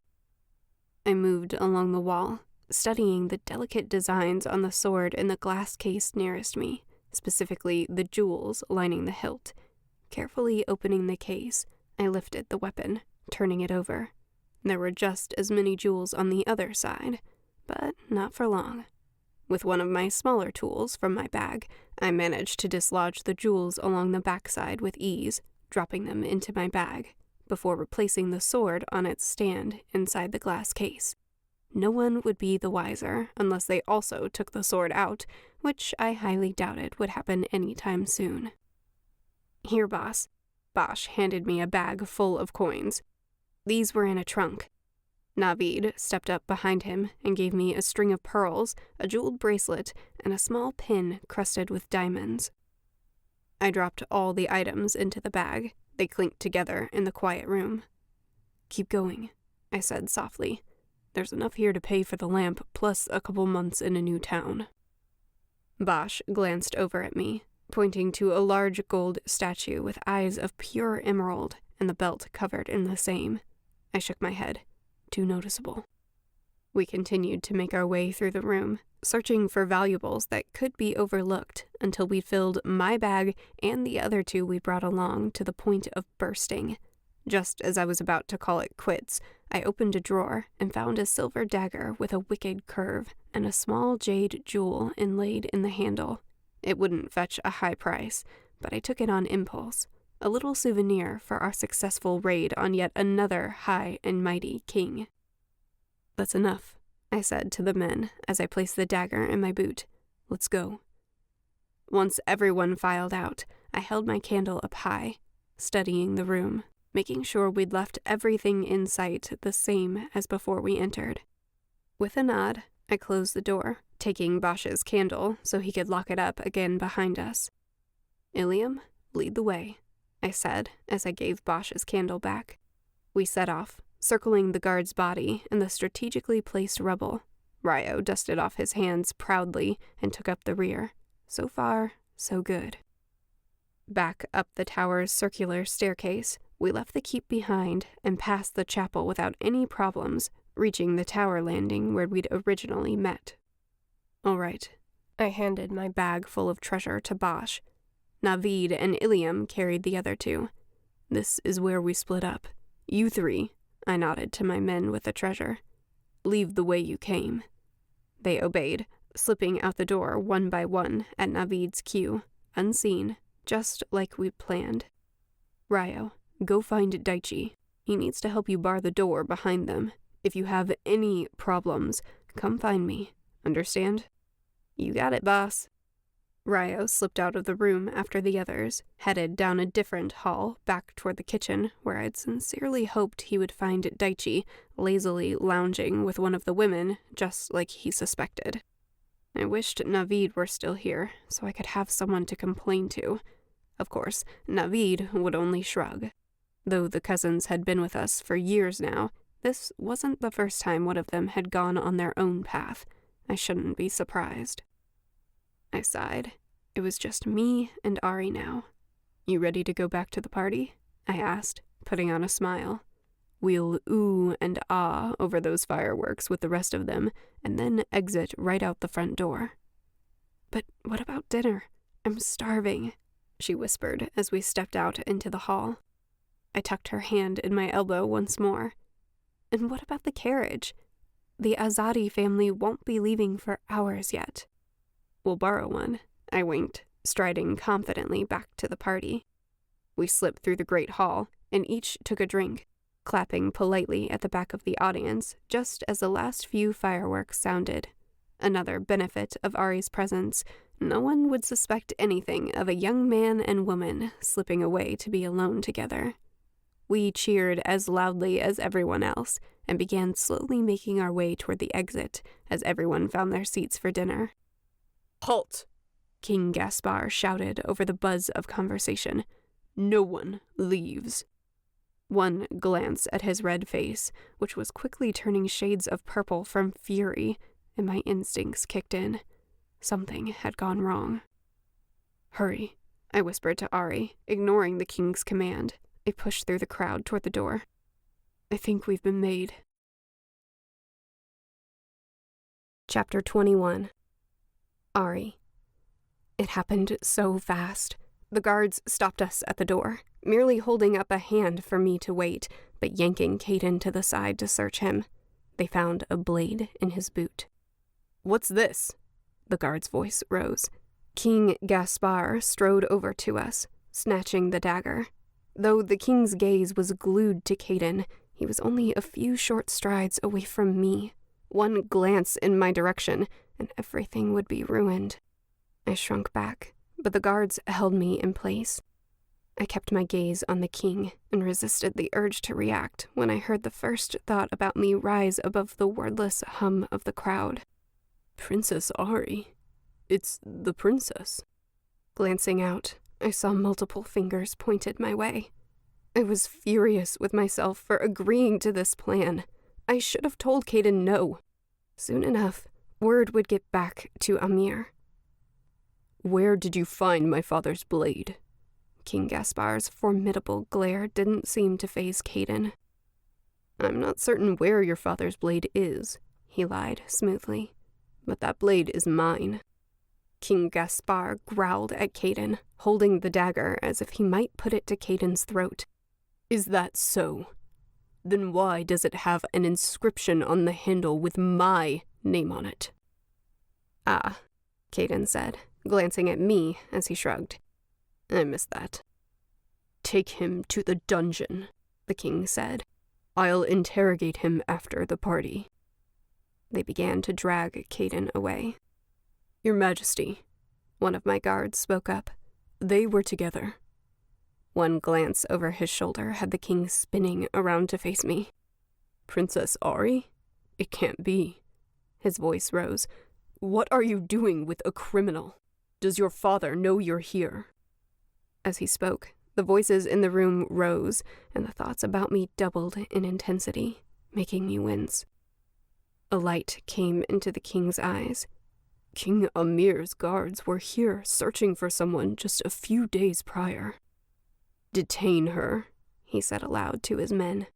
"I'll deal with her shortly, as soon as I find out why they were looking for her." The guards tugged me after Caden, down the same halls we'd just trespassed earlier, but this time we turned down the stairs toward the dungeons instead of the treasury. As the guards unlocked the massive door to the dungeon, we caught up to Caden and his captors, where they were shoving him inside a cell. The dank stone and cold, wet air reeked of stale urine. It was pitch black except for small crevices lit up by a torch here and there. I was thrust into the cell on the opposite side. The door creaked as it closed, and keys jingled in the lock as the bolts clicked into place. The light of the torch faded as the guards left, until only the tiniest sliver of light slipped in from a faraway torch. At the top of the stairs, the heavy door crashed shut, sealing my fate. I shivered. Is it true? Caden's soft voice spoke into the darkness. There was a pause. Are you really a princess? He'd overheard after all. I gripped the bars of the cage. Did it even matter now? King Gaspar would undoubtedly send me home. I'd never see Caden again, so why did the sound of betrayal in his voice hurt so much? Caden? Another man's voice sounded from a nearby cell. Is that you? Daichi, you're here too? Caden's voice rose, almost cheerful, as if we weren't reuniting with him in a cell. We were worried about you. An oomph sounded as one of them ran into the cell bars between them, followed by hands clapping each other on the back. I moved carefully through my own dark cell until my fingers brushed the opposite wall. I slid down to sit on the floor and lean against it. There was this pretty girl, Daichi mumbled. I'm sorry. I wanted to impress her, you know. I didn't say anything, I swear. But then they threw me in here, and they were asking so many questions. Don't worry, I told them I was alone. Caden's sigh reached me. Did they ask? Daichi paused. No, but I thought that's what they meant. Wait, did they not know that? I'm sorry, boss. This is all my fault. I didn't mean to give you up. It's okay. Caden cut him off. Everyone else got out. We'll be out of here soon. Don't worry. Do you really believe that? I snapped from the corner. Nobody broke out of prison. I'd been a fool to come here. Maybe the better question is, do I believe I've been in the presence of royalty all this time? Caden's voice challenged me, and I regretted speaking up. You never answered me, Princess Arie. Is it true that you're the daughter of a king? No, I lied, sighing and shrugging before I remembered he couldn't see it. I think he was just trying to turn us against each other, to see if I'd give you up. I wondered if that sounded as weak as Caden's found it on a table excuse earlier. That's brilliant. Daichi's voice floated over to me in awe. You know, you could actually be a princess if you wanted to be. I saw you from the kitchens. You looked like one. I couldn't help but smile. Thanks, Daichi. He accepted my words immediately, and his thoughts turned from me to something else, likely how we would escape this small room. But I could almost feel Caden's gaze on me in the dark. It's really funny, I added for good measure, ridiculing the idea with a small laugh. I'm no princess. In the silence that followed, Caden's thoughts whispered, You are, though, aren't you? Even though he didn't know of my gift, it felt as if he were thinking directly at me. My words hadn't fooled him in the slightest. Chapter 22. Caden. All this time, I'd been mocking a princess. I couldn't decide whether I should even worry about it, considering our present circumstances. Daichi was easily spooked, and Arie might be acting tough, but I heard the tremble in her voice. They didn't need to know that I was terrified too.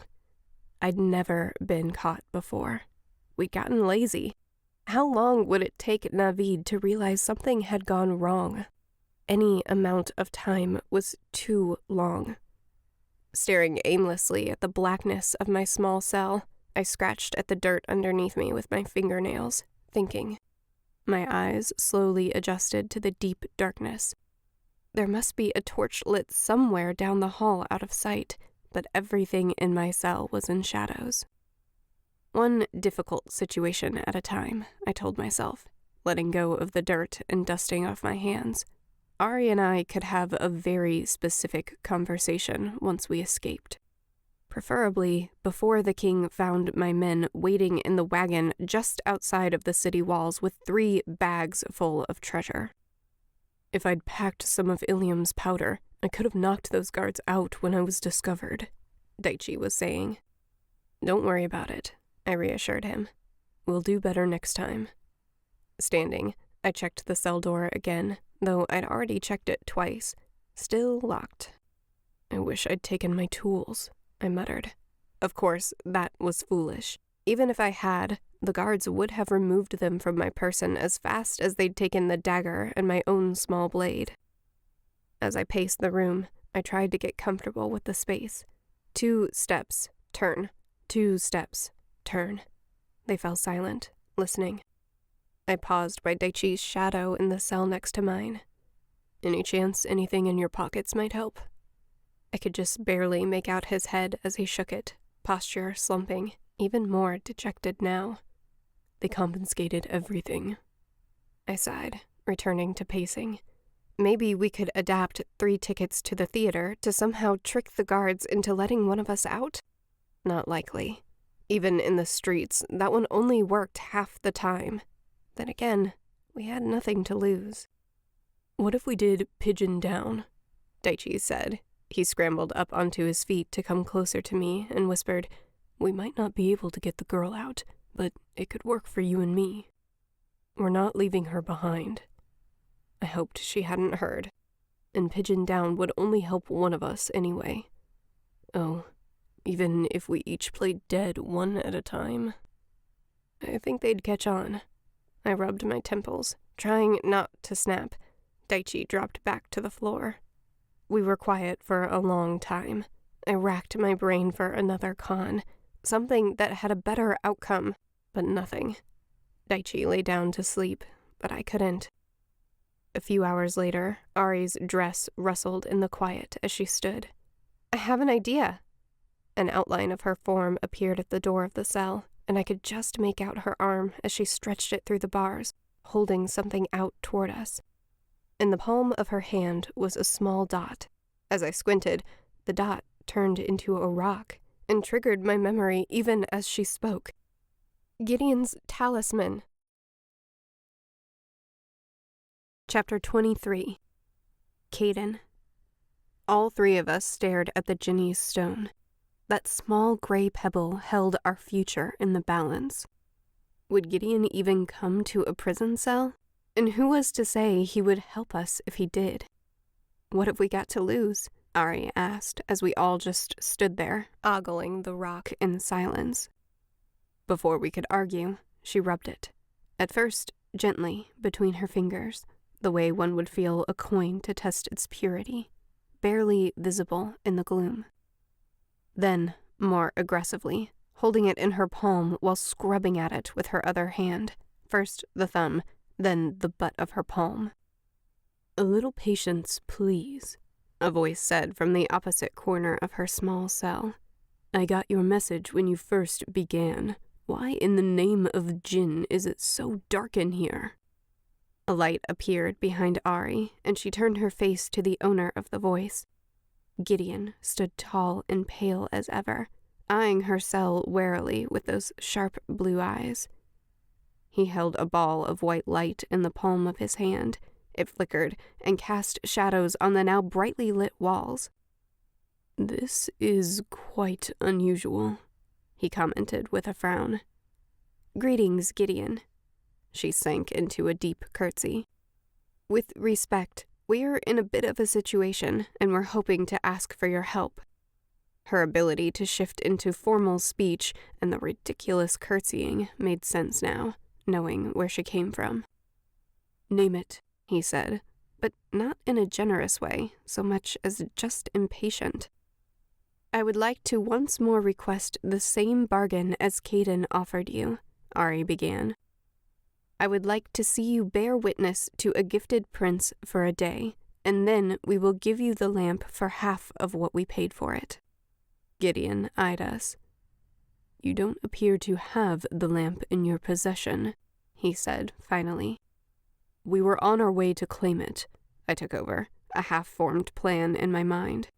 My men are waiting with the coin outside the city walls, but we've been unfairly detained. The lamp is yours if you can get us out of here. And to our horse and cart as well, Arie said. When I shot her a look, she added, What? I'm assuming Gideon is quite skilled. The question isn't whether I can accomplish your request, Gideon replied. Rather, are you truly being kept here outside of the law, or did you possibly do something to deserve this cell? That blasted Jinni code was going to stop him from helping us. I acted on a gut feeling. Leaning towards Arie, I stage whispered through the bars, I don't think he can do it. Thank the stars she was quick. She even turned away from him before she whispered to me, You might be right. Well, I guess the lamp will just have to wait for us to pick it up. I nodded, then shook my head, tisking. It could take weeks for us to get out of here. Arie turned back to Gideon, as if he hadn't heard our discussion, saying to him in a normal voice, It's such a shame we won't be able to get the lamp to you sooner then, but, of course, we understand if you're unable. We will contact you again once we're rightfully released. And she bowed low in dismissal.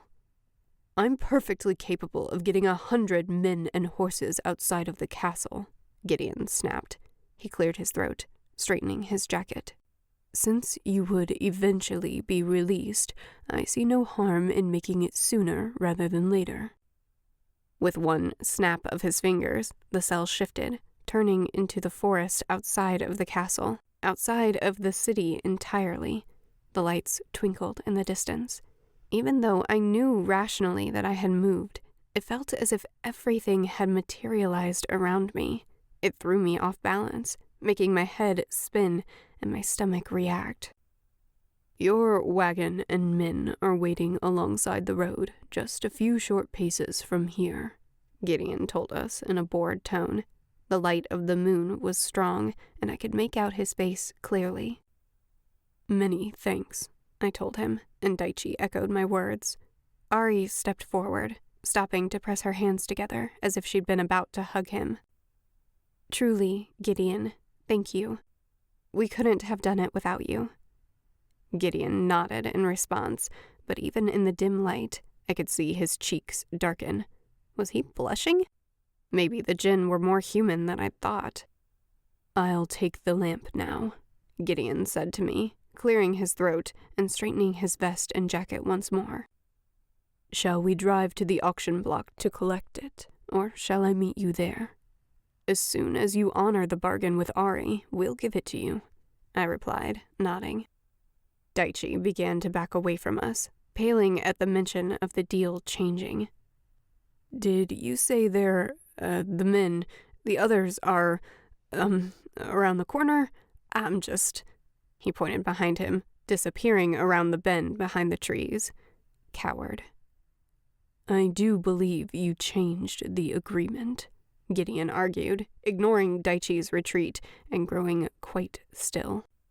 You stated it would be mine if I brought the three of you outside of the castle. But we didn't say when, I reminded him. It was no change in the original agreement. I was simply saying we couldn't get you the lamp while we were still inside the castle, could we? Gideon's mouth fell open. Why, the audacity! You thought to fool one of the Jinn? Was it my imagination, or was he now turning almost ashen gray, like a storm cloud about to release a tempest? Never, I was quick to protest, wide-eyed. I think you read into it. I was daring to accuse him of being at fault, but I held my ground with a look of innocence and surprise. My sincerest apologies, of course.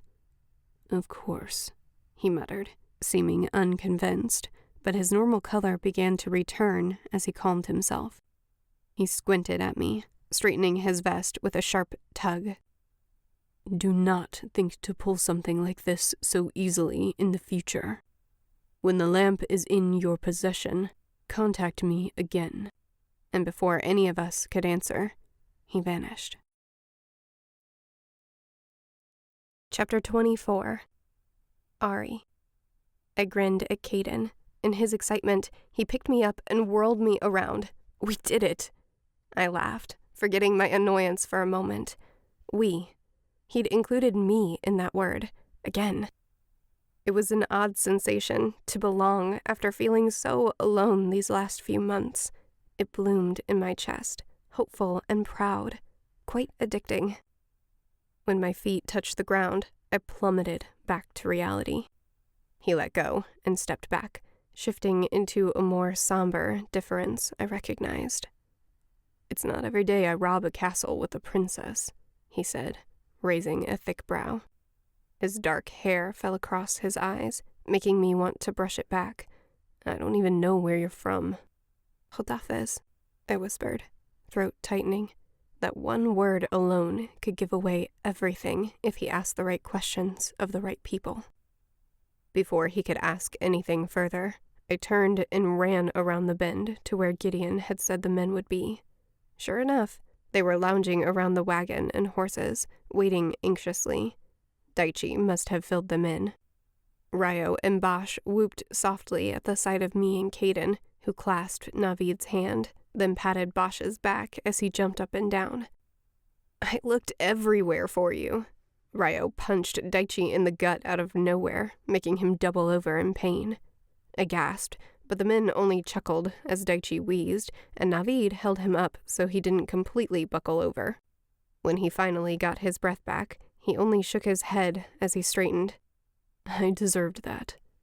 They laughed again, and I found myself laughing with them as Daichi and Caden described how we'd gotten out of the dungeon. "You're so smart," Bosch praised me as Caden checked the wagon bed. The clink of the bags knocking against each other seemed to reassure him. "For thinking to call Gideon, I mean. That was brilliant." His adoration made him the butt of jokes as we all climbed into the wagon. I chose a spot near the back, furthest away from Caden, as he took the reins and clicked his tongue for the horses to move forward. We set out along the dark road, toward the auction house. Nerves from the heist still thrummed in our blood. No one spoke as we watched Ilium rearrange his powders in a way that made sense only to him, and then, despite the darkness, he returned to whittling something that was beginning to look like a pipe. "I thought we were going to get caught when we were climbing over the wall, and the guards were right there below us," Bosch spoke up in a giddy whisper. The others laughed, nodding at the memory. I shook my head at the way near defeat entertained them. I'd never understood how men's minds worked. "I thought it'd be when you told the cook the food was cold," Ryo taunted him. "Good thing the other girls backed you up. If they'd gotten suspicious, they would have started asking who you were and why you were there." "They did get suspicious," Daichi mumbled, crossing his arms. "Maybe it wasn't my fault. Maybe it was Bosch's fault." "We need to be on the road within the hour," Caden said over his shoulder, interrupting the debate. "Or sooner. The moment the king discovers our absence, he'll have the guards out searching for us. We need to be long gone before then." I wrapped my arms around my legs, staying quiet and letting the men forget I was there as they retold the stories from each of their viewpoints. Even an hour felt too long. If King Gaspar found Amir's guards, and they found me here, I shivered in the cold morning air. The sky grew lighter as we entered town through the main gate, nodding at the guard as we passed by. It'd be dawn soon. Once we were out of hearing range, Caden pulled the horses to a stop beside the wall, climbing into the wagon bed to join us, all business now. "Arie, Navid, go pay for the lamp." He handed Navid a bag full of coin. Though he didn't waste time thinking on his decision, I still knew what it meant. He didn't trust me to go on my own yet. I supposed I deserved that. I stood to climb down after Navid, accepting his hand. Though he couldn't speak, his smile was encouraging. At least his opinion of me hadn't changed. "Ilium and Ryo will take the wagon around the bend," Caden continued, "and pull off into the foliage to wait for us." The older man nodded, but didn't stop whittling. Ryo jumped into the front and grabbed the reins. "You got it, boss." Caden hopped down onto the road, landing softly on the stone beside me. "Daichi, Bosch, you're with me. We'll gather everyone's belongings and meet at the wagon." I nodded along with the others. "No mistakes this time," Caden added. Without another word, he turned away from me, leading the big man and the gangly teen off into the narrow streets. Navid took us to the auctioneer and gave me the coins. Though the auctioneer yawned at the early hour, complaining he'd pulled him out of bed, he was quick to give us the lamp and take our payment.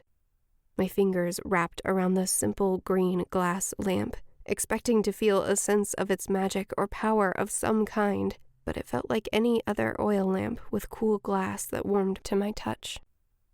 I handed it to Navid even as we walked out the door, hoping to earn some trust if he told Caden later. The only true difficulty was pretending not to understand Navid right away, even though his thoughts were so transparent to me. "Let's go to the wagon now." He pointed toward the city gates, miming what he wanted. I'll just follow you," I said, as if unsure. When we reached the wagon, the others were already waiting. Ryo clicked for the horses to take off, and we were bouncing along the road out of town only seconds after climbing in. I settled onto the same bale of hay in the corner where I'd been before, watching Navid hand the lamp to Caden. The men fell into conversation, and I relaxed as the sun rose, enjoying the rarity of no one thinking about me, until I felt Caden staring. Not bad at all. When I glanced up, he gave me a small smile. Even though he didn't mean for me to hear the thought, I felt the heat rise in my cheeks until I was sure I was bright red. For a split second, I imagined what it might be like to live like this, free to do whatever I wanted, be whoever I wanted, but it didn't last. The road behind us stretched off into the distance, reminding me that I was only traveling further and further from home and the people who needed me. Pressing my lips together, I swore to myself that the next time I saw Gideon, I would find a way to ask him for help. My gift was a death threat, and Amir's was a weapon. Gideon could solve both problems. "It'll be 2 days before we reach Baradon," Caden spoke up. His thoughts revealed that the men already knew, but he was telling them again for my sake. He was uncomfortable with me now that he knew my secret, but was trying not to let on. He turned back to face the road and whatever lay ahead of us. I took a deep breath. Just being near him made me feel slightly unhinged. If he was this uncomfortable over my heritage, what would he think if he knew the whole truth? If he learned of my gift? Part of me wanted to tell him, but the more rational side refused. Who was to say he wouldn't leave me by the side of the road? Navid signed something that caused the men to burst out laughing and Daichi to shout curses. I assumed it was a joke at his expense. I shifted on my hay bale when Bosch got up and plopped onto the bale beside me. He dug into his pack, pulling out a smaller one. My heart skipped a beat. It was my stolen bag. Caden says this is yours," he mumbled. His face was red, as if he was embarrassed. Had Caden told him my secret? Fury fought against the panic, making my pulse leap. I listened intently, but Bosch's thoughts didn't indicate anything unusual. He slid it over to me. The others didn't notice. "He says you stole this before me, and we don't steal from each other. Anyway, I didn't see you that day. But he says he knows it's yours, because of what's inside. Sorry. Now that you're one of us, I figured I should give it back." "That's all right." I took the bag, resisting the urge to open it there in front of everyone. He thought I'd stolen the things inside? The, food was all gross, so I threw it out. And I owe you a ruby, but the rest is there. You can check if you want. He mumbled the last bit as he stood to go back to his seat. I touched his arm. Thank you, for more than he knew. His face lit up and he nodded, returning to his spot light-hearted now. Easy to please, that one, and easy to fool. I forced myself to wait until nightfall when Caden got each of us a room in a small town for the night before I opened the bag in private. I shoved the jewels aside. There, at the bottom, was my crown. Safe. I didn't have to stay with the men anymore if I didn't want to. As soon as I could convince Gideon to help me, I could place my crown on my head and ask the nearest royal family to take me home. I should have been ecstatic. Things were looking up. So why did I feel so sad? Chapter 25. Caden. Everyone was quiet in the early morning dawn, still waking up after spending the night in a small inn on the way to Baradan.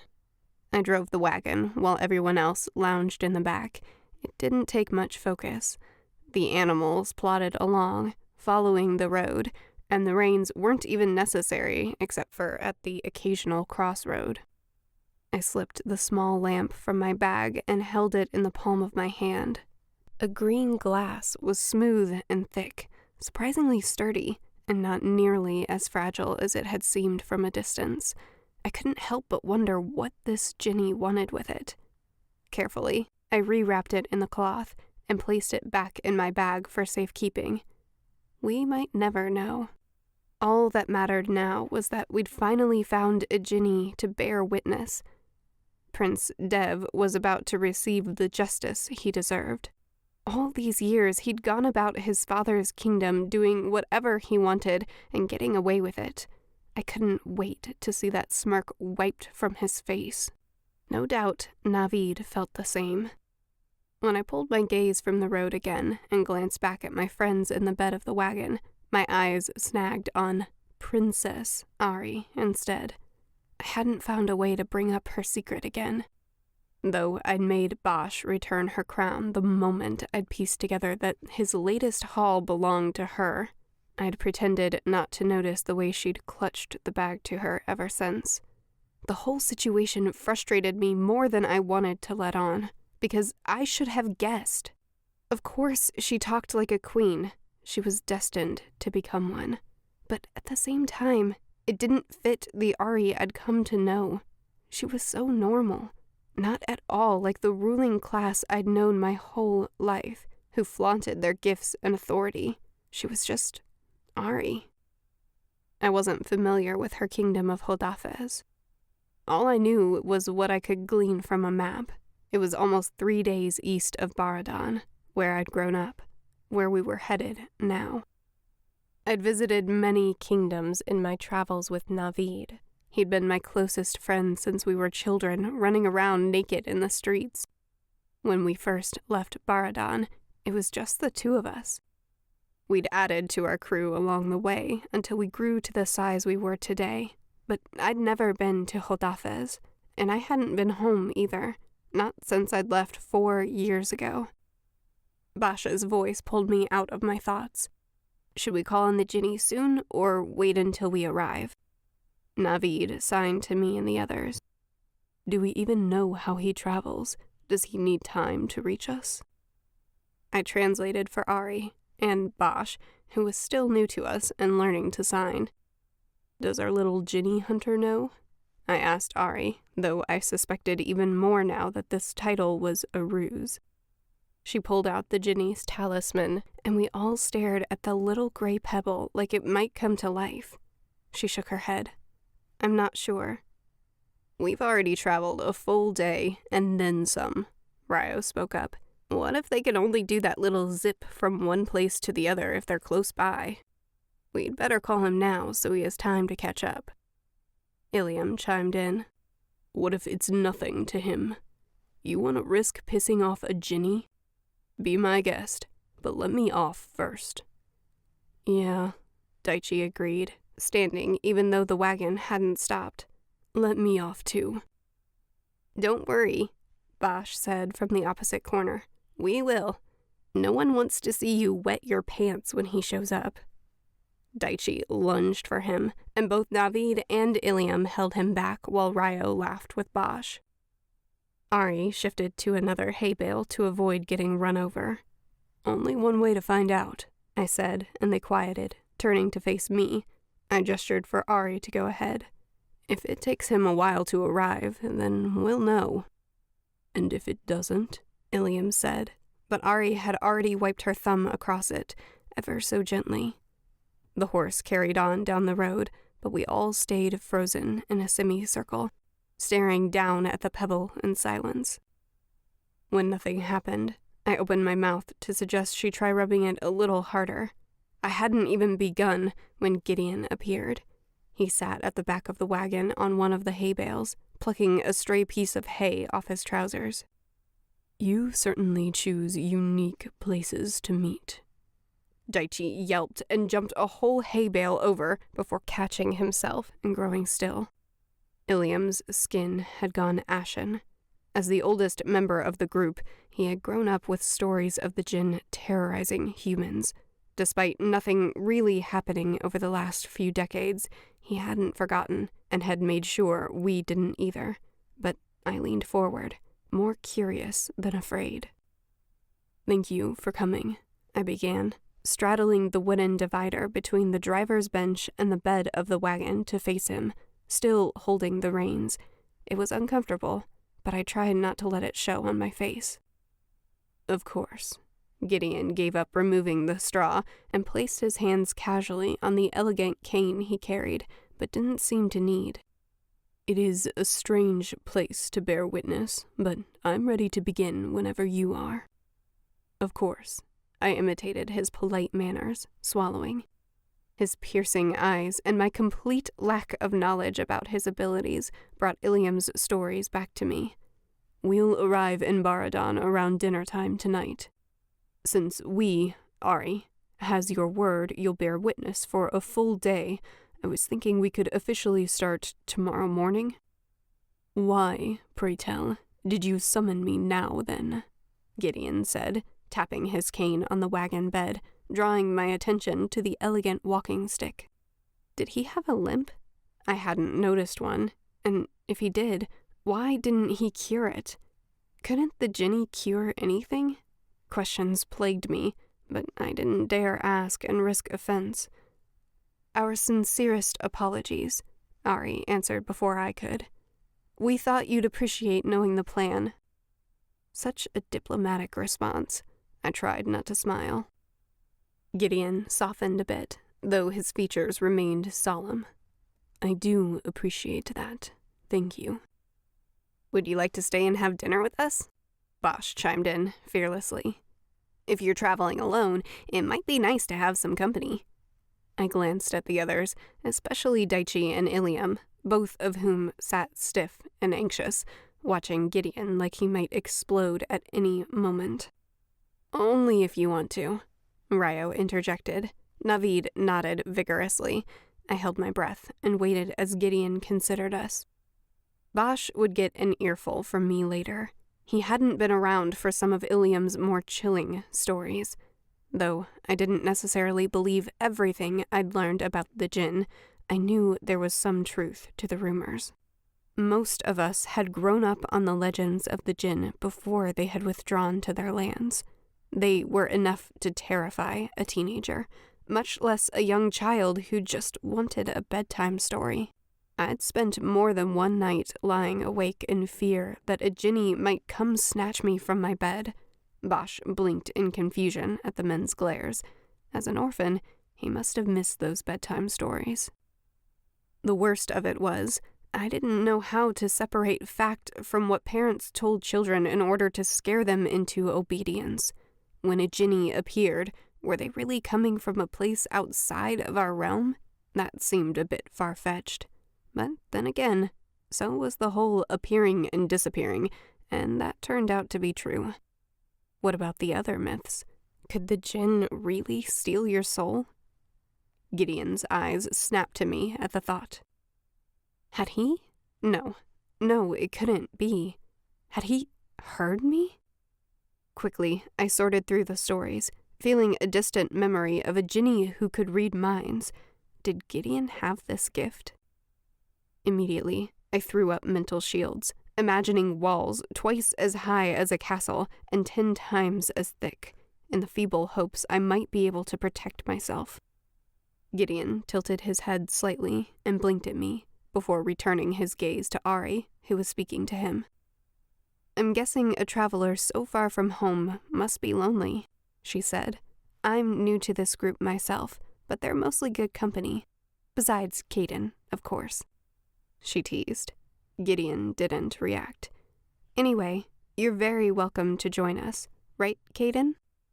Normally, I'd have a good comeback, but the fact that she and Bosch had just invited one of the Jinn to spend the evening with us, not to mention the whole day tomorrow, I could barely think, much less formulate an excuse. There was no way he'd say yes, but now that they'd offered, I couldn't say otherwise. "It's up to you," I told him after an awkward pause. "It wouldn't be anything fancy, just dinner at the Red Rose, one of the nicer inns in town." One of the only inns in town, to be specific. Baradon's 2 villages flanking the castle were both small. That was part of why Prince Dev had found a way to personally terrorize nearly every single villager. It was also why it'd be the perfect place for a Jinni to bear witness to the crimes of the princes. In a town that size, there was no way he'd miss it. Gideon sat more still than any human being, thinking. Then he surprised me by saying 4 words I'd never expected to hear. "Very well." He nodded to Arie, Bosch, and the rest of us.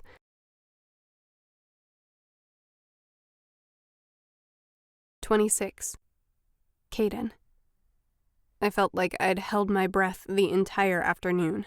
My chest hurt from the effort. I'd fixed my eyes on the dirt road and blue skies ahead of us, but my crew kept asking Gideon the most inappropriate questions. "Where are you from?" Bosch had begun hours ago. "Hush," Ilium hissed before he even finished. "It's all right." Gideon waved a thin hand in the air smoothly, managing to look like it was part of a dance move. "I have traveled much of the world, but I hail from Jinn, like most of my kind." "But what made you come here?" Arie asked, just as innocent and wide-eyed as Bosch. "Stop bothering the Jinni," I thought at her as hard as I could, though, of course, she couldn't hear me. Gideon surprised me again by turning his pale eyes in my direction, studying me the way a bard might examine a new instrument. Once again, I imagined throwing up all manner of mental walls in an effort to shield myself, though, for all I knew, they could be as impenetrable as water. "I'm terribly sorry," Arie said in the silence when Gideon paused. "I didn't mean to pry." "Not at all." Gideon's lips stretched in a thin but genuine smile as he turned back to Arie. "It's quite a long story, but suffice it to say, I'm on a mission to find a small number of lost objects." "Like the lamp," Bosch interjected, and he grinned when Gideon nodded. Ryo, Navid, and even Daichi were warming up to the Jinni, less anxious now. Ilium, on the other hand, had resorted to a sullen silence on the far side of the wagon, although he let them pester Gideon, since the Jinni had made his wishes clear. When they asked if there was any significance to the lamp we'd purchased, Gideon simply said, "There is." Navid's eyes darted to mine more than once, whenever a question veered into unsuitable territory, which nearly all of them had. I frequently glanced back at him. What had we gotten ourselves into? I could only hope the next day and a half would pass quickly. The scenery changed as we traveled. Trees and undergrowth thinned out until they disappeared entirely, leaving only scorched, rocky land that stretched empty and infertile for miles in every direction, except for the occasional rock formation. In the rainy seasons, the valleys filled with water, but now it was dry as bone. "Keep an eye out for the dragons," I told everyone over my shoulder. "What?"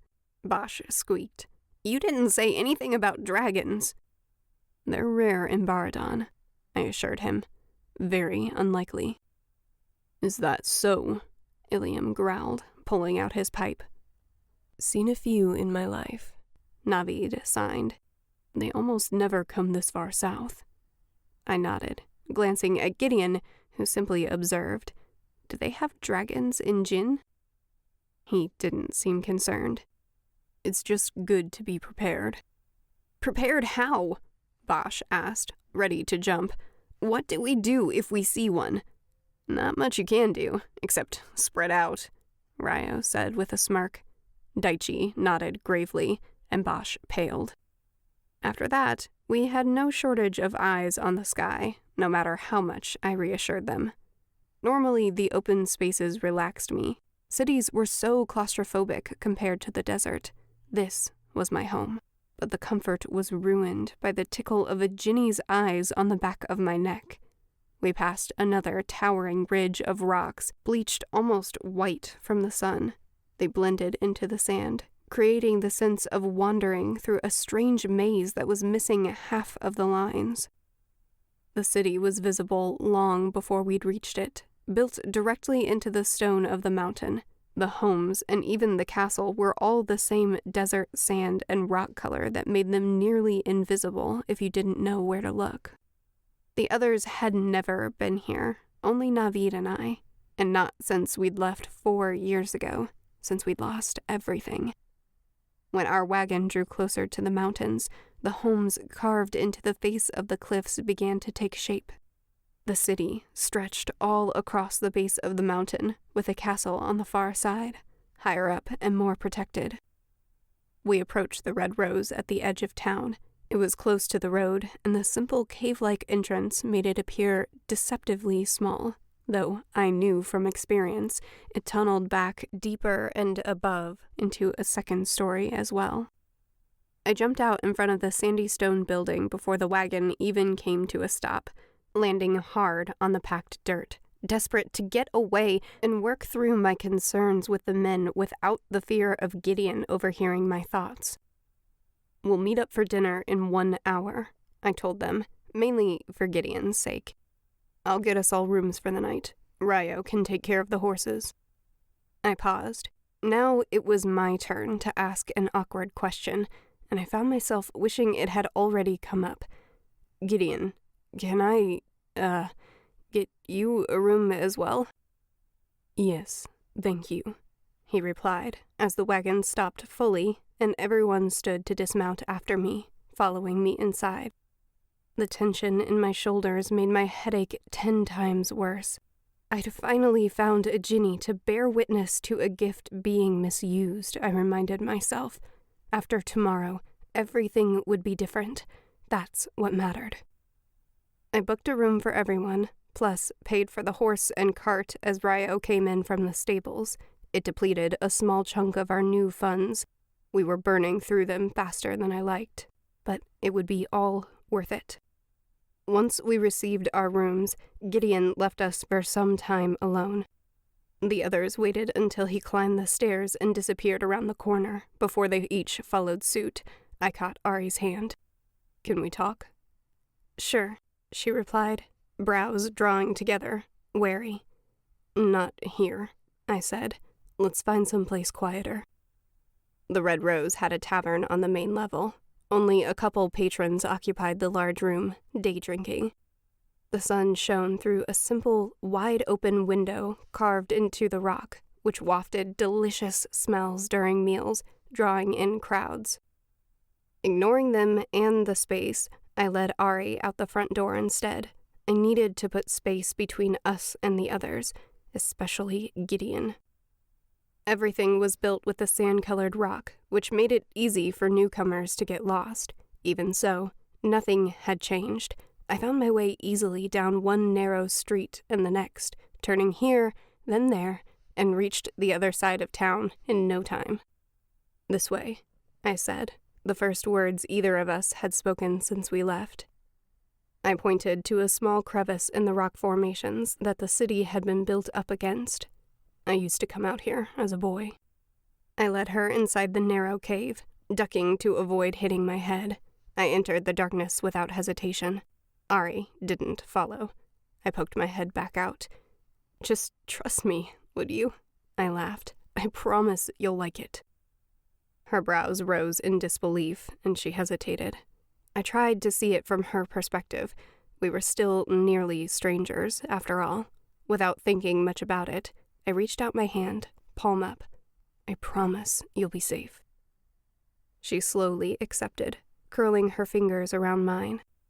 I gently led her through the tunnel, which curved into darkness in one direction, then back in the opposite direction, shrinking down until at a certain point we had to get down on our knees and crawl, which was likely the only reason it'd gone undiscovered by anyone else, because an adult would never think to keep going.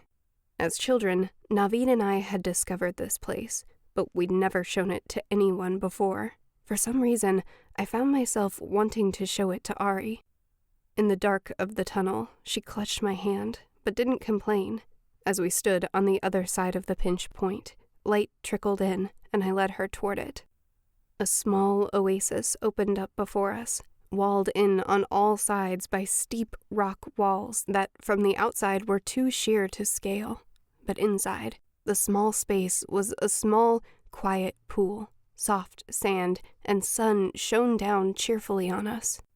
Arie gasped, stopping in the tunnel entrance. "Told you." I smiled at her over my shoulder. I didn't need to hold her hand anymore, now that she wasn't fighting me, but I didn't let go just yet. Though she tried not to smile, her lips twitched, and she let me lead her on.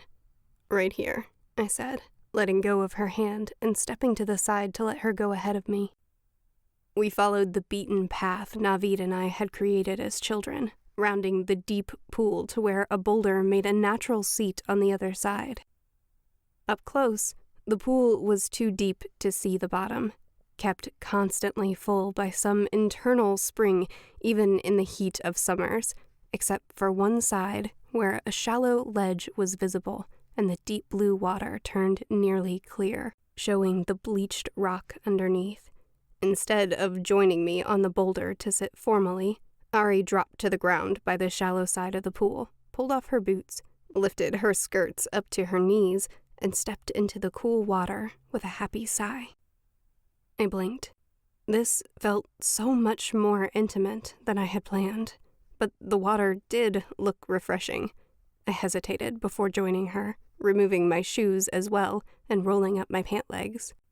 As I splashed into the water, it caused ripples that slowly faded the further out they went. "It's so beautiful," she whispered reverently, as if a normal tone might disturb the sanctuary. Dropping onto the dry ground at the edge, leaving my feet in the cool water, I leaned back, content to stay silent and enjoy the moment. Arie was still taking it in with awe and wonder written all over her face. I patted the ground next to me, and she sat closer than I expected, not even noticing when our arms brushed together. "This is heavenly," she breathed. "My secret paradise," I replied with a smile, staring at the water instead of her. "Well, mine and Navid's. We grew up here, you know." Arie was quiet for a moment before she put two and two together. "This is the kingdom where the prince cut out his tongue?" I nodded, not really wanting to dwell on that day. We truly thought we would lose him. So much blood. Her soft hand slipped over mine. She'd never touched me intentionally before. I lifted my eyes, happy to be distracted. Her pretty face was just a foot away from mine. Those warm brown eyes and soft lips distracting as she said, "I'm so sorry." I shrugged. My throat grew too tight to speak, and I looked away. For a long minute, we stared out at the water and didn't move. I needed to change the subject. I said the first thing that came to me. "I think Gideon can read minds." Arie pulled her hand away in surprise. "He spoke directly into your thoughts, too?" "What? No!" I spun to face her. That chased away all thoughts of how her dark hair shone or how her cheeks were tinted with red. "He did that with you? When?" "At the auction." She bit her lip and averted her eyes. "I wish you'd told me." I blew out a breath, running a hand through my hair. "It's not right. I'm glad the Jinn left our land. If only they would have taken all the gifted with them." I turned back to the water, tossing a pebble into the stillness. The little rock smashed through the sense of peace there, which was exactly how my mind felt at that moment. Mind reading was such an unfair advantage. It was abuse. Anyone with an ability like his should be avoided at all costs. "Do you know the extent of his abilities?" Arie shook her head. "No, but we could ask him." "No." I turned to face her. "You and Bosch both need to be more careful about what you ask a Jinni. Haven't you heard the stories?" She just laughed. You mean the jinn who steal away naughty little children? You know those are just bedtime stories, right? When she put it like that, I felt foolish, but I persisted. Think about it. All stories come from a place of truth. If jinn really do have even a few of the gifts the princes have, we're completely at their mercy. She shifted uncomfortably, pulling her feet out of the water now, as if chilled. But everyone knows they have a code of honor. That's the whole reason you brought Gideon here in the first place, to uphold their principles?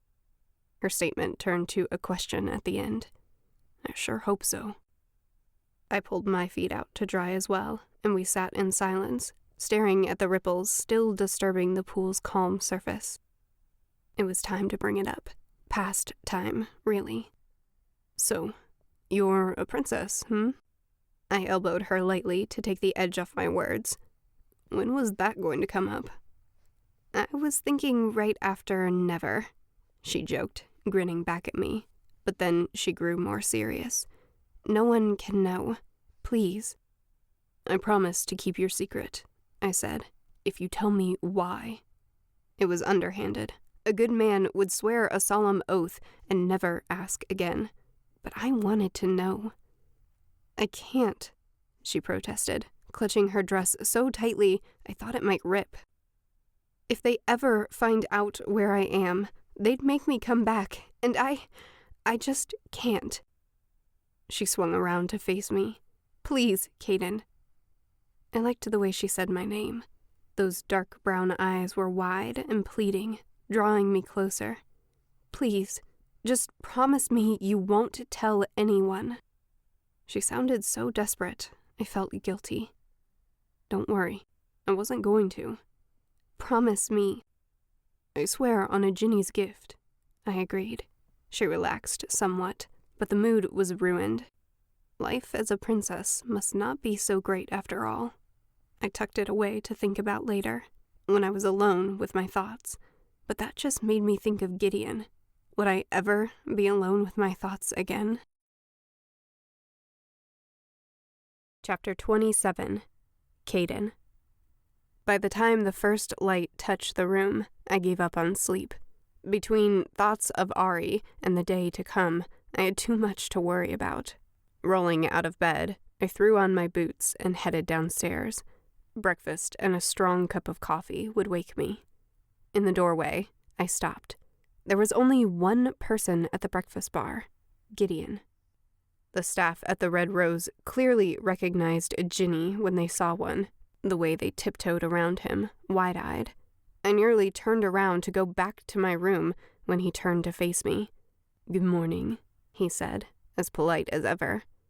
Morning, I replied, my voice raspy from waking up. Uncomfortable, but not sure what else to do, I pulled up the stool next to him, slouching over the bar. I should have stayed in my room. As soon as the thought came to me, I shoved it into a dark corner of my mind and told it to stay there. Coffee, please, I said to the bartender. How did you sleep? I ventured, struggling to find an appropriate topic of conversation for a Jinni. Did such a thing exist? Very well, thank you, he replied. And yourself? There was a slight twist to his lips that made me feel like he was laughing at me. Not well, I thought impulsively. I kept thinking about how you read minds. And that kept you up? I leapt out of my seat, the stool falling backwards, hitting the floor with a crash. This was far worse than I'd imagined. Gideon looked over his shoulder as I crouched near the door. Goodness, he said.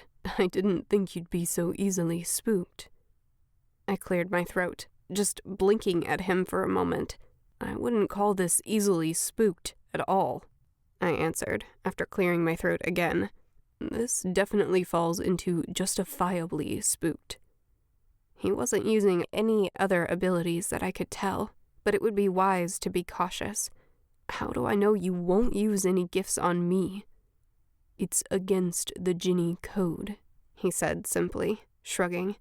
I cannot use them to steal, manipulate, or cause harm. But I have no way of knowing you'll honor that. I straightened, dusting off my clothes, feeling like I'd slightly overreacted. It's just not right. It's not entirely fair, Gideon admitted. But there are ways for the children of men to block some gifts. Concealing thoughts, for instance. You have a strong mind. You could learn. Picking up my stool, I gingerly sat next to him again. I needed to know more, but I found myself leaning away, even as I tried to act normal. Can you teach me? You've already begun teaching yourself, he said, taking a bite, only half his attention on me. I accepted my coffee, taking a big gulp. I needed to wake up. He wasn't making sense. What do you mean? The mind has many natural defenses. You can train it just as you would train yourself to not think on something. Say, a pretty girl when she's nearby. Or the opposite. Train it to think overly long on a subject, such as, say, a particular vendetta. That's not training, I argued, forgetting for a moment my wariness when it came to his kind. It's impossible not to think on it. You don't understand because you don't know what happened. Enlighten me, Gideon said, pausing at his meal for the first time since we'd begun our conversation. I'd rather you bear first-hand witness, I mumbled. I didn't want to relive that day. Not again. It had haunted my dreams for months afterward. I'd only been 15 years old, but old enough to have taken care of my siblings for many years already. I was like a second parent to them while Papa worked and Mama drank. When I left my little brother, Reza, with my mother to pick up a bit of extra work, he'd crawled into the street as Prince Dev paraded through town with 3 neighboring princesses. In his desire to show off for them, he suggested a race. Though the women declined, he took off anyway on his newly broken stallion. Some blamed the horse, said it was out of control, but I came out just in time to see a hoof crush my little brother's skull. The agony I felt in that moment had barely faded, even now, nearly 5 years later. Though I'd only thought of it for a split second, I blinked away tears. Was it an accident? Gideon asked softly. I cursed myself. Of course he'd eavesdropped on my thoughts. What do you think? I snapped. Everyone always sided with the prince. How could they not? I want to hear what you think, he replied, still in that soft but unyielding tone. Against my will, I remembered staring up at Prince Dev's face that day for the 10,000th time. Shock crossed his face for a brief second, followed by a look of revulsion, and then a sneer. Witnesses gathered at the scene, whispering, but no one came forward to help. Someone clean that up, the prince commanded his guards, reining his horse around the body, readying to move on. That's when I'd found my voice. Roaring, I raced out into the street, falling to my knees at my dead brother's side and screaming at the prince. My brother! That's my brother! My choked screams roused the crowd, who began to murmur in dissent. For the first time, real concern crossed Prince Dev's features. Naveed, a year younger than me, but slightly taller, had stepped out in front of me and my little brother. You killed him, he'd shouted out at Prince Dev in a strong voice that carried his accusation out to all who may have wondered. You murdered him. Silence, the prince yelled, waving for the guards to move on us. 1 week in the stocks. Naveed dodged them easily, screaming insults at Prince Dev through the crowd. You're the one who needs to be punished, murderer. Arrest him, Prince Dev screamed, red-faced. He was shaking in fury. They caught Naveed, and I watched through tears as they dragged him out of the crowd. All of the Jinni-forsaken luck on your bastard head, Naveed continued hurling insults, even as they hauled him in front of the prince. May your father and mother despise the day you were born. May they... Enough, Prince Dev's voice cracked as he yelled, "Cut out his tongue!" Next came the blood. Days of wondering if my friend would make it. Mourning my baby brother while comforting my siblings. What had Gideon asked? Was it an accident? I don't know, I whispered honestly, since he could read my thoughts anyway. Probably. My voice cracked a little. But does it matter? Gideon didn't answer right away. You called me to bear witness to a Jinni's gift being misused. His blue eyes seemed especially pale this morning. I haven't noticed it in your memories. Does this prince have a gift? I toyed with my uneaten food, moving it around with my fork to avoid his gaze. He does, I said, but my mind betrayed me. He'd never used his gift that day. He hadn't even discovered his gift until after his 18th birthday. Gideon murmured, as if I'd told him more than I meant to. I supposed I had. And what is his gift? I tried hard to keep my thoughts in check. He can speak any language, I mumbled. Gideon's brows rose. Is that so? I nodded, but kept my mind blank. Has this prince ever used his language gifting for vile purposes? Gideon probed. That's what we're here to find out, I said, straightening to face him, pushing away from the bar to stand. But Gideon stopped me, placing his hand on my arm. His touch wasn't ice like the stories. It was warm, like any other man's, but I still shivered. When he didn't speak right away, my mind drifted to the last question, but I stopped it and did my best to throw up mental shields like I had before. Very good, Gideon nodded, just once. You're a quick study. I took that to mean I'd successfully kept him out of my mind and felt the tiniest sliver of relief. Thank you, I said in response. His hand was still on my arm, though. Is there anything else I can help you with? When do I begin bearing witness? He asked in that calm, quiet tone, releasing me. How does an hour's time sound? I asked. Everything in me was focused on that mental wall, keeping him on one side and my thoughts on the other. Very good, he replied, watching me closely. I bowed quickly and left the room, putting some distance between us before he heard the truth. I didn't know if Prince Dev had ever abused his gift. I hoped he had, and I was ready and willing to provoke him to do so today, if necessary. Chapter 28. Arie. Caden had thought about kissing me for a split second last night. My toes curled at the memory as I lay in bed.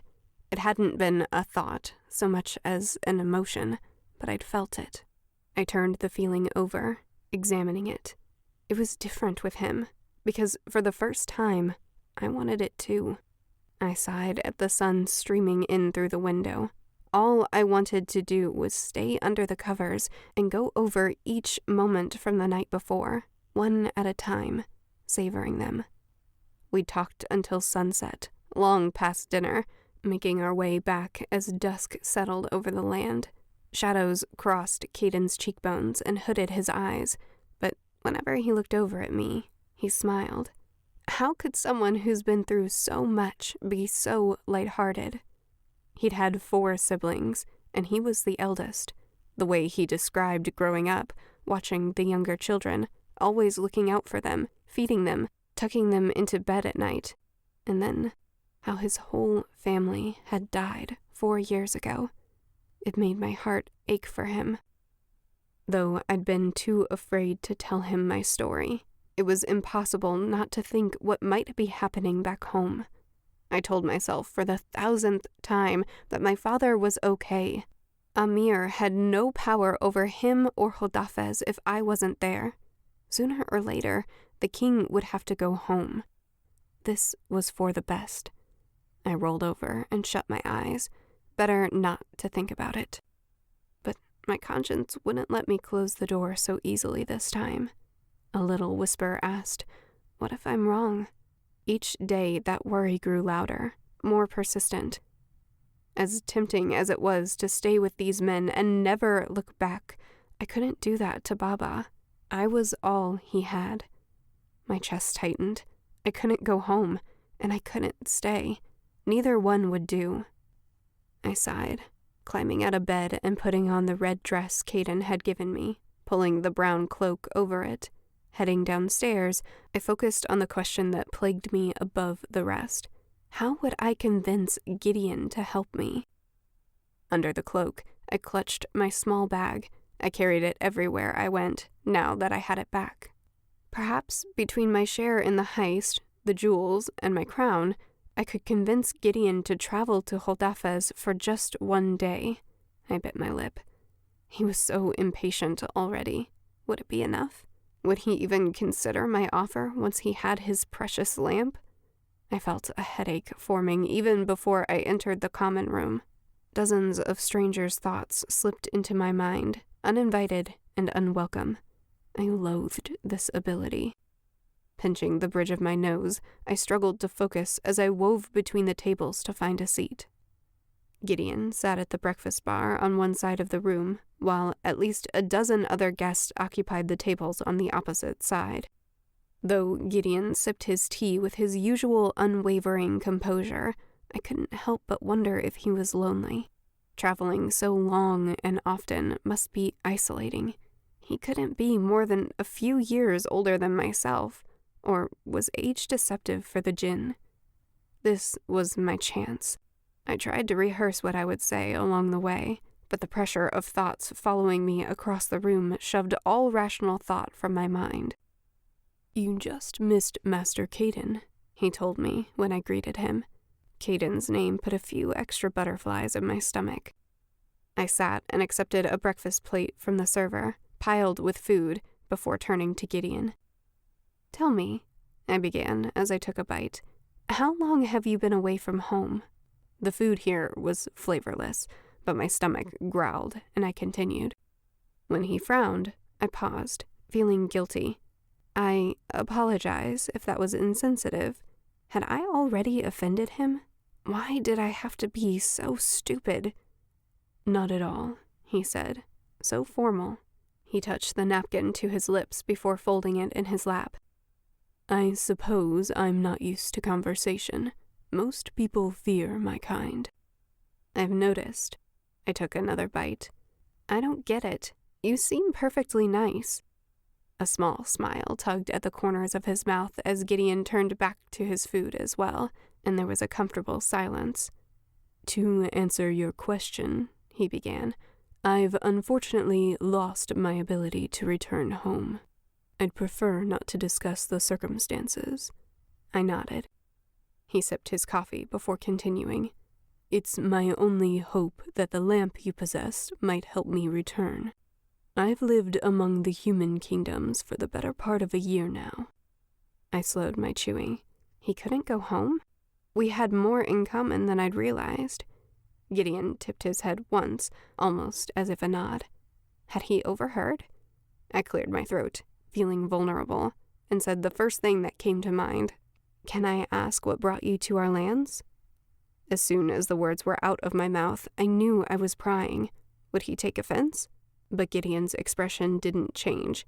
He lifted his cup to drink again.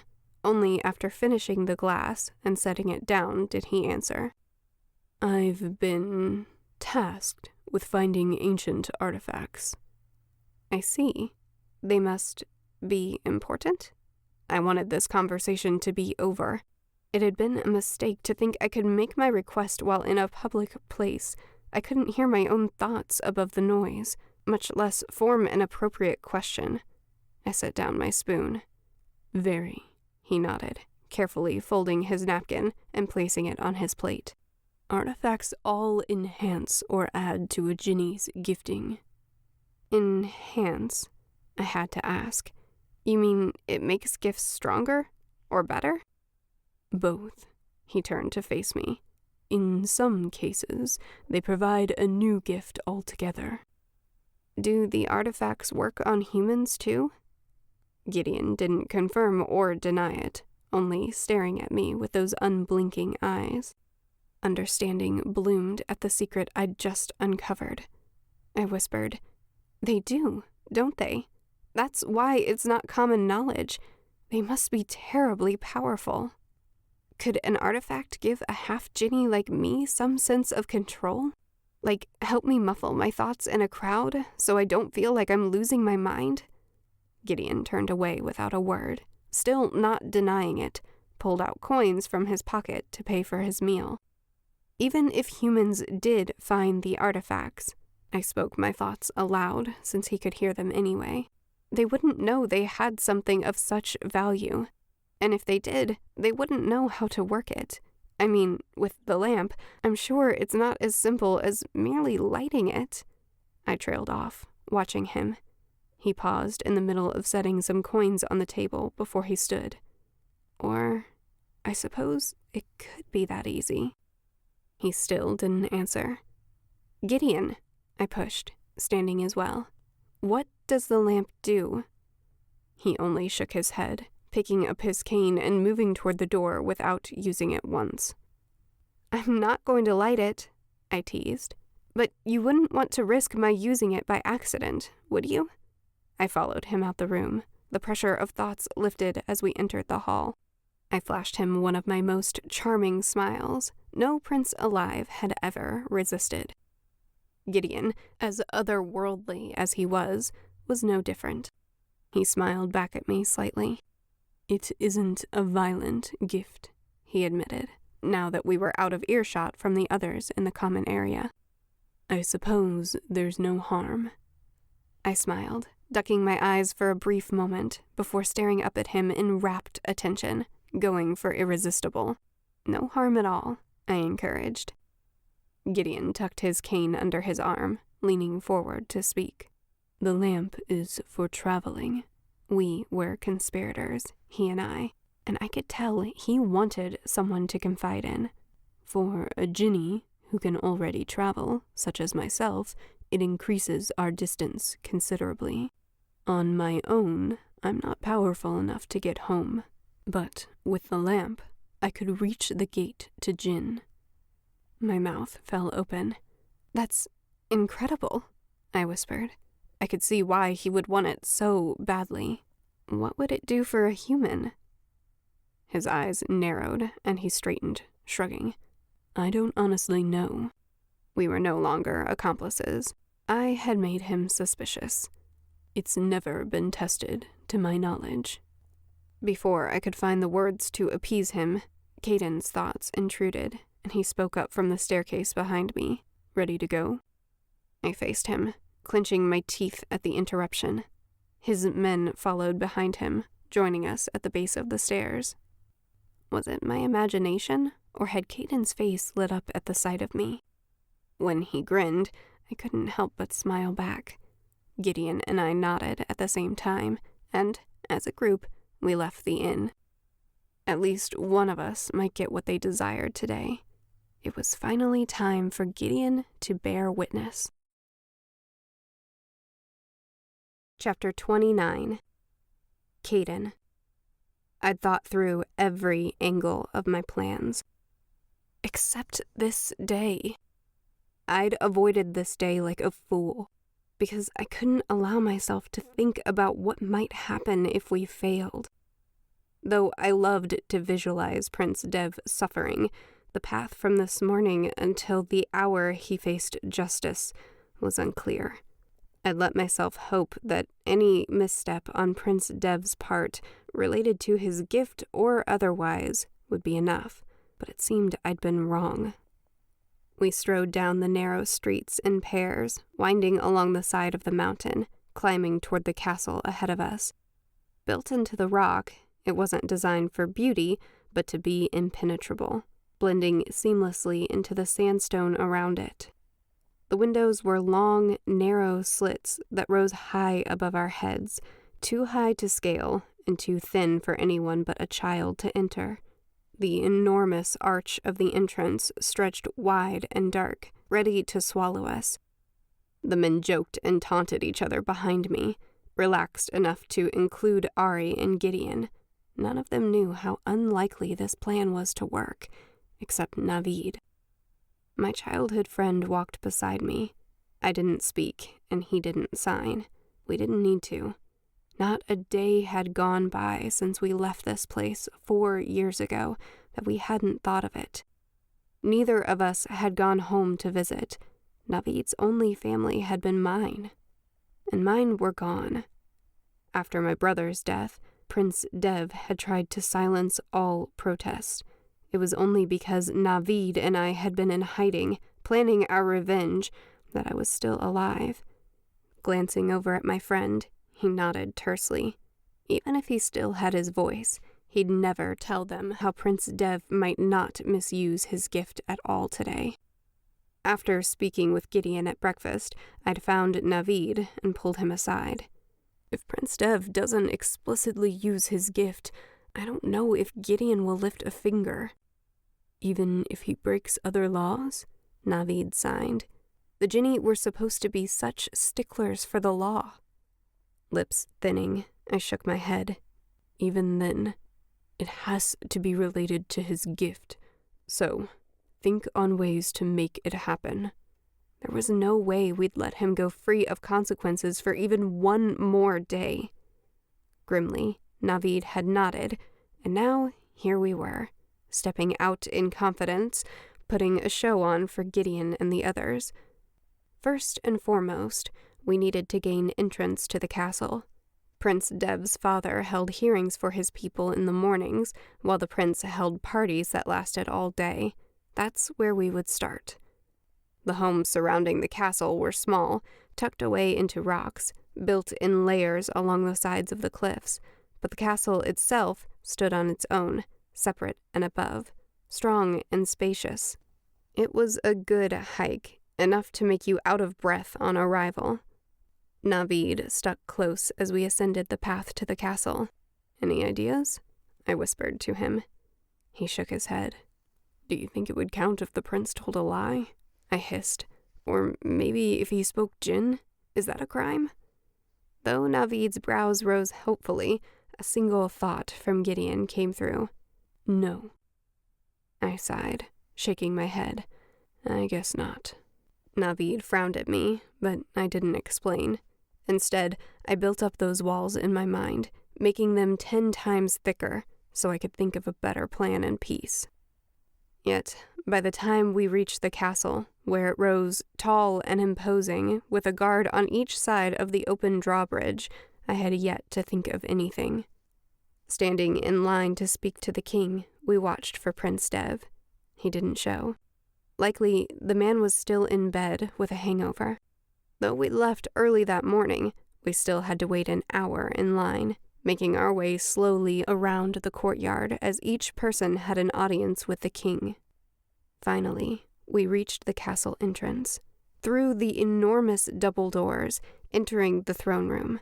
Though I encouraged Gideon multiple times to roam the castle and search for the prince while we waited, he insisted on staying with us. Everyone clammed up at the color of his skin. A shell of silence surrounded us, making my scheme much more difficult. Once inside, Ilium slipped away from the group. I scanned the room full of petitioners and the tall, sand-colored ceiling while I waited for his signal. When he appeared at the entrance, I nodded confirmation, and he entered the hall. "Naveed, you're next." My friend melted away from the group. Only moments later, he signaled from the door. Another success. "All right, Daichi." I waved him off. Before the big man had gone far, Gideon spoke up. "What exactly is taking place here?" His voice carried in the quiet. "Nothing." I signaled for Daichi to wait, but he wasn't paying attention. Too late to call him back now. I watched him make the grab and hoped no one else noticed. Even as he pocketed the paper and turned toward us, Gideon snapped his fingers, and the corner of the document where it poked out of Daichi's pocket disappeared. It reappeared in Gideon's hand. He held it up to study it. "What did you—" Daichi searched his pockets and came up empty. "How'd you do that?" "An invitation?" Gideon ignored him, looking at me over the bridge of his nose. Everybody needs one if we're going to spend the day here, I muttered. Getting caught was so rare. Twice in 2 days? Was this a new streak? To be allowed into tonight's dinner. Why didn't you say so? Gideon smiled, sharp blue eyes glinting with mischief. He and the parchment disappeared. Everyone around us gasped. Whispers and pointing fingers directed our attention toward the throne. Gideon had flashed into existence on the raised dais between the king and the current petitioner. The guards belatedly raised their weapons as the king stiffened. Before they could react further, Gideon bowed low. "What is he saying?" Bosch hissed. "If you can't hear, what makes you think we can?" Ilium snapped. I couldn't help but be irritated as well. I hated when things didn't go according to plan. As much as we tried to eavesdrop with the rest of the crowd, we couldn't make out a word they said from this distance. When Gideon disappeared in a flash once more, I tensed, waiting. "Here are your invitations." Gideon spoke from his original position. He waved 7 of the formal parchments that we'd intended to steal, just like that. "What? How did you—" I flushed as everyone around us stared, including my men. "I asked." Of course. Who would refuse to give an invitation to a Jinni? The king would have to be a fool to risk his ire. In fact, he probably assumed he was being honored by the presence of a group of jinn and hoped to be showered with Jinni favor all night. I gritted my teeth together in a forced smile. "Thank you." It was foolish to be angry about this. I shrugged off the discomfort, gesturing toward the opposite side of the castle, where we could now enter the great room with a genuine invitation. "Lead the way." As we left the line, we passed a tall fireplace and approached the double doors to the great room, where 2 guards stood stiff on each side. Gideon simply flashed the invitations, and the guards opened the heavy doors wide. The first thing my eyes landed on were tables filled to the brim with food. As I surveyed the crowds of people, some seated, others dancing or talking, the muscles in my jaw tightened. I barely reined in my rage at the sight of him. Prince Dev. Blood pumped in my ears, making the merriment around me almost inaudible. My fingers curled, and I clenched my fist at my side, unable to move. "Do not start a fight," I reminded myself. "Not here. Not yet." The prince was taller and more muscled than I remembered, but he had the same unruly brown hair and smirk. Seated on yet another raised dais, he was surrounded by food and drink, as well as a large group of men and women. Their boisterous laughter carried across the room. We made our way around the outer edge. "Split up," I said. "Get some food. We'll meet by the pillars at midnight." I pointed to the massive white stone pillars marking the main entrance. Everyone dispersed, except Arie and Gideon. I scratched my neck. "I assume you have a method for bearing witness." Gideon half smiled. "Don't worry about me, Master Caden. I'll be watching." He slipped away into the crowd before I could ask if he meant watching the prince or me. "Shall we?" I turned to Arie, leading her to a table with 2 open seats. Normally, I didn't waste time in places like this, not like those nobles who spent their entire day enjoying entertainment and filling their mouths. I forced myself to unclench my fist and focus. We only had the day to make this work, so we had to work smart, and we had to work fast. Chapter 30. Arie. Caden barely spoke throughout the meal. The muscle in his jaw ticked, and he chewed as if the feast was a job, and the sooner he finished, the better. "It's good, isn't it?" I pointed to the dish of gorma sabzi. "This one is delicious." He scooped some onto his plate and chewed without expression, staring at the prince across the room. I gave up on conversation. "Excuse me." I pushed my chair out. I'll be back in a moment. He didn't blink. I searched for Gideon and found him seated on a gold sofa in the corner where he had a good view of everyone. The surrounding sofas were empty. Finally, we could speak alone. I stood taller and approached the circle of seats, pushing a smile onto my face. Resting my hands on the back of the sofa, I stood behind it like a shield. My instincts screamed at me to walk away, but I cleared my throat and spoke. "May I ask you a question when you have a moment?" "I'm free now," Gideon said, waving toward Prince Dev, who stepped down from his dais seating and walked toward the bathrooms. "Since I'm not following Prince Dev to use the toilet as much as Master Caden might wish." I paused, then laughed. "You're making a joke." "It happens once a decade or so," Gideon replied, lips twitching. "Please, sit." I settled onto the sofa across from him, too tense to lean back against the pillows. Which problem should I bring up first? Where to start? "How about the beginning?" Gideon said.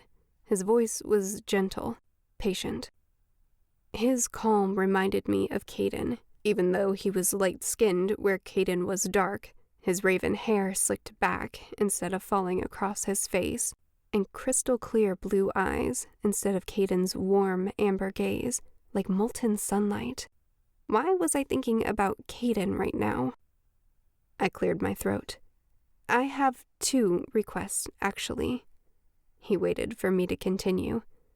"First," I licked my lips and launched into it, words spilling over once I let them free. "Once you're done bearing witness for Caden, I was hoping you might be willing to spend just a few short days in a nearby kingdom as well, where another king is also misusing his gift, and—" "No. Next." Gideon leaned back, crossing one leg over the other. "Please, if you'd only reconsider." I slid to the edge of my seat, hands clasped, begging. He interrupted once more, waving a hand. "I understand, but I'm afraid time is of the essence. I can't afford to waste even one more day before I use the lamp to return home." I sat back at that. I'd had my hopes pinned on convincing him. Without his help, I would have to resort to my original plan of waiting for Amir to return home as a jilted fiancé. "You mentioned a second request?" Gideon's voice interrupted my thoughts. "Yes," I said to my hands, afraid to look at him as I spoke. "Ever since that first day, I could sense your gifting. And so I assume that you could sense mine as well?" Suddenly, I was afraid not to look at him. When I lifted my chin to meet his sharp gaze, there was no sign of surprise. He only nodded. I lowered my voice even more as I continued. "I'm sure you're also aware it's against the law for women to be gifted.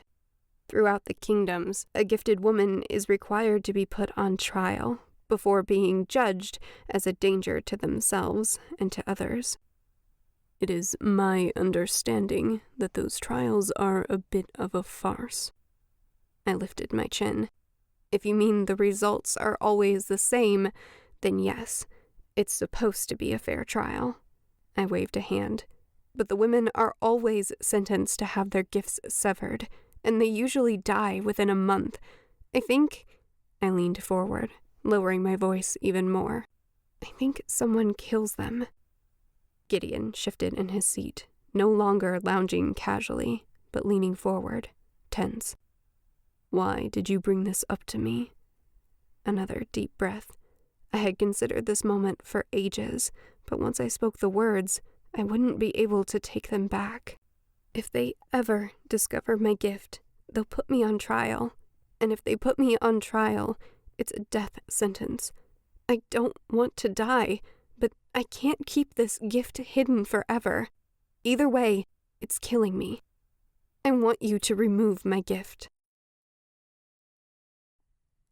Chapter 31. Arie. "No," Gideon sat back again, this time as if the conversation was over, signaling for another servant to bring him a drink. I waited until he took it and the man left. Why not?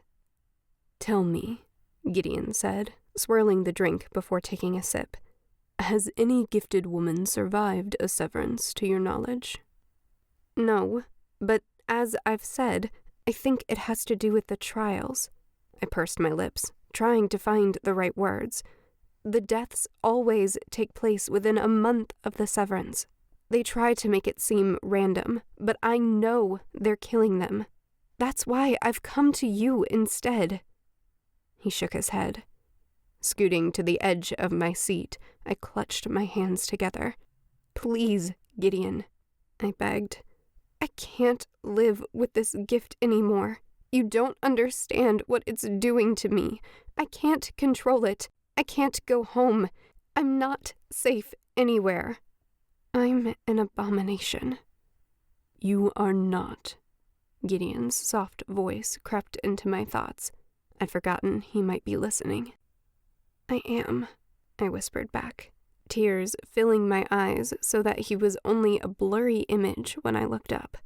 Please, I just want to be free of it. You misunderstand. You cannot be free of it because your gift is part of you, Gideon told me. His eyes burned with intensity. You can no more remove it free of consequences than you could remove an eye or a limb. The women do not die because someone murders them. They die because they can't live without it. So, do not ask me again. No Jinni in his sane mind will ever agree to do this to you. Do you understand? My hopes fell, and a pit formed in my stomach, growing dull and bitter as I nodded. I understand, I whispered. Thank you. He gave me a moment to stare at the blurry floor in silence before standing with a sigh and sitting on the sofa beside me. What exactly does your gifting entail? He asked. It's hard to describe, I said, swallowing my disappointment and blinking tears of frustration away before he could see them. I can hear, well, not everything people are thinking, but I always hear when a thought exists, like the way you'd hear waves on the shore or the buzzing of an insect. And then, when they're about me, I hear... I glanced around to make sure no one was nearby before I whispered, I hear every single word. Gideon didn't move. He didn't blink or react in any way, only stared at me. I dropped my gaze. It appeared he'd spoken too soon. I was a disgrace after all. What was your mother's name? He asked out of nowhere. Hannah, I said, frowning. Why do you ask? He didn't answer, only took a deep breath, slow and steady. Was he surprised? I remembered the note I'd found in the book that had insinuated my mother might be a Jinni. Did you know her? My mother? It's hard to say. Gideon's expression didn't reveal a thing, but the gift of intuition is very rare. It's certainly not something to be ashamed of. The name caught my attention. Intrigued, I turned it over in my mind. Is this your gift as well? One of them, he nodded. Before I could ask what his other gifts were, he added, You can control it. He rapped his cane on the floor to punctuate his words. With time and practice. He lifted his cane to point toward a mouse scurrying along the edge of the wall. Imagine each thought is like a mouse. Right now, the mice are running around in chaos. I nodded vigorously at the mental image. Close your eyes, he continued. Imagine picking up each thought like catching one of the mice and placing it in a jar. When I struggled to picture it, he only said, Take your time. As I picked up each squirming thought by the tail out of the mess in my mind, dropping them in an imaginary glass jar, the noise surrounding me didn't change. Was it working at all? I kept going, laboring over them, until my imaginary jar was full. The chaos of thoughts washed over me, as overwhelming and muddled as ever, even more so now that I was paying attention to it. It's impossible. There's too many. I blinked back tears. He gave me a small smile.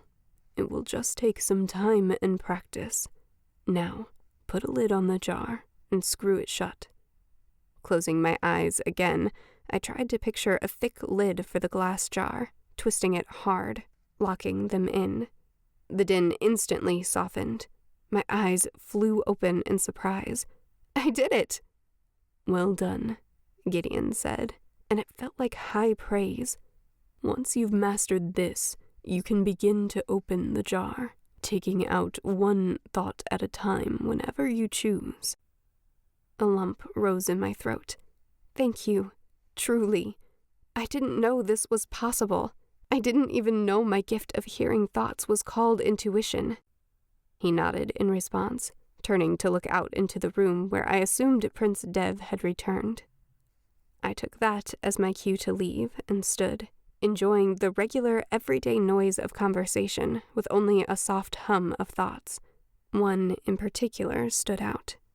Gideon's method of singling the thoughts out had made them feel more tangible, more like the person they belonged to.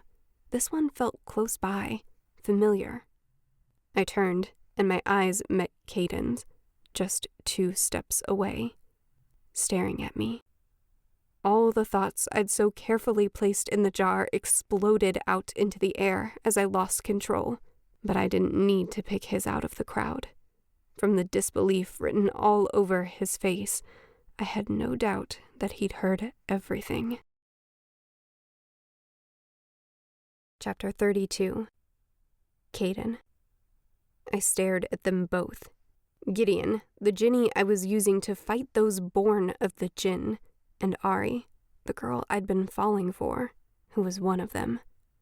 One of the very people I hated more than anything else in the entire world.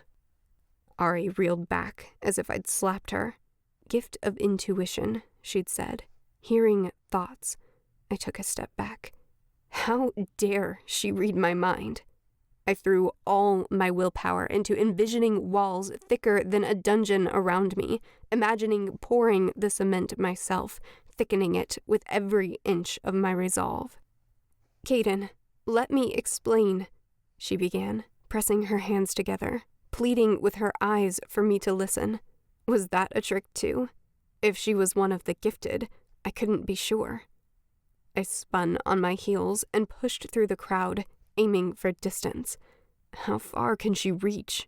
I asked myself, feeling my usual calm slip away completely. No one answered, and I realized I'd half expected Gideon to, but maybe my walls were working. I couldn't believe I'd been harboring a gifted girl for so long without knowing. How had I not seen it? I gritted my teeth as I remembered how every time I would enter a room, she seemed to know, even if her back was turned. I'd been flattered, thought it meant we had a connection. I wanted to punch a hole in the wall. Shoving my way through the crowd, I curled my fingers into fists. Something in my expression made those who saw me move out of my way.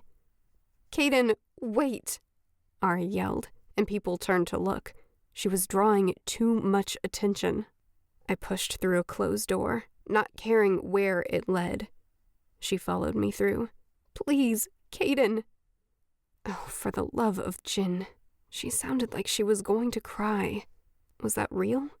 I felt a twinge of guilt at the thought. The hallway wasn't empty. Stopping, I turned to face her. Not here. I tried not to feel anything, think anything, as I took her elbow and guided her down the hall, searching for a quiet corner.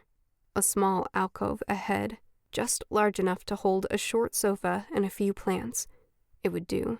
The space was tucked away, meant for meetings just like this, except nothing like this. You've been lying to us this whole time, I hissed, and it wasn't as unfeeling as I'd hoped. My voice almost broke, and I cut off. "I can't help my gift," Arie said, ripping her arm from my grasp.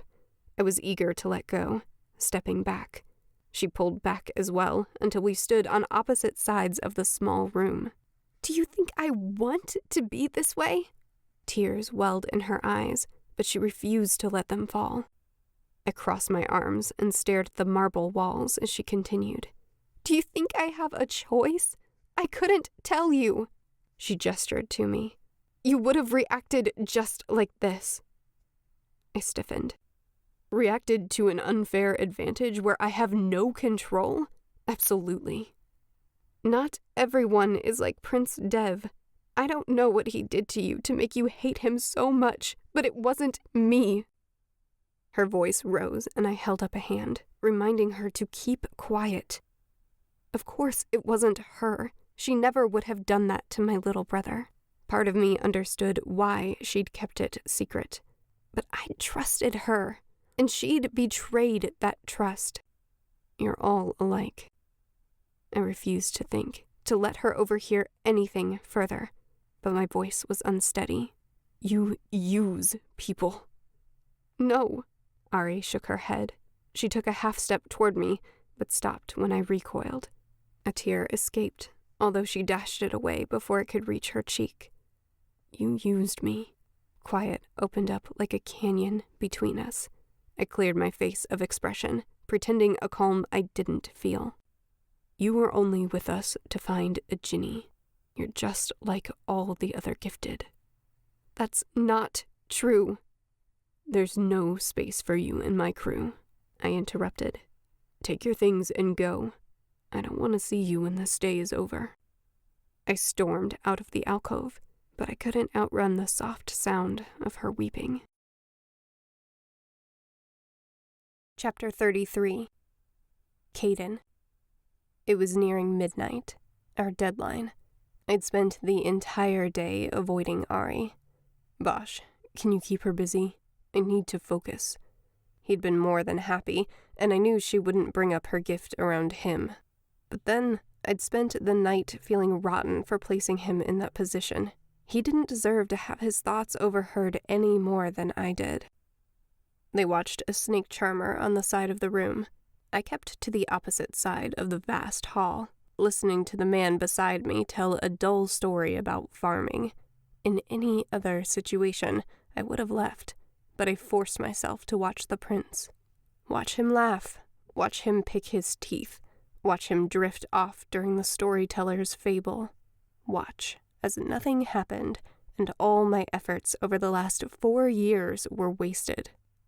Naveed dropped into the seat beside me. Is something wrong? He signed. Have we been discovered? I shook my head, sighing as I ran a hand through my hair. I couldn't tell him. It wasn't my secret. Even the fact that I would consider keeping it made me furious. It had been hours since we'd spoke, but my anger hadn't faded. Arie had a gift. All this time, I thought the secret written across her face was her noble heritage, only to find out it was a different heritage altogether. Jinni blood. Let's focus on framing Prince Dev, I answered finally. Any ideas? When my friend shook his head, I rubbed a hand across my face. We're almost out of time. He clapped a hand on my back. What would I do if this failed?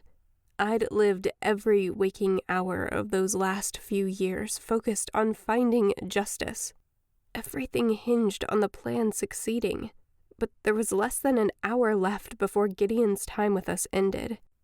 And Prince Dev was so drunk he'd fallen asleep in his chair. I raised my head to check on him. No change. My eyes landed on Arie. Despite my best efforts to ignore her, I couldn't look away. She was slumped in an extremely unladylike posture, staring at a spot on the floor. Bosh appeared at my side.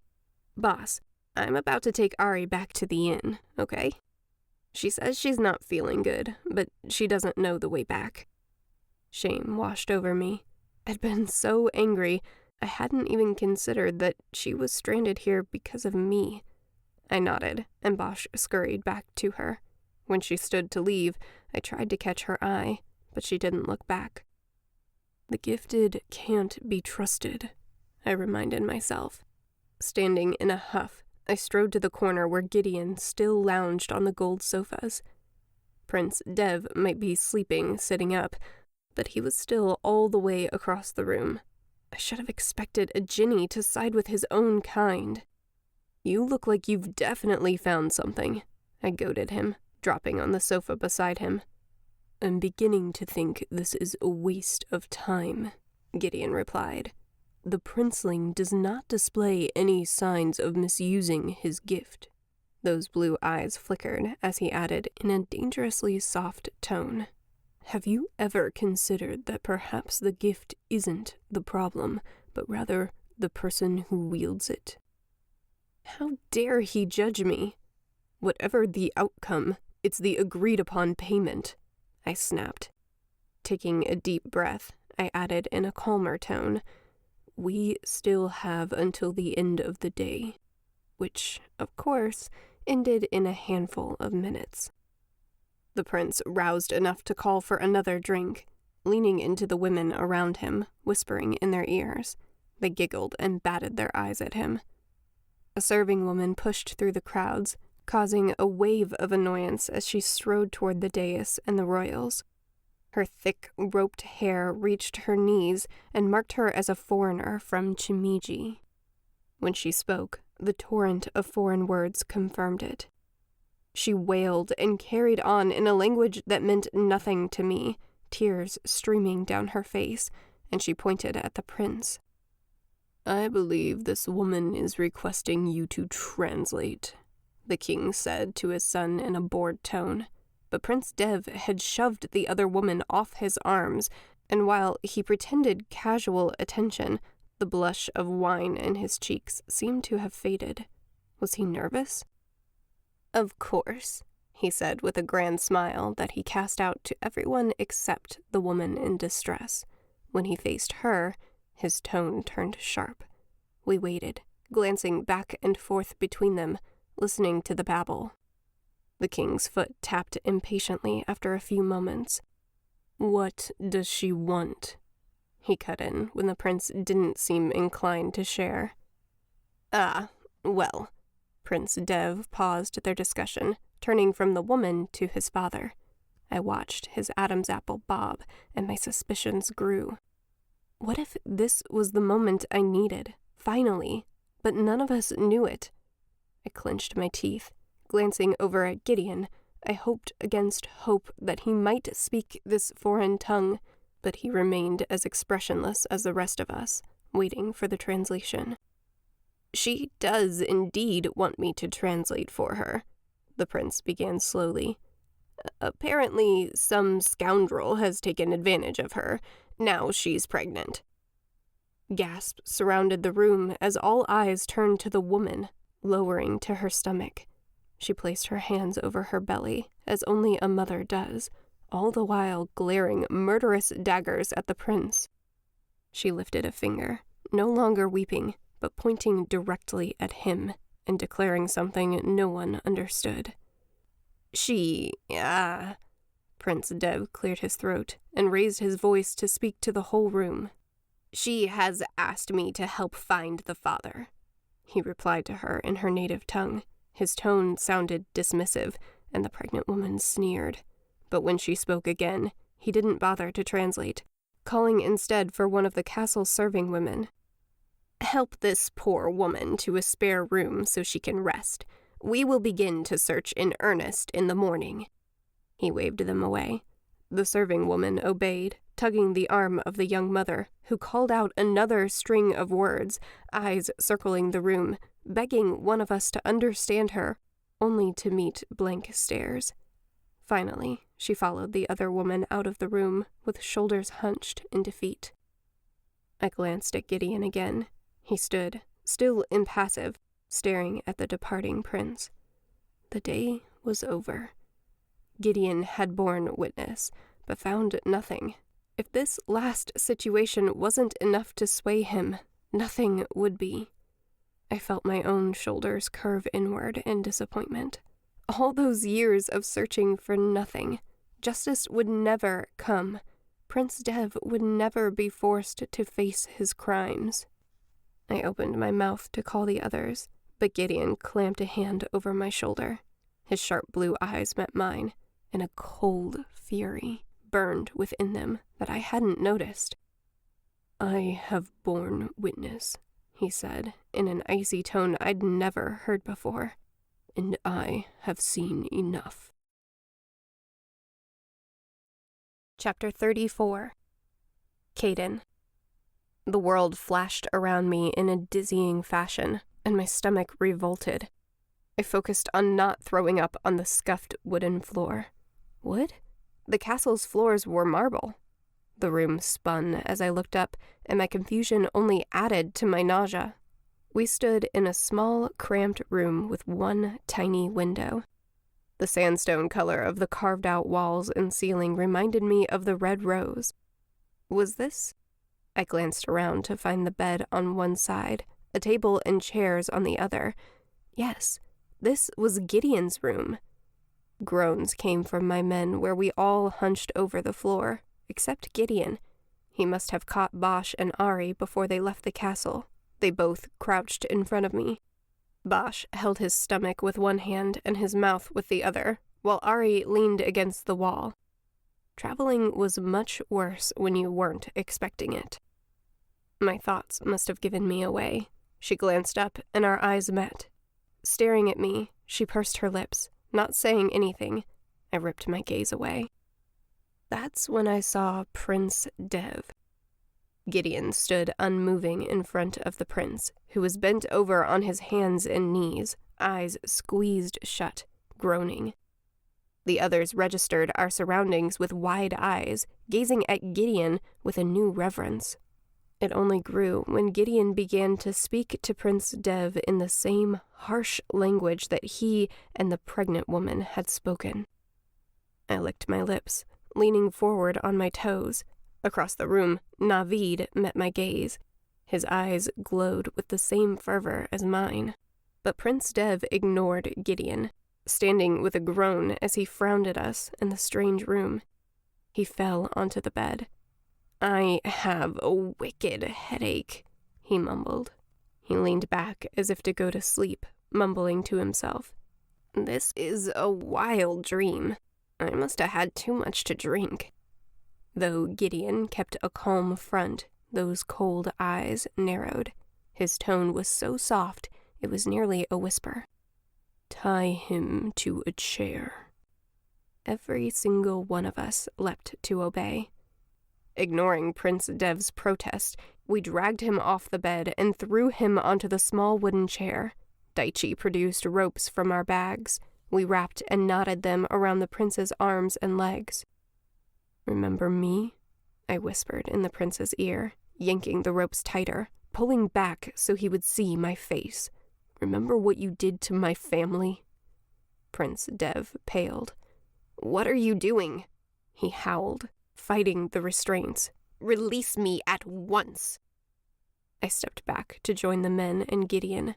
I wanted to smile at the justice finally being meted out, but instead, my blood boiled hotter. It wasn't enough. "What right do you think you have to hold me here?" the prince demanded, as haughty as ever. "You'll pay for this." "You have broken the Jinni code," Gideon answered with that deceptive calm. "I've done no such thing," Prince Dev argued. All of us watched Gideon. Though we knew the Jinn took their code very seriously, none of us knew how they punished criminals who broke it. "You were the only one who could speak to Miji with that woman." Gideon settled onto the edge of the bed across from the prince. "Or so you thought." Prince Dev blinked and swallowed, pulling at his restraints again as if he couldn't help himself. His face glistened with sweat. Gideon continued. "You used your gift to keep the truth of that baby from everyone." A drop of sweat rolled down the prince's face as Gideon leaned forward. Would you like to tell them the truth now? Prince Dev shook his head, and his curls stuck against his face. I don't know what you're talking about. But his shirt was drenched, and his voice trembled. He is the child's father, Gideon announced. How had I not guessed? No one said a word, including myself, until Gideon filled the silence. You stand in judgment. How do you plead? The prince scoffed. I don't have to justify myself to any of you. Who do you think you are, that you can just drag me from my castle and— Though his mouth moved, his words vanished. Gideon held something small and pink between his thumb and forefinger. Was that a tongue? The prince's eyes grew huge. His mouth opened and closed like a fish, making strange gurgling noises. I will ask again, Gideon said, as if they were carrying on a polite conversation. He released the strange object between his finger and thumb, and it disappeared. Lowering his hand, he dusted off the top of his cane before tilting it on its side, gripping the top of the cane and pulling. A sharp sound of metal on metal pierced the room as a wicked sword appeared out of the sheath, revealing the cane to be hollow inside. Gideon set the base of the cane on the bed and ran his finger along the thin, gleaming blade absently. How do you plead? The prince twitched slightly, rolling his tongue over his teeth and lips before speaking more cautiously. What I did is nothing compared to King Amir of Sog. I crossed my arms to keep from punching him. Even his efforts to be respectful came across arrogant and offensive. Oh, haven't you heard? He sneered, even as he tested his restraints, which held fast. He sent out a message to all the kingdoms to attend his wedding to the Princess of Hotafez over the summer's eve, but if you know the right people, you know there's rumors that say the girl is in hiding and he's holding her father prisoner. He'll kill the king if she doesn't return, and no one will stop him. Arie gasped. At first, I tried to ignore her. As a sheltered princess, this conversation probably opened her eyes to a whole new world. But something about the name, Hotafez, triggered a memory. When it came to me, I lifted my eyes to Arie, finally letting myself look at her, and it confirmed my suspicions. Pale, she stared at the prince, trembling. According to the rumors, people obey every word King Amir speaks. He could tell King Mahdi to kill himself on the rocks and then declare himself the new ruler, and not one person would question it, at least not while close to him. Prince Dev settled back, shrugging as much as he could while bound to a chair, and continued. Compared to that, my dalliances are trivial, like a sneeze or a misstep. He raised his brows and smiled. My fist clenched. Despite my slow, careful breaths, I wanted to knock that smirk off his self-righteous face. I might have if Arie hadn't stepped forward. Chapter 35. Arie. My pulse pounded like I'd been running. Prince Dev had said it so casually. What else did you hear? I demanded. I barely held back from asking if my father was still alive. When the man frowned at me, I added, Gideon needs to hear the whole story. Prince Dev is right. He's not the only one using his gifts to an unfair advantage. King Amir is misusing the gift of persuasion. That seems far more dangerous than languages. Maybe Gideon should bear witness to his crimes. I risked a glance at Gideon to see if it had swayed him at all. Instead, my eyes were pulled to Cadence like a magnet. His thoughts were somehow inaudible to me, had been ever since he'd discovered my gift, but I could see him putting the pieces together as his eyes narrowed. Even so, I had to know. I whirled on the prince. Speak! Dev barely glanced at me before he wrinkled his nose. Don't you dare address me that way, woman! Before I could react, Gideon stepped forward. In that soft voice, somehow more menacing than a yell, he leaned over Dev's seat and said in his ear, "You will tell the lady what you've heard." Like a lion eyeing his prey, he stepped back slightly, still looming over the chair with that razor-thin blade. "Ah, all right. Well." Dev struggled to keep an air of calm, but his nostrils flared and his fingers twitched. "I told you everything I know. There might be a lovely wedding, or there might be a hostile takeover. I, for one, have bets on the latter." My throat seized up. Knowing they were watching, I kept my face smooth and turned away. I couldn't pressure him for any more information without raising suspicion, but when they turned back to Dev, I slipped out of the room. Hurrying downstairs, I raced toward the bartender, trying to keep an outward calm. "When is Summer's Eve again? I've been out of town and lost track of the days." "You lost track?" He stopped cleaning and stared at me. "Lost track? I've never met a young girl who lost track of Summer's Eve before. All the dancing and ribbons and boys. My own daughter's been talking of it for nearly 2 months now." Blushing, I held my ground. "So, it's in a few days then?" He shook his head and snorted at that. "It's tomorrow. Well, today, really, considering the time." My lips parted. Today? We were at least 3 days' travel from Jotafes. How was I supposed to get home in time? "You gonna order anything?" When I shook my head, he disappeared into the back. I could scream with frustration. I had to get home. A half-formed plan budded in my mind. I sprinted back up the stairs. King Amir would pay for this. He thought this would get me to marry him? Shaking with rage, I rehearsed what I would say, stopping outside Gideon's room to stuff my feelings down until I felt numb, burying every stray thought and emotion that might give me away before I turned the handle. Chapter 36. Caden. Arie slipped back into the room, and I exhaled. Gideon's interrogation was thorough, the smallest details labored over, actions questioned, memories recalled. The Jinn didn't take judgment lightly. After pacing the room for a while, Gideon told us to be still or leave. Now my men and I lounged against the walls, chairs, and bed. Ilium even snored softly in the corner. I'd perched in a chair near the door without thinking much about it until Arie showed up. As soon as she closed the door, she approached me, eyes on the ground, and whispered, "May I speak with you privately? I only need a moment." Despite my intentions to ignore her, I agreed, fighting the guilt that plagued me for how I'd treated her earlier. We stepped into the dark hallway. The rest of the inn had gone to bed long ago, and it was quiet. She didn't meet my eyes, crossing her arms. I swallowed, fighting to keep my mental walls up. I'd been harsh earlier.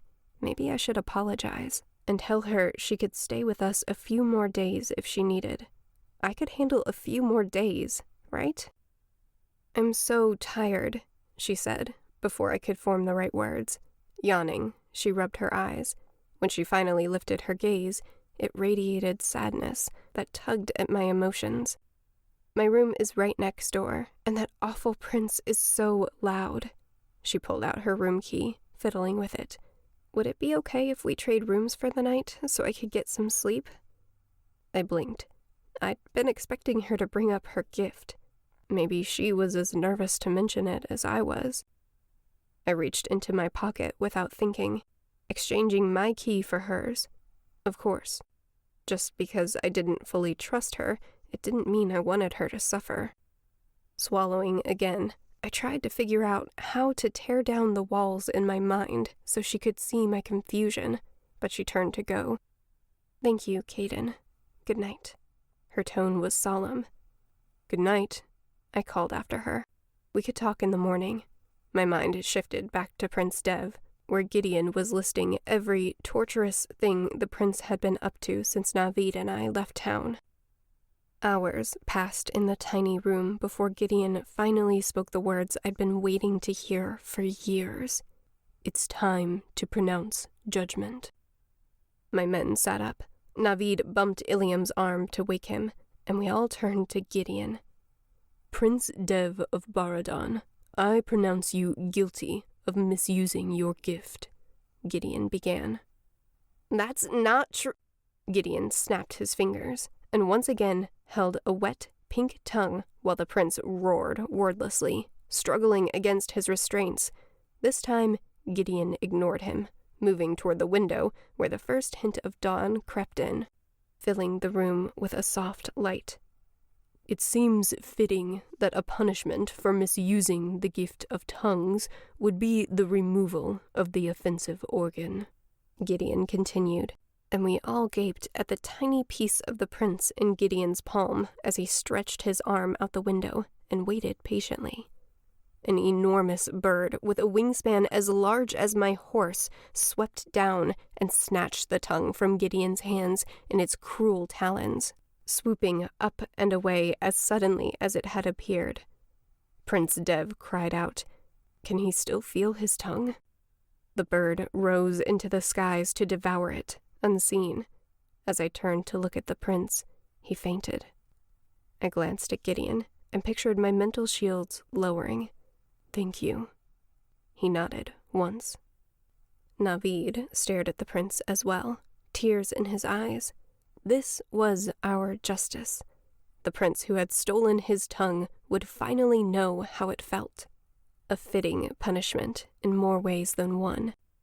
But I felt numb. Why didn't it feel like enough? Chapter 37. Caden. Though I desperately wished for a bed, once Gideon sent the forever wordless prince back to the castle with a snap of his fingers, I knew it was time to pay the price. One ancient lamp. As my men filed out of the room to find their own beds, I paused at the realization that Arie was sleeping in my room. "I'll be back shortly," I told Gideon. At the opposite end of the hall, I tapped on the door to my room, hissing, "Arie." No response. "Arie, wake up. I need to give Gideon the lamp." No answer. I knocked a bit louder. "Pipe down," a male voice called from another room. But as far as I could tell, not a single sound came from the other side of Arie's door. She was a sound sleeper. Embarrassed, I returned to Gideon's room, which he opened before my fist connected to the wood. "My apologies," I began. "The lamp is in my room, but I let Arie sleep there. The noise..." My excuses sounded weak. "Anyway, she's still asleep, but I'm sure she'll be awake in a few hours, and then the lamp is yours, I swear." I tried my best to expose my thoughts, not sure if it was working. "I'm good for my word. You can read my mind if you need to." Gideon's head tilted to the side. "I suppose it would be good to rest a few hours," he nodded. "Come back with the lamp at midday." A few hours of sleep sounded heavenly. Shuffling downstairs just long enough to ask someone to wake me before noon, I used Arie's key to slip into what had been her room, noticing she'd brought her belongings with her as I fell into bed. Even with the sunrise peeking into my room, sleep hit me like a boulder. I felt as if I'd only just closed my eyes when a knock roused me. Was it already noon? I rubbed my face, eyes burning. Forcing myself out of bed, I dragged my feet to the door. The hall was empty. I trudged to Arie's room, knocking as I yawned. No answer. I knocked louder. If people weren't awake by now, it was their own fault. But even when I pounded on her door, Arie didn't stir. I began to worry. Jogging down the stairs, I asked for a spare key. "We don't just go around giving out keys," the older woman minding the bar told me. The wrinkles etched in her forehead deepened. "If you lost it, you pay for it, and you don't get another one." I didn't lose it. I tried to reason with her, though I'd already explained once. I paid for all the rooms, and I gave that key to another member of my group but now I need to get into the room. Why? She scowled. None of your business, I snapped, but when she raised her chin at me, I sighed. I'm worried, all right? I just want to make sure she's okay. She? The woman slapped her rag down on the bar. The wrinkles lifted before growing deeper still. I see how it is. You want to sneak into that poor lady's room? I'm not going to help you with that, and I'm considering having you thrown out just for asking. No, I backpedaled, frustrated with the direction this conversation was going. No, listen, it's my room. I gave her the key, but I need to get something from my luggage. She said, crossing her arms. There's always something with you men, isn't there? I thought you wanted to make sure she's okay. Now you need to get something? I groaned. I do, yes. Why don't you come with me to make sure I behave? How's that sound? When she hesitated, I pressed harder. Please, I'm worried. Just help me check on her. Then I promise I'll go away. Though she huffed, the woman turned to the kitchen and called out, Armin, I'm checking on a guest. Be right back. Thank you, I said, dropping some coin on the table, hoping it'd make her move faster. She pocketed the coin before wiping down the rest of the bar. She stopped to fiddle with a ring of keys. Only once she was satisfied they were all there did she finally push through the door to join me on the other side of the bar, tromping up the stairs without looking back. I hurried to catch up. She knocked on Arie's door, even though I reminded her I already had. Just like earlier, Arie didn't answer. That girl slept like a rock. The employee frowned and inserted her key, calling out as if Arie would somehow hear her voice when she hadn't heard the knocking. I'm coming in, miss.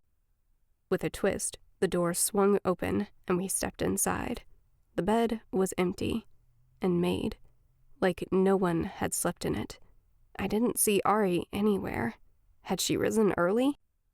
Puzzled, my eyes settled on my bags. They were open, and the contents were strewn about the floor. My heart beat faster. Moving toward the bags, I ignored the babbling of the woman who'd let me in. It couldn't be. The lamp was missing. Chapter 38. Arie. After leaving the interrogation earlier that night with Caden's key, it hadn't taken me long to find the lamp. Moonlight poured into the room as I dug through his other bags until I found some flint as well. I stopped in the middle of the room with the oil lamp in one hand and the flint in the other, stalled. There was no oil. On the other side of Caden's room, by the window, there was a table with a single chair and a small lamp. Praying I'd be so lucky, I crossed the room. Squinting, I made out a dark liquid at the bottom of the other lamp. When I picked it up, a thin layer sloshed around inside. It barely covered the bottom. I hoped it would be enough. Setting the ancient green lamp in the middle of the table, I carefully transferred the oil from one to the other, preparing to light it. I paused. Caden would never forgive me, not to mention Gideon. The Jinni had made it clear that once he had the lamp, he was leaving immediately. But if my plan worked, and if he didn't murder me first, then maybe, just maybe, I could not only get home, but draw Gideon to Hotafez after me. And once he was there, he could stop King Amir from abusing his power. It was risky. Gideon was honorable, but there was an urgency to his plan that I didn't understand. Either way, I had to stop King Amir, or at the very least, rescue Baba. There was no time to waste.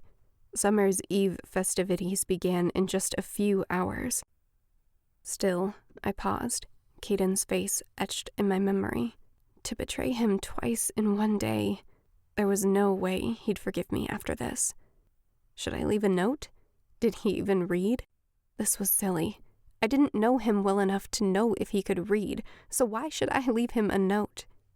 Even with the sound argument, I couldn't make myself move. Gifted people use people. His words reverberated in my thoughts, the way they had all day. but instead of urging me to light the fire and leave him behind, the memory only made me feel even more guilty. I stared out at the moon as another memory hit me. When he'd turned back to the interrogation, opening the door, I'd heard his thoughts about Prince Dev. Not one of them had been about me, yet I'd still heard him clear as day. Had I imagined it? Was there some whisper of a thought related to me? I didn't think so. I shook my head. This wasn't the time to worry over Caden's thoughts, not the ones he had now or the ones he'd have in the very near future when he found out what I'd done. Swallowing hard, I set my bag on the table and loosened the drawstrings. I pulled out my crown.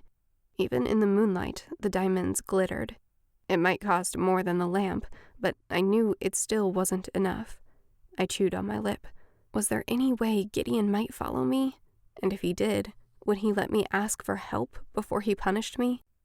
Turning to Caden's bag, I set the crown inside where the lamp had been. It would serve as both a note and a payment for my theft. Picking up the flint, I lit the lamp. My father needed me. If I didn't get home soon, his murder would be my fault. I wrapped my fingers around the base of the lamp. Nothing happened. Was I supposed to say the place I wanted to go? Picture it? I opened my mouth, thinking back to where I'd left my father's kingdom, which had just happened to be at the mouth of the ocean. Splash. Cold water engulfed me, and the scenery shifted from the warmth of Caden's room at the inn to pitch black darkness. Still gripping the lamp, I lifted it above the water, which came up to my chest. Struggling to find my bearings, my eyes began to adjust. The moonlight danced on the water all around me. Ahead, the lights of Keshti twinkled. It was the exact place I'd crawled out of the ocean almost an entire fortnight ago. I groaned, wanting to smack myself. I'd intended to transport myself directly into the palace. Wading out of the water to the shore, I held up the lamp, squinting. Was there any oil left? Though something sloshed around, I couldn't be sure if it was oil or salt water. I knelt, setting the lamp on the packed soil, reaching into my pocket to pull out the flint, but it wasn't there. I moaned again. I'd set the flint down on the table, back at the Red Rose, almost 3 days' travel from here. Without any way to light the lamp, I gripped it desperately, closing my eyes and picturing my bedroom. "Take me to my room," I whispered. "Please, take me to my room." But, of course, I didn't move. Dawn was breaking, and the dark sky was turning gray with a hint of color on the horizon, lighting up the shoreline and the path that led to the road. Sighing, I stood, tucking the lamp into my dress pocket and brushing the sand off my wet hands. I would have to walk. My cold, wet skirts clung to my legs, making me shiver. I wrung them out as much as possible before I began the long hike to Hotafez. "Where can I find some of those?" A female voice spoke up behind me. I whirled, my heart thumping. Before me stood a stark naked woman with nothing on her except a seashell necklace and a few other strategically placed shells. I gaped at her. She stood with her knees braced together as if she might fall and gestured to my clothes. "That whole ensemble would be nice. How can I go about getting something like that for myself?" She sounded like a raving lunatic. "What happened to you?" I asked, even as I reached up to unclasp my cloak, pulling it over my shoulders. "Were you hurt? Did someone do this to you?" Fury rose in me. I swung my cloak over her thin shoulders. "Here, put this on, quickly now." I brushed her long auburn hair out of the way, securing it up front. Stepping back, I expected a thank you, or an explanation, or both, but she only held out her arms, making the cloak swish open and closed. "How lovely! This will do very nicely." Glancing up at me, she grinned and finally added, "Thank you." I cleared my throat at the flashes of skin. No. I began at a loss for words as I gripped the edges of the cloak and pulled them back together. Keep it closed, like this, until you find a dress to put underneath. She acted like a child. I listened for her thoughts, but a void surrounded her. Total silence. Was I accidentally repressing them, like Gideon had taught me, or was she truly thinking nothing at all? Listen, I began walking. There wasn't time to get sidetracked. I aimed for the road to Holdafez, calling over my shoulder. I need to go. Keep the cloak. I paused, glancing back. You do have a dress you can put on, don't you? She shook her head, still grinning, and followed me, matching my pace. Could I borrow one from you? Borrow? I faltered, then began to walk faster. When she kept up, I gestured to myself. I don't have a spare dress with me. Sarcasm dripped from my voice, but she didn't seem to notice. That's okay. She tripped over nothing and caught herself. Have you been drinking? I asked. That would explain the complete lack of clothes. Well, explain might be stretching it. Drinking what? She asked. Oh, I've heard of drinking. Could we try it?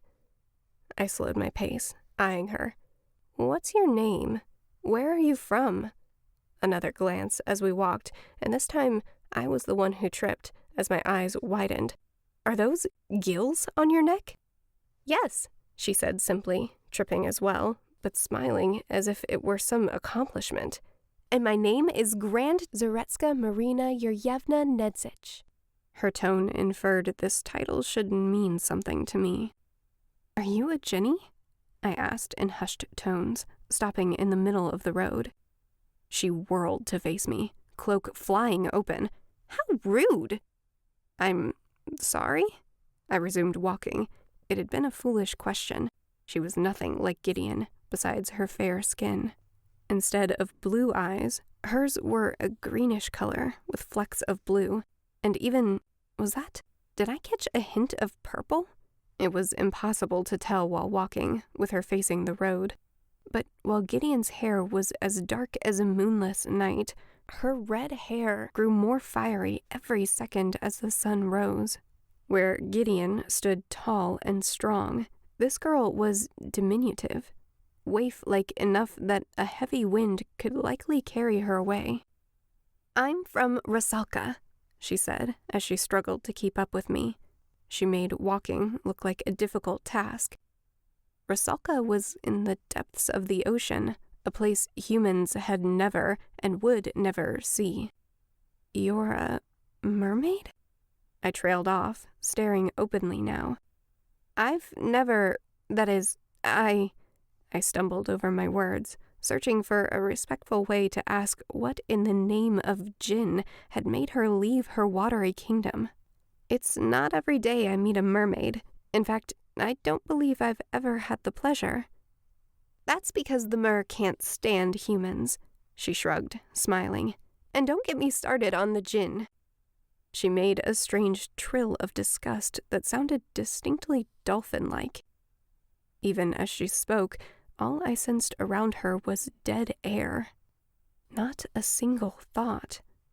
Not about me, or even an inane one about what a lovely day it is or how perfect the weather. I slowed. Memories resurfaced from my training growing up. It was rumored the mer were immune to the Jinn's gifts. Something to do with the bad blood between the two races that led to the mer creating protection spells and boundary lines, withdrawing to the sea over the last few centuries. I wanted to tell Caden. What if they would share their protection spells with the humans? Could they be convinced to share if they hated our kind so much? I tensed, wondering if she could read my mind like Gideon, but she only kicked at the edges of the cloak as she walked, engrossed by the way it flung out with each step. Where's your tail? I blurted out. Once the words left my mouth, I cringed at how rude they sounded. I'd been away from court etiquette for too long. The crew's honesty had rubbed off on me. I shrugged off the thought, uncomfortable with the way it made me miss them. Fortunately, she only laughed, touching her shell necklace. We have spells for everything. On the road ahead, a farmer's cart approached, distracting me from the strange girl and reminding me of my mission. "Keep your cloak closed," I hissed. "If he sees what you're wearing, or rather, not wearing, he'll have questions.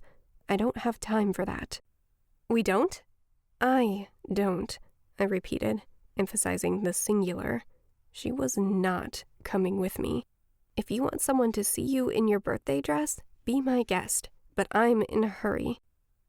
"I don't own a birthday dress," she replied, keeping up with me even when I picked up my pace, stumbling less and less. "Where can I get one of those? And why are you in a hurry?" I resisted, rolling my eyes. After this was over, it would be wise to be on good terms with the Mer.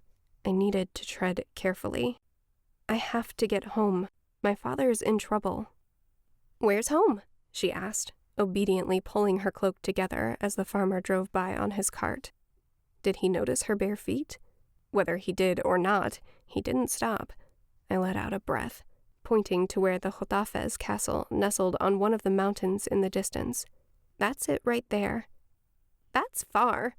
How long will that take us?" I half laughed, but her face was solemn. "I do apologize," I said, summoning up a politeness I didn't feel. "But I'm afraid I have to make this journey alone." "Why?" My mouth opened and closed. How to tell her I planned to sneak into my own home? I just have to. "But you promised me a dress." "I didn't. You can't." I threw up my hands. "I'm not going through the front gate, okay? I need to keep my presence a secret. Having company would make that 10 times harder." There, straightforward without being rude. "I love secrets." She grinned at me.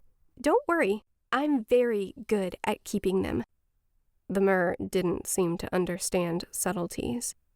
"How long until we reach the castle?" I blew out a breath, glancing up at the mountains again and the long road that stretched out across the distance.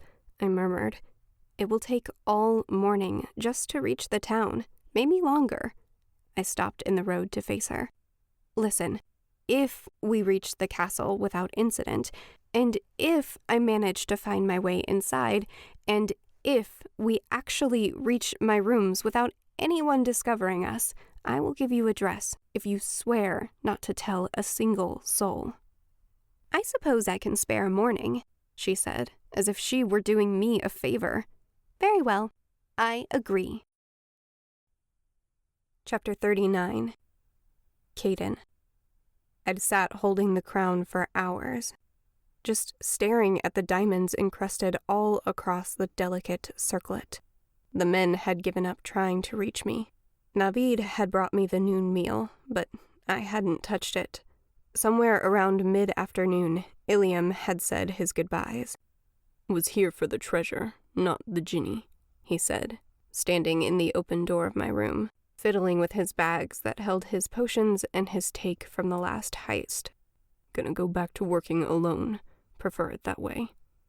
I'd only nodded. I wasn't surprised. If anything, I was baffled the others stayed. We'd accomplished what we'd set out to do. 4 years of hard work culminating in one night of justice. So why didn't it feel like enough? Why did it feel so empty? And why was I worrying about a girl who embodied everything I'd spent so many years detesting? They checked on me throughout the day, confused as to why we weren't planning the next big heist. Except Navid. He understood. Oh, and Gideon, who didn't understand at all. He'd been furious. When Bosch had wandered through the door earlier and found me staring at the crown and the missing lamp, he'd called the others in. "Arie stole the lamp," he hissed as they filed into the room. "Why would she do that, boss?" I hadn't had an answer for him. The others stared at the crown and the empty pack. "Why'd she have a crown?" Daichi asked. "Don't ask me," Ryo answered with a shrug. Navid tapped my shoulder and signed. "Why?" "Good question," I replied, trying to be logical, but it hurt. Arie had betrayed us without a second thought. Maybe I'd been right about her all along. Gifted people used people. She stole it. Bosch repeated the lie I'd told him a few days ago. But I told her we don't steal from each other. She wouldn't take. She'll bring the lamp back, right? His voice squeaked with emotion. I don't understand how she could just take it. Excuse me? Gideon's soft voice came from the corner. Oh, Jinni, save me. I raised my head to find him standing by the table. His knuckles were white as he gripped his cane, his movements graceful, yet dangerous, like a panther. Where did she go? Why would she take it? I don't know, I said flatly. I don't know why you want it. I don't even know what it does. She said nothing else. The way Gideon asked made me feel inferior, as if I should have noticed. No, and I can't read minds like you, I snapped, losing it. My men gasped. It occurred to me that I'd kept secrets too. A heaviness filled the room as Gideon's eyes darkened and those clear blue eyes clouded. You've lost track of my payment. I would watch your tone if I were you. Bosch shrunk back against the wall. Daichi and Navid glanced between us, while Ryo pushed off the doorframe, looking ready to run if necessary. But I was no longer afraid of Gideon. He had his code to follow, after all. Take the crown, then, I snapped, holding the offensive piece out to him. Instead of answering, he'd vanished. And now, here I sat, lying on my bed, hours later. I'd pieced together where Arie had headed. I just didn't understand how she thought she could reach Hodafez, at least 3 days' ride from here, by sunset. Even now, the sun made its way across the sky toward the horizon. Navid brought dinner. The others trickled in with their meals as well, not saying a word, keeping me company. I picked up my bowl to eat without tasting it. We'll stay here another night, I began, but cut off as Gideon materialized in front of us. There's no sign of her within miles of here, he said in a terse voice. I must get that lamp. You know her better than I. Where would she go? I shrugged. I know where she wants to go, but there's no way she could get there. Not for days, at least. Don't worry about travel, Gideon said, unblinking. Tell me where she went. I spoke on impulse. If I tell you, you have to swear you'll take us with you. I checked my mental walls, wishing there was a way to flex and make them even stronger. Why would you go after her? Ryo asked, frowning. Because no one steals from us. I set my bowl down, no longer hungry. And Navid signed. He knew me too well. I sighed, running a hand through my hair. And I think she's upset. She might need our help. Daichi tisked. Ah, yes. You mean when Gideon took the prince's tongue. That had me unnerved as well. It's bigger than that. I shook my head, glancing at Gideon. The color had returned to his pale skin, more obvious in the shadows, an ever-present reminder that he was something other, something beyond understanding. Listening to my every thought, he hadn't responded to my request. What does the lamp do, anyway? Gideon didn't speak for a long moment, crossing the room to stand by the window. It imitates the gift that many in Jinn possess, he said softly, staring out at the setting sun. It takes you wherever you want to go in a heartbeat. Ah, I raised my brows at that. The missing piece of Arie's plan fell into place, and I knew exactly where she was. I stood. In that case, we'd better get going. We have a wedding to stop. Chapter 40. Arie. We hiked the dirt road that twisted up the side of the rocky mountain toward Hodafez.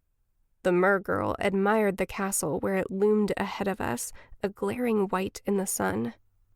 But when we slipped through the city gate, I guided her away from it, down narrow dirt streets that led parallel to the castle, keeping my distance. There was no telling where Amir may have posted guards, or how many. A few villagers noticed us pass, but most were too busy heading to Summer's Eve celebrations or at home sleeping through the heat of the day. We rounded the outskirts of the city, sticking close to the wall as long as possible. I held up a hand when we reached a dead end. On our right, the wall had curved with the line of the cliffs and the sea beyond, and now blocked our path, with dwellings built up against it. Retracing our steps, we finally began to move deeper into the city, toward the castle. "This is so thrilling," the mergirl said. I'd forgotten her name already. I'd told her my first name and that my father was inside the castle, nothing more. "If by thrilling you mean risking our lives, then sure," I replied, keeping my attention on the castle wall ahead and the guards posted there. They were my father's soldiers, marching along the wall as usual from one post to the next. It was possible they were still loyal to me. Far more likely they were touched by Amir's gift. Better not take any chances. The main castle entrance yawned open and inviting below them, but it was too visible, with the guardhouse beside it. A smaller gate for the stables was also open, and much closer to us. This was the gate I hoped to use. I halted in the shadows, pulling the girl back. "Listen, Zarina, Marina, whatever your name is." "Call me Rena," she laughed. Whatever you say," I agreed, still watching the guards. "When I say go, we're going to run for the stables. Got it?" Eyes trained on the guards as they walked, I waited for them to reach the far end of their track. This would be their blind spot, but it would only last a few seconds. "Now!" I ran across the courtyard, ducking into the back of the stables. As my eyes adjusted, I peered around to make sure I was alone. Nearby, I heard the clank of metal on metal, and a couple horses nickered, but I didn't have time to greet them. I turned to find the mergirl, Rena, staggering across the space with arms flying wildly as if she'd never run in her life. I supposed she hadn't. She lurched inside and held a finger to my lips, listening. When no one called out, I waved for her to follow me through the quiet stables. A hum of thoughts came from the far side of the room, not audible enough to make out, but enough to avoid running into their owner. We crept to the far end of the stables, where the stalls had been converted to store grains, saddles, bridles, and other equipment. Entering quietly, I shut the stable door behind me, peering over the top to make sure no one had seen us before I crept to the back wall. I lifted my hand to a brick, but paused to meet Rena's gaze. "You must never speak of this to anyone. Do you understand?" She made a fist and hit her chest. "On my honor, or you can feed me to the sharks." I blinked and opened my mouth, but had no words. Instead, I faced the wall and pressed on the brick. It was smoother than the rest, and if you looked closely, the mixture surrounding this brick was lighter in color, a soft clay instead of a mortar, with a spring behind it. As I let it go, it sprung back into place while the wall began to shift and open beside it. "Wow!" Rena gasped, eyes wide. "I've never seen anything like it." "Neither has anyone else here," I muttered as I stepped into the dark tunnel, waving for her to follow. "And I'd like to keep it that way, if you don't mind." I pressed another piece of the door, and it slowly swung itself back into place until it latched shut, locking us inside the pitch-black tunnel. I felt along the wall for the lantern that hung there, wishing I'd thought to pick it up while I could see. "What is that?" "Nothing," I mumbled, pulling the lantern down by feel, and then running my fingers along the shelf where it had sat to find a match. "What are you doing?" she asked. "You'll see." I struck the match, and she gasped. "There's some strange magic attacking your fingers." "It's just fire." If this were any other time, I would have laughed, but I couldn't summon the feeling now. I lit the lamp and blew the match out, tossing it to the ground. "What is fire for?" I sighed, pinching the bridge of my nose with my fingers. Was it really a relief to not hear her thoughts if she spoke every single one of them? Fire is good for a lot of things. Keeping warm, being able to see at night, I explained, moving into the tunnels at a slow pace, making sure I didn't stumble on the uneven floor. But it's so much easier to see without it, she whined. That piqued my curiosity. You can see in the dark? Of course. Can't you? I glanced over at the strange girl, shaking my head as I finally let out a small laugh. No. She followed me through the winding tunnels as I led us through one corridor after another, climbing a set of stairs before reaching a long, rectangular dead end. On the other side was the mirror to my bedroom. It seemed like years since I'd wandered these tunnels with Hava. There wasn't a peephole, for privacy's sake, so I set my ear to the crack along the wall. Was there anyone inside? I stood there for a full 5 minutes to make sure, holding my finger to my lips when Rena tried to talk. That, at least, she seemed to understand. Finally, I pressed the latch, then opened the secret door. The mirror swung out into the room on silent hinges. No one was inside. We entered my chambers, and I swung the mirror back against the wall, latching it before I crept into the closet, the bath, and the outer room, checking each one to make sure we were alone before I spoke. It's safe. Let's get you dressed. Inside the closet, I pulled the first gown I could reach off the hook, a simple dark green with a modest neckline. The girl was smaller than me, both in height as well as in the hips and bust, so I doubted it would fit her perfectly, but it would do. Anything was better than what she currently wore. When I held it out to her, she shook her head. That's a drab color. What about this one? She plucked a bright blue dress from where it hung on the other side.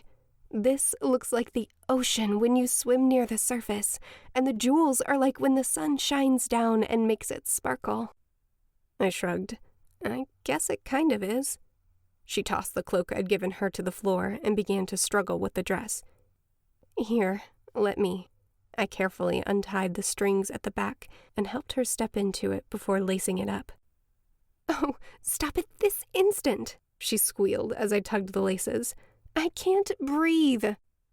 Women aren't supposed to be able to breathe, I said with a small smile, but I tied them more loosely. Humans are so strange.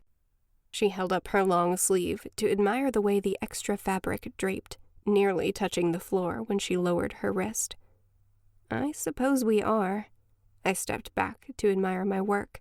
Nonetheless, you're much more likely to blend in now that you're not running around. I trailed off. You know, as you were. In my birthday dress? She said with a grin.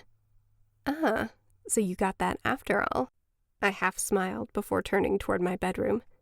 Listen, I need you to stay here. There's something I need to do. What is it? She asked. I'd grown so used to her questions that I barely heard her. By my bedside, I found my regular oil lamp, where it usually was, and peered inside. It was full. I pulled the Jinni lamp from my pocket and set it on the table as well, transferring the oil. I avoided touching the Jinni lamp in case even a drop might transport me elsewhere. I filled the Jinni's lamp halfway, stopping when I spilled a bit on the floor. Can I help? Rena piped up when I didn't answer. No, I'm sorry. I have to go alone. I stopped when I saw her face, the way her shoulders slumped. You can help yourself to my jewelry box, I offered, gesturing toward the table, whatever it took for her to look away. I suppose I can wait for you here. She trailed a finger along the bed frame and moved toward the jewelry box. I took advantage of her distraction, stretching my hand to grip the base of the lamp as I firmly imagined the place I wanted. The room flashed around me, shifting into my father's chambers. He wasn't there. Where else would he be? My mind pictured another place. I hoped I was wrong, even as I gripped the lamp and imagined a space I'd only seen a few times before. A deep darkness surrounded me, only penetrated by the tiny light of my candle. Swiveling around, I worried that I'd chosen wrong when my foot bumped something behind me. "Baba!" I cried, barely remembering to keep my voice down. Kneeling beside him, I brought the lamp close to see his injuries, but couldn't make out the details through the blur of tears. "What happened? How did you get in here?"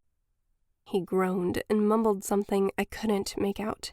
His eyes opened. "Arie, you're alive." His excitement made him cough, wheeze as he tried to catch his breath. "I was so worried." "I'm so sorry, Baba." I took his hand, feeling the guilt press down on me like the entire mountain sat on my chest. His eyes fluttered shut as if he couldn't keep them open. "I thought I was doing the right thing. I thought Amir would leave you alone. This is all my fault." I pressed my hand to his forehead. He was burning up. "You have a fever," I told him, even though he wasn't responding. "Don't worry, I'm going to get you out of here." Squeezing his hand, I gripped the lamp in the other and envisioned the main street in town where I thought a healer lived. The landscape shifted around me once more. I found myself kneeling on a quiet street, alone. "No!" I cried out. The night sky was full of stars, and the quiet, clear road mocked me. Without thinking, I clutched the lamp and pictured my father's cell. The scenery flashed, and I was in the dungeon once more. My father hadn't moved.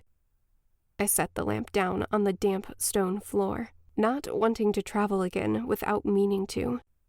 The infuriating object allowed me to travel, but no one else. Staring at the flickering light, I wanted to scream. I could try to send my father away with the lamp, but he didn't look well enough to make it on his own. Would he even wake up? I could leave and come back with help, but what if something happened to him in the meantime? I would never forgive myself. I shook my head, settling back on my heels and pressing the palms of my hands to my eyes. Who would help me? Who could resist Amir? Only I knew when he used his gift. Everyone else fell under his power. Maybe Gideon could have helped, but I'd left him behind. The light sputtered. Startled from my thoughts, I leaned forward to look at it. The oil was low. All my traveling back and forth must have used up quite a bit. Did I even have enough to return to my room? If Amir found me here, there'd be no explanation. From inside his cell, there was nothing I could do. I would lead Rena back out of the castle. Better to have her roaming the village streets than the castle corridors in case she broke her word and told someone I was there.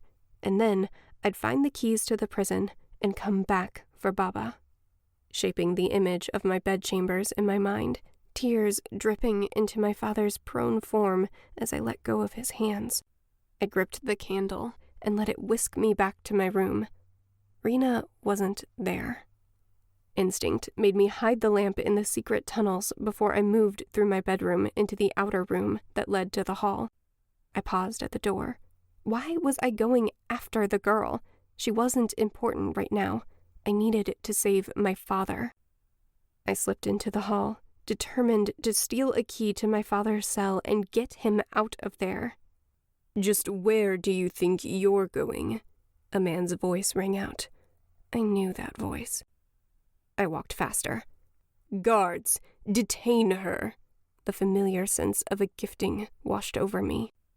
I ran. "Stop!" The gifting wrapped itself around my feet, making them sluggish as if wading through water. "You don't want to be rude to your guest, Princess Arie," King Amir called. His voice drew nearer. Footsteps sounded on the marble floor. One set sounded like the slapping of bare feet. "Come back and chat with us for a moment. Your little friend says you snuck in, but won't say how. Maybe you'll tell me." A steel undertone lined his voice. Despite my wishes, my feet turned to obey, and I met them in the middle of the hall. "I didn't know you were getting married." Rena clapped her hands as we came face to face, shaking her head. I don't know why you kept it a secret. Your fiancé is so charming. I frowned, confused. Weren't the Mer immune to a Jinni's gift? Amir smiled over at her and winked. Ah, she might be immune, but she couldn't spot a lie to save her life. She's just shy about my seeing her on our wedding day, Amir purred. He turned toward me, and I felt the full force of his gift as he added, "Aren't you?" Gritting my teeth, I nodded like a puppet. Chapter 41. Arie. King Amir summoned a man who'd been standing unnoticed a few feet behind the king with his guards. I startled when my eyes landed on him. He was a Jinni. Violet eyes and pale skin, tinted with a faint blue just like Gideon's. His hair was tied back, and he stood just a bit taller, but they could have easily been brothers. He carried himself like a soldier. "This is my friend Enoch," Amir said, clapping a hand on the Jinni's shoulder, who didn't react. "And you are safe here with us. Your father is resting now, but he'll be excited to see you when he wakes." Despite everything I'd just seen, a sense of peace stole over me, and I believed him. Of course we were safe, and my father was comfortable. King Amir would never hurt him. My body relaxed, and my mouth tilted into a smile. I bit the inside of my cheek, hard. The pain snapped me out of it, back to reality, as I tasted blood. "I'd like to see him," I managed to say, hating the way my voice trembled. His eyes narrowed. "She has a strong mind." I should have pretended to be more confused. He studied me as I stood there. My father's men did nothing. Their loyalties had shifted. "You don't need to see him," Amir told me, still using his gift. My mind stretched, fighting it, but struggling. "You've a wedding to plan, doesn't she, Enoch?" His syrupy voice was nothing compared to Enoch's response. The Jinni placed his hand on Amir's shoulder and spoke for the first time. "Yes, you do, princess." Everything else faded. "I've never seen such a happy bride." Amir's voice made my ears pound. Excitement flowed through my bones, coursing through my blood and making my heart beat faster. I grinned and clapped my hands like a little girl with her first pony. I can't wait. The feeling of joy was powerful, surging over me like a wave. "How long do we have?" "Just a few hours." Amir smiled back. He wouldn't be so bad to marry. I wondered what my dress looked like. "See?" The king turned to Rena, who was blinking between us, fascinated. "She's a joyous bride. I'll wager she would be thrilled to have one of the Mer as a bridesmaid. If that would interest you, you could wear as many jewels as you like." His words drew my eyes to her neck and hands, which were covered in gold necklaces and rings, glittering with diamonds and jewels. She'd definitely been enjoying my jewelry box. She stepped forward and took my hands, beaming. "It's settled then. I'll do it." "This way, my dear," Amir said to her with a smile. "We'll find someone to take care of you." He left as quickly as he'd arrived, with the strange, silent Jinni and Rena at his heels. And they were gone. Normally, I could shake off Amir's gift within minutes, but this time, as I woke from my stupor, I found myself standing on the dressing room floor with Hava cooing over me as she drew a bath. While she described my wedding dress and elegant hairstyle options in detail, it slowly dawned on me that this happiness wasn't real. It took even longer before I remembered why. Whatever the violet-eyed Jinni had done when he'd placed his hand on Amir's shoulder had amplified the king's gift 100-fold. Everything felt numb and distant as the truth of my circumstances finally reached me. My eyes filled with tears. I had to fight this, somehow. But if I thought about it for one more second, I'd break. Chapter 42. Caden. We suffered through the twist of traveling impossibly fast, standing in front of the red rose one moment, then in the forest beside a road the next. It was a vast distance to cross in mere seconds, and my body rebelled, shivering and sweating simultaneously. Bosch groaned, while Daichi outright heaved in the bushes. My own stomach felt unsettled, but I ignored it. Where are we? This is just a short walk from Jotafes, Gideon replied, pointing behind me. I swung around. The peak of a mountain stood before us, with a small city surrounding a beautiful white stone castle and wisps of cloud that brushed the tips of its towers. I cleared my throat, searching for a diplomatic way to ask Gideon, "Why didn't you bring us closer?" "If we were to appear at the front gate, it would be very unsettling." Gideon stepped onto the road and began to walk, not waiting for us. "Obviously," I resisted, rolling my eyes as the men and I followed. "I meant, why didn't you bring us somewhere inside the castle, out of sight? Save us the walk." "That's breaking the rules," he replied, swinging his cane more like a walking stick. I stared at his back. "What, to appear in the castle without an invitation?" I asked. "You just did that a few days ago." The dirt road was steep, and I was already out of breath. "That's different. I had an invitation," Gideon replied. It was hard to read him by the back of his head. "How so?" I demanded, picking up my pace until I walked beside him. "Because you called for me." I groaned. "I'm sure Arie would call now if she could." "That's not the same," Gideon said, without looking at me. "You care about her too. I know you do. She could be in trouble." Running my hands through my hair, I struggled to find some other form of logic to convince him. What if they catch her? What if they kill her father? If your stubbornness keeps us from helping her, it will be your fault. At my words, Navid signed, "Don't be stupid." Bells rang out from the city above, letting all within earshot know of an event, either a wedding or a funeral, which meant that either Arie had been captured or her father was dead. Either way, she needed help. Gideon tapped his cane on the ground. "Tell me, why is it so important to you to save her?" With my men listening, I struggled to form words. I could say so many things. She was the most confident girl I'd ever met. Fierce, intelligent. It didn't hurt that she was gorgeous either. But none of that came out. The men stared at me as we walked, eyebrows raised. A wisp of a smile appeared on Gideon's lips. "I don't know.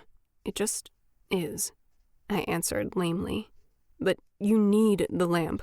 Otherwise, you wouldn't have come all this way. You've gone to great lengths for it. Don't you have any other tricks or gifts you could use to help Arie?" Though I'd always considered the gifted to be selfish, I'd come to know Gideon well enough to believe better of him, to believe he had a heart. As I thought this, he nodded to me, just once. "I do," he murmured. I wondered whether he was answering my verbal thought or my silent one. "Do you have a plan?" I asked him. "What do you want us to do?" Gideon met my eyes. "This is your venture, Master Caden.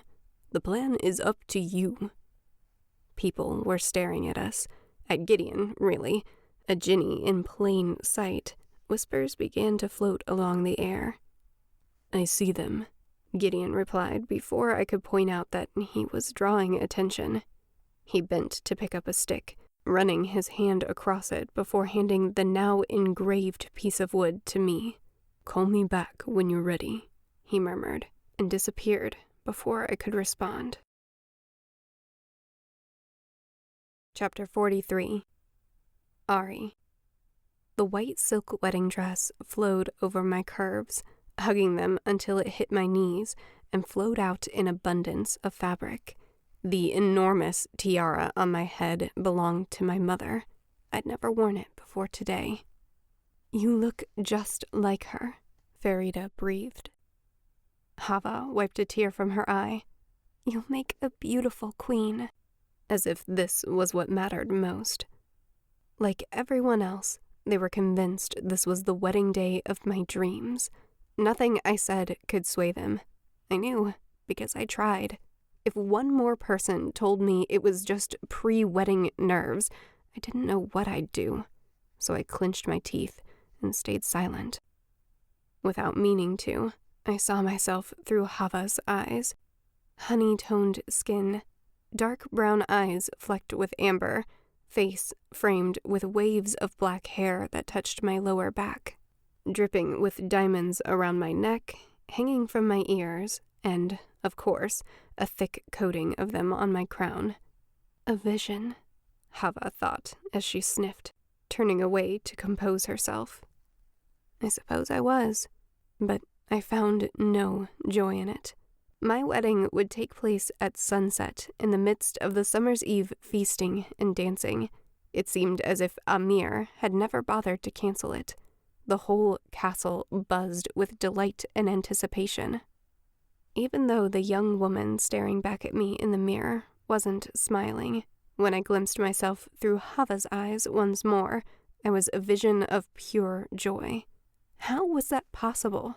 This new trait of my gift only made me feel more alone than ever. Shaking the image from my mind, I avoided my reflection, remembering instead the vision of my father lying broken in his cell, which was burned into my memory. I needed to act quickly. It was tempting to use the tunnels and try to escape, but this time I needed to take a stand. Otherwise, Amir would never stop. Hava, I said, would you be a dear and go fetch my mother's, perfume? I grasped at straws, searching for something that hadn't already been provided to me. I want something to remind me of her. Oh, how lovely, Hava sighed yet again with happiness. Of course, I'll be right back. Alone, I hurried to dig through my drawers, searching for a weapon. Anything sharp, really, but a dagger would be nice. I tried to remember where I kept that small blade from a childhood birthday. Had I left it in the stables after my last ride? As I searched for it, or a sharp object of any kind, I came up empty. Come on, I muttered as I raced to the closet, digging through the shelves in the back, making a mess, but hoping no one would notice. But if there had been a weapon of any kind, it had been stripped from the room. I sank down on the bed. I'd never felt so alone. At that moment, the door clicked open, and Hava returned. What's wrong? She asked when she saw my posture. Oh, now you can tell something's wrong? I snapped. It was unfair of me. She was under his influence, or she would have listened. The bed dipped as she settled onto it beside me and wrapped her arms around my shoulder. You can tell me, she said gently as she rubbed my arm. I wanted to scream. Instead, I pulled out of her embrace and turned to look at her, taking her hands and squeezing. Will you do something for me, Hava? Please, without any explanation. Her forehead wrinkled at the pressure on her hands and my strange request, but I pressed harder. Please, you've known me my whole life. Do you trust me? Of course. Hava smiled as she tucked a loose strand of my hair behind my ear. Tell me what's got you so upset. I will, I promise. And if I lived through this, I vowed I would. But right now, I need you to do something for me, and I need you to keep it a secret. Can you do that? Slowly, Hava nodded, though her frown deepened. In the stables, I have a dagger, I began. When Hava reacted, trying to tug her hands out of mine, I squeezed it tighter, leaning toward her so she couldn't help but meet my eye. "It was a gift from my father," I added, stretching for an explanation that wouldn't raise any alarms. "I'm worried about him, Hava." I hoped against hope that the mention of him might trigger some real memory of what was going on, but she raised her brows and asked, "Whatever for? He's just taking a short nap before the festivities begin." So, that's what he was telling them. "It's hard to explain," I said finally. Harder still for her to understand with the fog of Amir's gift clouding her mind. "But I need it. Would you get it for me?" I begged, tears coming to my eyes despite my best efforts. "Please, Hava, would you help me?" "Of course I will, Arizada," she smiled, pressing my hands between hers before wiping my cheek where a tear had slipped out. "I don't know what's gotten into you, but if this will make you feel better, I'm happy to help." We stood together, and I hurried her toward the door. "Thank you," I whispered, my voice cracking. "Promise me you won't tell anyone. Do you promise?" I made her swear to me twice that she wouldn't tell a soul before allowing her to leave. But she paused at the door, hand fluttering to her heart as she teared up once more. "What's wrong?" A flicker of hope mixed with worry rose in me. Was she finding a way out from under the compulsion, or was she second-guessing my request? But she smiled through her tears. "I'm just so happy for you," she said, her voice rising high and squeaky. "You've found your prince." Whisking out from the room, she shut the door behind her before I could answer. Alone, I wrung my hands, wondering if she'd keep her promise. Would she bring my dagger, or would she tell someone? Was the dagger even there to be found? "I'm not looking for a prince," I snapped at the closed door, kicking my skirt as I paced. "I'm looking for a sword." Chapter 44. Caden. My men and I slipped into the city of Khotafez unnoticed in the chaos and festivities. Fireworks sounded even though it was still daylight. Children ran about with sparklers and ribbons. "Good sir," I stopped a man headed toward the castle, dragging along a toddler while his wife carried the baby. "Where are you headed on this fine day?" "Haven't you heard?" He hiked the child higher as he walked. "It's summer's eve." My spirits lifted as he hoisted the child, but then he added, "And the royal wedding is tonight at sunset. The whole town is invited. We're going to get in line now." I let the man go ahead, slowing as that sunk in. Had Arie agreed to the wedding then? I tried not to think on it too closely, but somehow I'd hoped she'd find another way. I picked up my pace. "Looks like we're going to enter the castle the old-fashioned way." "In broad daylight?" Bosch whispered loudly as he caught up to me. "How are we going to do that?" "What about ladies-in-waiting?" Ryo offered. "That might work during the day." "I'm not wearing a dress," Daichi argued. "Ghost in the stable would be better." "There's twice as many guards during the day," Ryo replied, smacking him on the shoulder. "Not to mention the sun. They'd never fall for that." Twice as many guards. The wheels turned in my head as they argued and Navid signed, all vying for a different scheme. "I was thinking pick your poison," I interrupted. Ryo scratched at the stubble on his chin and murmured, "That could work."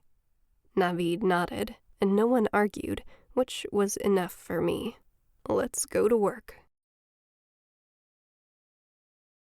Chapter 45. Arie. I was expected to walk down the aisle on my own. I stood at the back of the great hall, built to hold 1,000 and tall enough to stack the tables on itself 10 times before reaching the ceiling.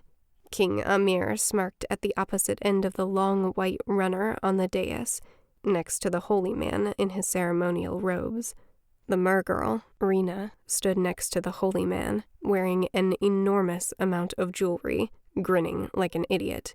Other familiar faces sat in the audience.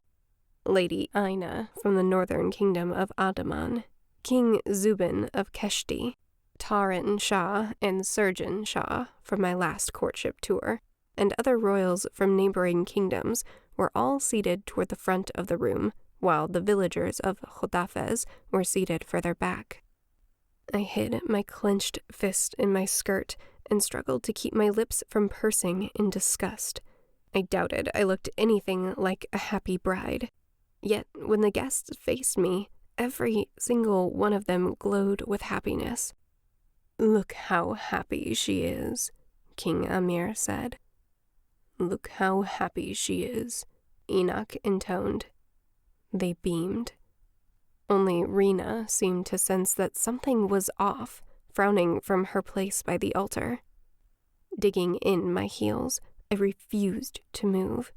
I stared down the aisle at Amir and wished my gift could have been flames shooting from my eyes instead of this wretched mind-reading, which had grown increasingly out of control.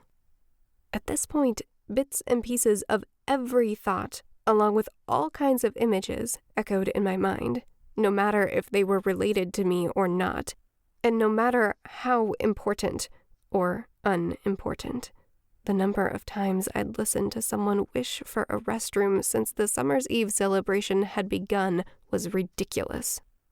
Weddings were a solemn and silent occasion, yet I felt as if I was standing in the midst of a raucous crowd, everyone jostling and yelling over each other. Amir waved for the guards to walk me down the aisle. I dragged my feet, but let them, fighting the urge to curl up in a helpless ball. I imagined a jar to contain the thoughts like Gideon had taught me, but it felt as if thousands of them scurried around, vying for attention. Each time I put one in the jar, 5 more rose to take its place. There were too many to manage. The mental jar dissolved. I concentrated my rage on Amir, which seemed to lower the volume of the rest of the room to a tolerable roar. Difficult to ignore, but manageable. "Where is my father?" I called across the enormous room. Maybe not so controlled after all. My fury broke through the soft enchantment of the crowd, ruining the ambiance, but though they murmured briefly, the response was contained, muted. "He'll be here shortly," King Amir replied. "Come to the altar now, Princess Arie." Though there was no sign he was telling the truth, I nodded. A small part of me protested, even though my feet kept moving. "She's such a happy bride." His melodic, gifted voice soothed those near the front, faces smoothed over. "She's such a happy bride," Enoch repeated, and this time the wave of assurance passed over the room so deeply that I felt it in my bones. Everyone's thoughts united as they repeated his words silently to themselves. Even though Enoch's words weren't directed at me, I still had to fight them. As they listened, the vast number of thoughts around the room dropped to a trickle. I'd never expected to want them back, but I wished for their presence now, for someone to still have enough awareness to resist. The faces I passed by were blank, empty, void of self-control. Was resistance even possible? No doubt Amir expected me to become docile as well. I didn't know what to do. If I struggled, it would reveal my gift. If I didn't... "Why does she seem unhappy?" Rena asked, unfazed. I could have kissed her. Finally, someone was speaking up. "It's customary to resist a wedding," Amir smiled at her. "If she did not, I would be dishonored." A tiny wrinkle stayed on her forehead as she watched me. Words wouldn't come. Concentrating, I willed her to be aware of the lies. "Isn't that right, Enoch?" Amir growled. "Princess Arie's struggles aren't real," Enoch intoned. "She will stop resisting now." And I did. As they deposited me in front of Amir, I stopped thrashing, despite my best intentions. Seeing that I'd lost this first battle, I gave in to the gift, allowing him to think it had removed my free will completely, willing my face into complacency. I still had one last resort. Chapter 26. Caden. My men and I slipped behind the guardhouse. When one guard left to take a leak, Navid glided after him and disappeared.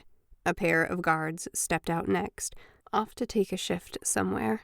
I took the lead this time, and Bosch followed. "Excuse me, sir." I spoke to the chattier guard, handing him a piece of rolled-up parchment. "It's your mother. There was an accident. You're needed at home as soon as possible." "What is it? What happened?" Under the helmet, his eyes were wide and panicked as he took the parchment, but didn't unroll it. "No time to explain, my friend," I urged him. "Just go. Run." He took off down the street, and I made to follow, hoping he wouldn't unroll the sheet and find it blank until a private alley. Behind me, I heard the other guard roar as Bosch did what he did best. "Stop! Thief!" A few minutes later, I returned to our hiding place behind the guard shack to find Bosch already there, tugging a helmet on. "I win." I grinned as I pushed back the sword strapped to my waist to sit. "Yes, you do." We waited for Navid, Daichi, and Ryo to trickle back with their new armor as well. The two cousins returned last, bickering as usual. "No time for that," I reprimanded them. "Let's go." We stepped out in pairs, making our way through the small town toward the castle where it rose ahead of us. Bosch and I entered the crowd, making its way toward the castle courtyard without a problem. A bottleneck at the gate slowed everyone down, but ahead of us, inside the castle gates, the vast courtyard swarmed with people, eating and drinking as they celebrated Summer's Eve. Daichi and Ryo slipped into a crowd a few paces back, still muttering under their breath to each other, while Navid took up the tale.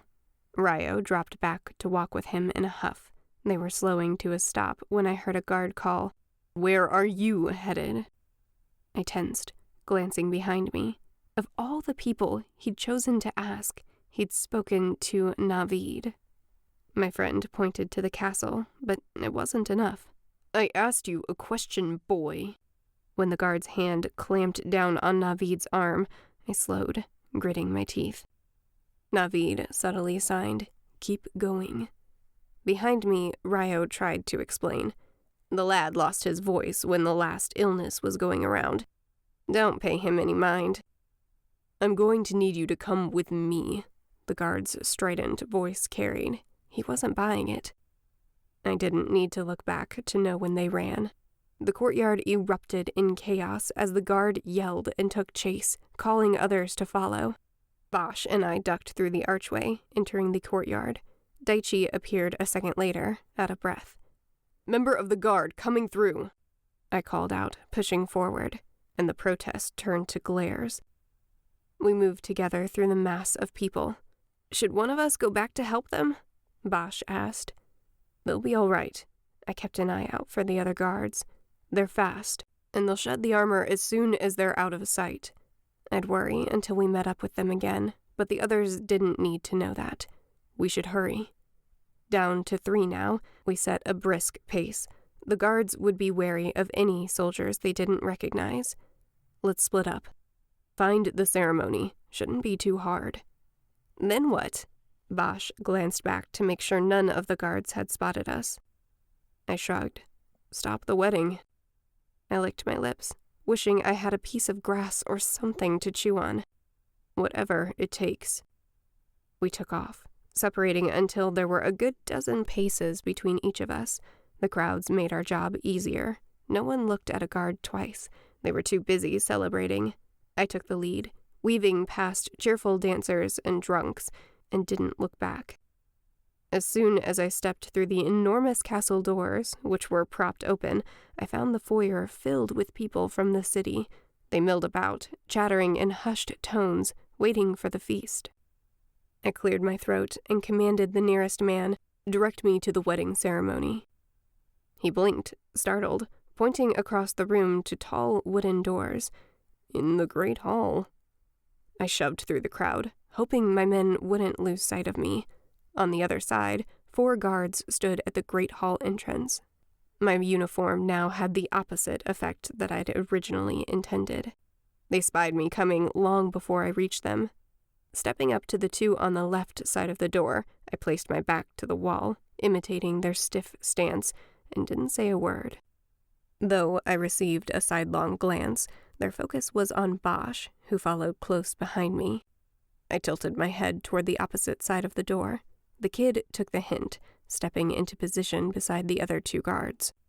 Daichi arrived next, and this time the guard beside me spoke. "We don't need you here. Go guard the entrance."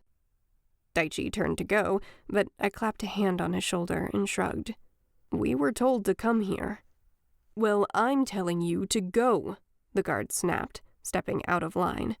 "The ceremony is already started. Now do as you're told or lose your post." Out of the corner of his eye, Daichi glanced at me, and I nodded, yelling, "Now!" He punched the guard in the gut. The clang of his fist hitting armor resounded. His face twisted, and he groaned as the guard tackled him. I spun to face the guard still by my side and threw my full weight into knocking him down. Wrestling on the floor, I pinned him, but he fought back, flipping me off and punching me across the face. I fell back into the crowd. They stared down at me, gaping, unsure whose side to take when both fighters appeared to be the king's men. The guard who'd thrown me climbed onto his feet. Behind him, my men fought bravely with the other 3 guards. I scrambled to my feet as well. We were outnumbered. Bosch crumpled to the ground, knocked out cold. Daichi roared and rushed his attackers, taking on 2 at once. I ducked when a fist came at my face. Turning back to the guard before me, narrowly missing the next punch, I swung wildly. The lack of aim had me hitting his shoulder, but it was enough to knock him off balance. One swift kick to the back of the legs, and he fell. I used the weight of my armor and dropped on top of him. The breath whooshed from his lungs. Placing my hands around his neck, I cut off his air. Though he struggled, he couldn't free himself. As I applied more pressure, he passed out. I stood, only to find that Daichi was also on the ground, and both remaining guards were headed right for me. My hand went to my pocket, and I gripped Gideon's talisman. He said to call. He said we needed an invitation. Well, maybe it was time to invite him. I rubbed the stick as I jumped to the side to avoid being tackled. "Finally," Gideon said as he materialized in front of me. He reached down to touch the shoulder of the guard at his feet. Both he and the man disappeared, then reappeared at the entrance. A second later, Gideon returned, alone, leaving the guard on the opposite side of the room yelling over the crowd between us. Gideon's mouth tilted in the slightest smile as he turned toward the remaining guards and said over his shoulder, "I thought you'd never take the hint." Chapter 47. Arie. I felt the slight weight of the tiny dagger tucked in my intricate braids, the only place I could think to hide it where it was still within reach. It was barely longer than my finger, but it was razor sharp. I hoped it would be enough. I'd yet to decide on the timing, whether now in front of everyone when he least expected it, or later tonight when we'd be alone. But it'd be more risk. Either way almost guaranteed my death. A monarch couldn't be killed lightly. The guards held me at the altar like a butterfly pinned down, but over the din of everyone's strangely idyllic and happy thoughts, I realized Amir was speaking aloud. Channeling my rage, I glared at him, and again, it gave me focus. "You will be a happy bride today," he murmured with a false smile. The power of his words flowed over the room like a soft gust of air. When Enoch repeated it, the strength of the words hit me like a wave. I smiled up at Amir. Why had I been upset? This was the happiest day of my life. Soft whispers from the minds around the room reached me of how beautiful I looked, of how lovely the ceremony, the the flowers, the sun shining in and blessing this glorious day. I reveled in each thought. The guards let go and stepped to the side as the king took my hands, pulling me up the 2 small steps to stand beside him. His beard brushed against my cheek as he kissed it, and his hot, moist breath touched my ear. In the midst of my excitement, my skin crawled. Some of the joy faded, leaving behind a strange sense of unease. Something wasn't right. When the king pulled back, he faced our guests. The rest of Khodafez celebrated in the courtyard, while others waited in the castle entrance, hoping to be invited to the wedding feast. They must have been terribly excited, because the noise was growing. Even as we began to complete the marriage rituals, my sense of wrongness grew. Stepping under the arch, where someone had woven white roses through the thin wooden slats from top to bottom, we followed the path of the White Runner, completing the symbolic matrimonial journey together and returning to the stand in front of the holy man. She will die tonight. Amir's thought broke through the bizarre excitement. As I slowly came to myself, my instincts screamed to let go of his hands, but I forced a smile. I couldn't let the velvet-eyed Jinni know that the gift of persuasion had begun to wear off already. Amir ignored tradition and gestured to me as he spoke to the room. "Isn't she a vision?" Everyone beamed and nodded like an ocean of idiots, and I listened as he relished his hold over them. Under the influence of a full-blooded Jinni like Enoch, they were primed to obey his every word. When he turned me to face the holy man, I let him, glancing over at Rena, who had the audacity to wink at me. My fury at my helplessness removed the last traces of persuasion, and I forced myself to do the hardest thing I'd ever done. I pretended I wanted to be there. Making my body relax and my eyes unfocus, I emanated everyone's cheerfully vacant expressions, as if the words had touched me too. "And you are a handsome groom," I crooned, swallowing back bile. "I'm so lucky to be marrying you." His eyes widened as his attention returned to me. "Yes," he agreed, and his smirk returned. "Yes, you are." He waved an impatient hand at the guards who hovered close by, and they stepped down from the platform so that it was only myself and Amir, with the holy man before us, a useless Myrrh on one side, and a chilling Jinni on the other. Taking my hands, Amir pulled me closer to him, and I obeyed, as if entranced. The only way I kept the attraction on my face was to imagine Caden instead. His warm, golden eyes, the soft fuzz of a dark beard just beginning on his jaw, the tiny curls that formed around his ears where his hair had grown a bit too long. The Jinni shifted behind the king, pulling me from my thoughts.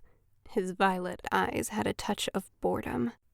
I let my eyes unfocus even more, so that Amir was just a blur as I continued, squeezing those meaty hands. "I've always liked your eyes," I said, picturing the gold flecks in Caden's eyes that I'd noticed from the beginning. "Your skin," I continued, thinking of the dark golden color of the ordinary boy without a drop of royal blood. Unlike Amir, although the king preened at the compliment, as I knew he would, I envisioned Caden's dark, thick hair in place of Amir's thin, gray fuzz. "Your hair and your lips," I added before I caught myself. That was too far. I was jolted back to the present as Amir pulled me uncomfortably close, flush against his body, his face inches from mine. "My lips are incredible," he said, falling from my lies as quickly as I'd fallen from the balcony into the ocean. With all eyes on us and completely under his spell, he savored the moment of his assumed victory. "Kiss me and find out." I ducked my head and tried to gather my wits about me. This was my opportunity, if I could stomach it. Feeling numb, I lifted my face. I can do this. Preening peacock that he was, he simply closed his eyes and made me come to him. I lifted a hand toward my hair, hiding my revulsion. I pressed my lips against his and forced myself to hold there, against his cold, fleshy mouth as I gripped the handle of the tiny blade. When he opened his mouth to kiss me back, I nearly lost the little bit of food I'd managed to eat that morning. I pulled the blade free from its sheath, careful not to slice myself. The angle made it difficult, but I set it against his throat and stepped back immediately, pressing the blade against his skin so he could feel the prick. Amir tensed as understanding and then anger crossed his face. "Unhand me," he began, but I pressed harder and he cut off as blood trickled down his neck. "Don't say a word," I hissed. "You will tell everyone here the truth." The enormous double doors to the great hall burst open with a crash, and a voice I recognized immediately rang out. "Stop this wedding!" Chapter 48. Caden. I spied Arie's blade pressed against the king's throat at the same moment as his guards. With her eyes on me, she didn't see them move in. They wrestled her away from his neck, wrenching the dagger from her hand. She cried out in pain. My men followed close behind me, and now that we'd opened the doors, the villagers poured into the room, mostly out of curiosity, assuming they'd been invited to the wedding as well, heading toward the tables filled with food along the back. The volume went from nothing to bizarre-level noise in a heartbeat. Chaos broke out across the audience as well, as if everyone seated suddenly woke up.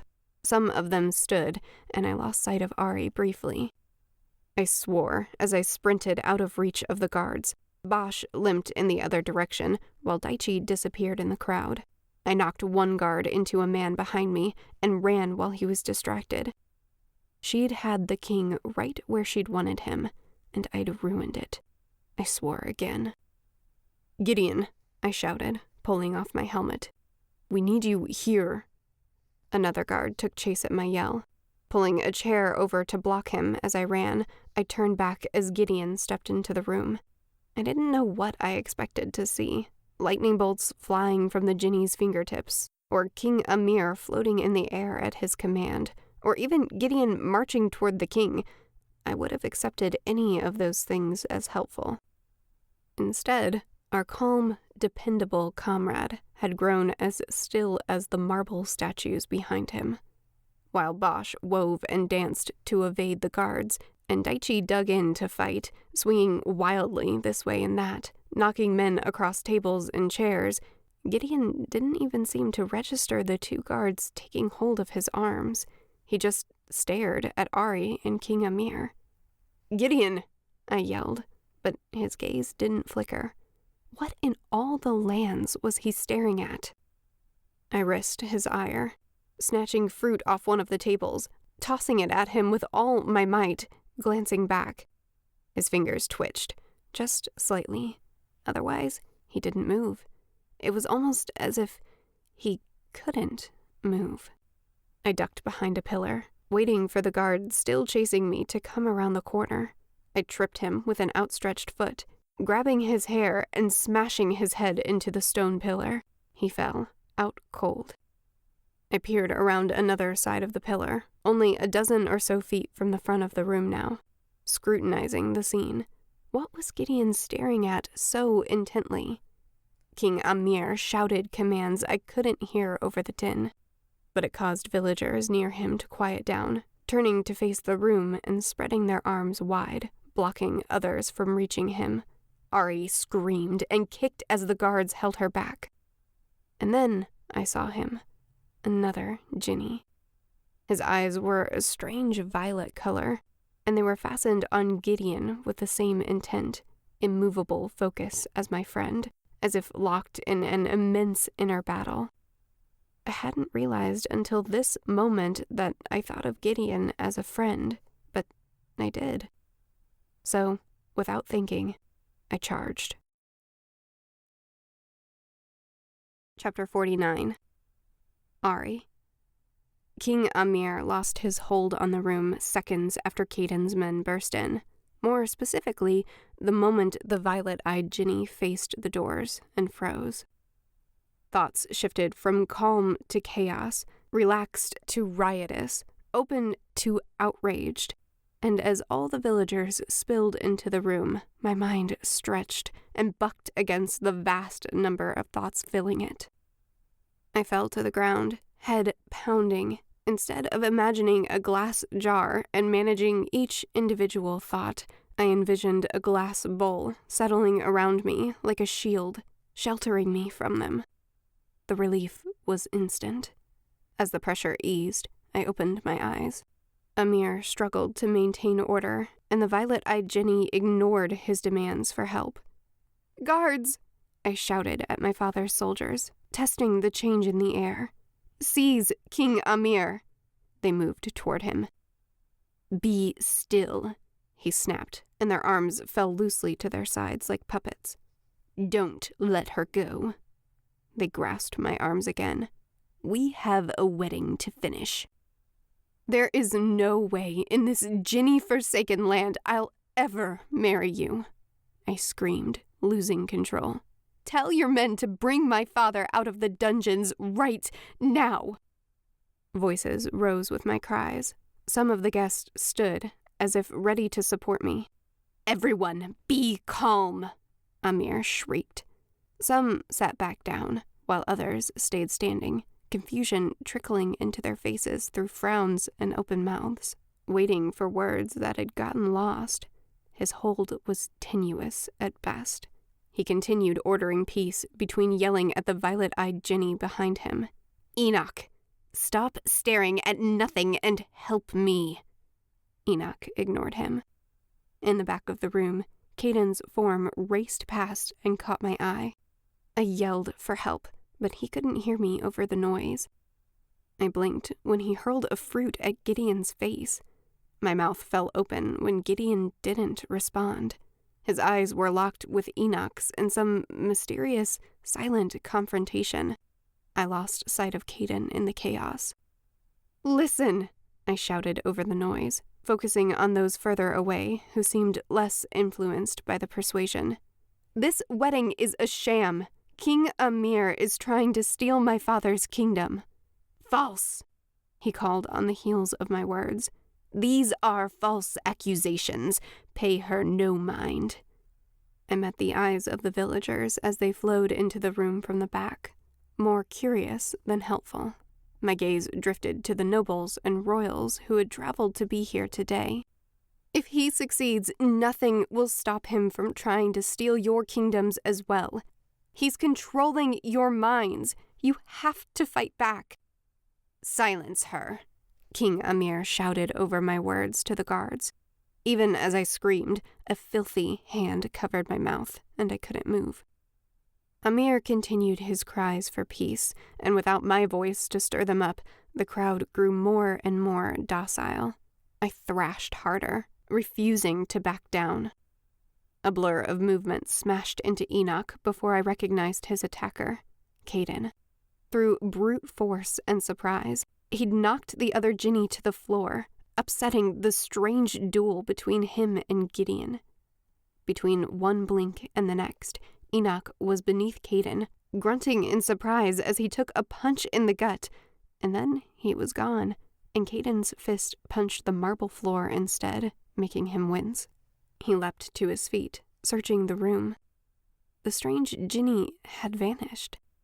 The guards still held me, but at Enoch's disappearance, King Amir stopped ranting. The stupor over the room lifted, the hand over my mouth eased up. Caden turned to me. Before he took 2 steps, a guard knocked him over the head with the butt of his sword, and he crumpled to the ground. I resumed my struggle, but they only gripped harder, and the hand over my mouth made it hard to breathe.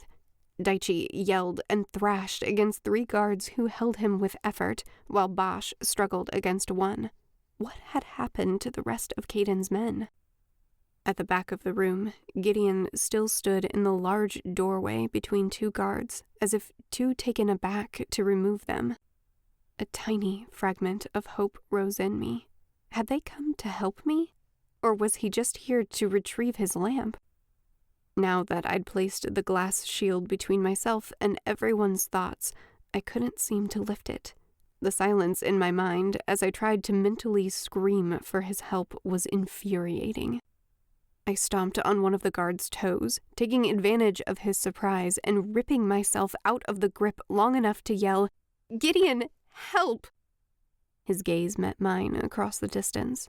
In one blink, he shifted across the room to stand in front of me, leaving his 2 guards blinking at the empty air between them.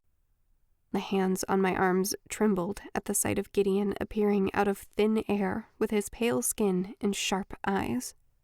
He spoke to the guards in that deceptively soft tone. "Why don't you 2 take the day off?"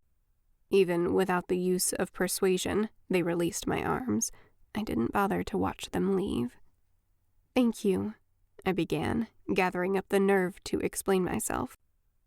Amir didn't give me a chance. He shoved the guards and holy man aside to stand beside us. "Did Queen Jezebel send you to replace Enoch? Is that why he left so abruptly?" I didn't miss the way Gideon's eyes flickered when Amir mentioned the name. "No matter," Amir continued, waving arrogantly at Gideon. "Help me reclaim the room." Gideon swiveled to face Amir with iron calm, ignoring his summons. "You think the Queen of the Jinn sent me?" The murmuring of the royals grew louder. I should be able to hear what they were thinking, but whatever I'd done seemed impossible to undo. I struggled to focus, pressing my fingers to my temple. In a room filled to the brim with people, the lack of thoughts made me feel strangely vulnerable. "Stand up," Amir snapped at the holy man, as if he hadn't even heard Gideon. "We have a wedding to finish. Come." The holy man lurched forward at his command, opening his notes. My feet turned to obey as well, until Gideon put a hand on my arm. His blue gaze, pinned to Amir now, had turned cold. "What is wrong with her?" Amir growled, as if Gideon was his servant. "Why does she not obey? I said, come." Though his gift swept over me, I fought it. Outwardly, nothing happened, but inwardly, it felt like bracing myself against an enormous wave. Without the violet-eyed Jinni's help, Amir wasn't strong enough to overpower my will, and I held my ground. I envisioned mental fingers slipping under the edge of the glass bowl that shielded me and heaving it up and off. A flood of thoughts rained down with hurricane force, but I opened up to them, hoping desperately that Gideon would somehow see everything and help me as I gripped his arm like a lifeline. "He's keeping my father in the dungeons." Ignoring the king and everything else at the panic in my eyes, Gideon nodded. "I'll find him." In an instant, he vanished, leaving everyone to blink at where he stood, unnerved by this strange Jinni magic. King Amir strode toward me, and his fingers closed around my arm, gripping hard enough to leave bruises as he spoke into the silence. "Tell everyone the truth, that you're happy to be married today." "If that's the truth, I don't think we'd be here." Caden's voice rang out only a few paces away, rescuing me even as my mouth opened against my will. Everyone's attention snapped to where he stood on the side, rubbing the back of his head and wincing where they'd hit him. I blew out a breath. He's okay. A thought from Caden reached me, louder than the rest, as if he was speaking to me intentionally. "You want to marry this guy? Or do you want us to bust you out of here? Just say the word." I swung my gaze to meet his warm golden eyes, and he winked. "You'll be quiet and sit down right now, young man." Amir's gift made Caden sit in the front row like a puppet. His golden eyes grew blank and unfocused. He couldn't fight it any more than the rest of them. "I'll deal with you after," Amir said. Then he turned to face me, stretching out his hands, palms up, expecting me to take them. This was the moment of truth. Caden had accepted my gift. Caden didn't think I deserved to die. Gideon didn't either. I felt a profound freedom, even with a complete lack of control. I stared at Amir's hands. My own were suspended midair. I pulled them back and lifted my eyes to his as a slow smile formed. No. Take my hands now, you little brat, Amir hissed at me under his breath. Once again, I felt the full weight of his gift flow over me, but I stood taller, letting my own gift carry me above the waves of persuasion. I lifted my chin to stare at him as I repeated myself even louder. I will not. How are you doing that? Amir hissed, eyes narrowing. Everything in me wanted to give in. My lungs couldn't get enough air, but I stood stiff and held his gaze. How is she resisting? I tried to ignore his thoughts as I faced the guests, addressing them instead. King Amir's purpose with this wedding was to steal my father's throne. He planned to kill both of us before the night ended. I felt their shock and horror as if it were my own. Glancing at Caden, I expected him to verify my words with his own testimony. After all, we'd heard Prince Dev's words, but Amir's gift still gripped him and his face was blank. How would you know that? Amir's anger shifted into a calculating fury that gave me goosebumps. No one knows that plan. How would she know unless? I saw him follow the train of possibilities to the logical conclusion as if he'd spoken it aloud. She has some kind of gift. A wicked smile curved his mouth and made my heart beat faster as he said, I've always thought there was something off about you. I'd wanted to tell them myself, but before I found the right words, Amir began. Your precious Princess Arie has been keeping a terrible secret from all of you. She is a gifted woman. The way he said those last words sounded more like he was telling them I had the plague. The reaction was deafening, even without my gift. She reads your mind, Amir continued. The terror spread, like shards of ice pelting my mind. I stood tall, the way I had against Amir's gift, lifting my chin and pressing my lips together, but my eyes betrayed me as I glanced at Caden, still vacant and expressionless. Not that he could stop what was coming next. They could easily call for a severance, for my execution. Prior to this moment, the idea would have made my heart race, but I'd faced death once today already. Instead of fear from my secret being revealed, I felt pure relief, like an enormous weight being lifted off my shoulders. It's true, I called above the clamor of voices, but I'm not the one abusing my gift. I licked my lips, calling on my upbringing to find the right words to twist the public opinion in my favor. Amir, with his gift of persuasion, has convinced each of you that you were attending a happy union today. You can see with your own eyes that this was never the case. My gift is the only thing preventing him from taking my father's kingdom by force.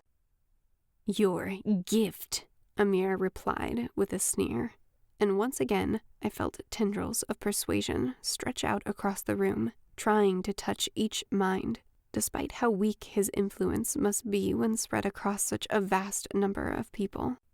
Your gift is to rip open a person's innermost thoughts and use them to your advantage. Cries of outrage sounded. People were listening to him.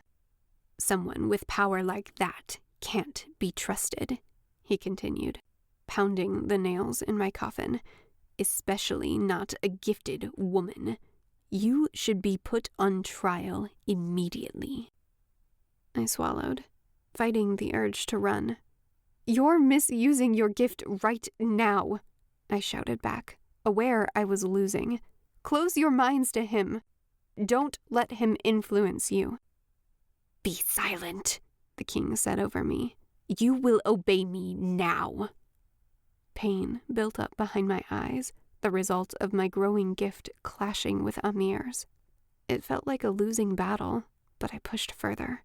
He should be put on trial. Reading minds is nothing compared to reshaping them completely without their consent. "So, you really can read minds?" Rena spoke up. I'd completely forgotten she was present. A silence radiated from her. This girl was undoing all my efforts with her innocent question. I swallowed, and it felt as if every single person within earshot held their breath, waiting for my answer. Yes. Spikes of emotion hit me as people digested my admission. Fear and surprise rose to new levels, as well as a fresh new wave of emotion that felt putrid and dirty. It took me a moment to recognize it. Hate. They muttered to each other, and I closed my eyes, wishing I could bring back the glass shield or find some way to hear one at a time instead of this swarm of thoughts like attacking hornets. As I stood there, taking deep breaths, I began to feel the differences between them. One silvery thread of hope stood out. When I focused on it, someone else's thought came through, clear and strong, stopping me in my tracks. I'm not alone. Chapter 50. Arie. Not alone.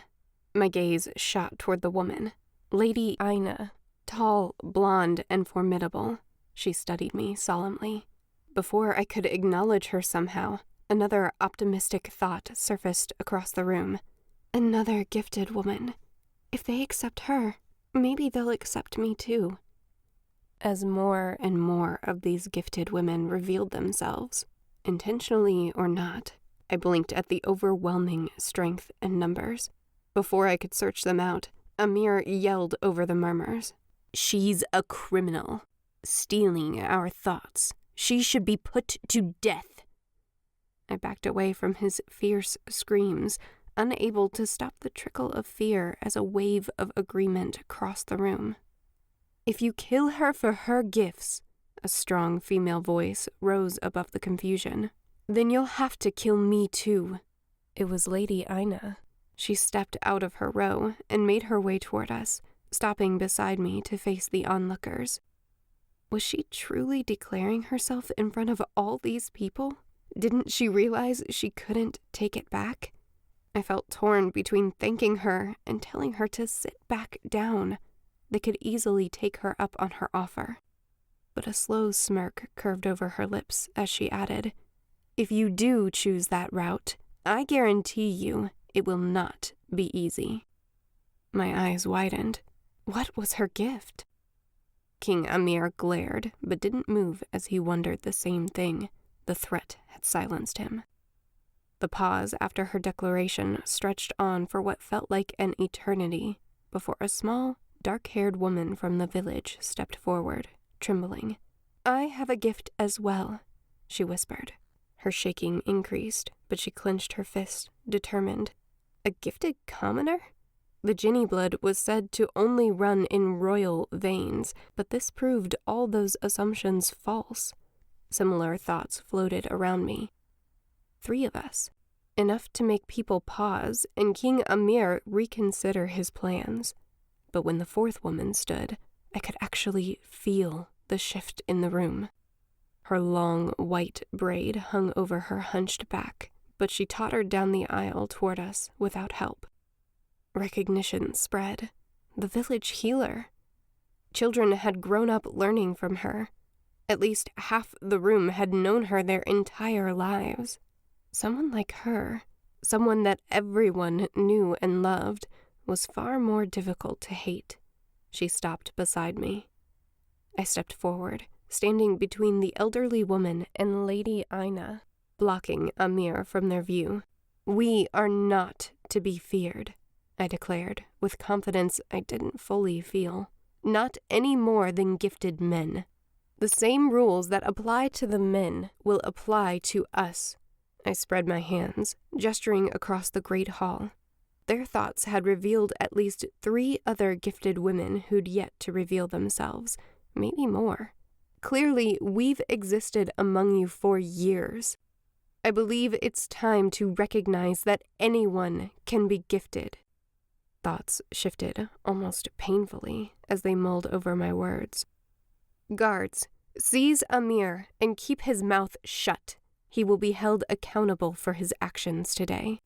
They obeyed, hands clapping over his mouth as they dragged him down from the platform. Using the momentum of the moment, I declared a bold proclamation in my father's absence. From now on, the kingdom of Khodafez will no longer require a gifted woman to go on trial or sever her gifts. They will be given all the same rights and privileges, along with all the boundaries and discipline, as the law allows gifted men. The same? Truly the same? No one knew how to respond. The whispers and shuffling made it hard to distinguish any one person's opinion unless I focused on them. My gift threatened to overwhelm me, and I let the thoughts go out of focus, becoming one loud hum to find relief. Lady Ina spoke up. My kingdom as well. The floodgates opened as rulers across the room declared themselves supportive of gifted women. Caden's gaze grew more focused, taking it all in, but staying seated, still under the persuasion. I tried to listen for his thoughts, but there were too many washing over me to single one out. Not in Kishti, a man snapped as he stood, whipping his cloak out of the way. I won't have it. It was King Zubin. His kingdom nestled just below ours, and I'd passed through it during my escape, not to mention spent multiple courtship tours under his roof, dining at his table. Despite all that, his hatred was palpable. I started to back up, but caught myself and stood even taller, meeting his gaze without flinching. You will abide by our laws as long as you are visiting Khodafez, I commanded. Anyone who abuses the rights of a gifted woman in Khodafez will be brought before the royal courts for punishment. To stand before the courts often meant imprisonment or worse. The threat was clear. Respect my wishes or leave. His face twisted into a snarl. Pushing his way past those still seated, King Zubin stormed out of the room. Gideon returned then, holding my father's limp form in his arms. With a gasp, I ran to him, kneeling as he set my father on the ground. Caden stood, walking toward us as if wading through water, but I barely noticed. Somebody help, I called, not caring that it wasn't dignified. Please, somebody help him. The dark stains on the bandage wrapped around my father's head, and his utter stillness terrified me. I dropped to my knees beside him.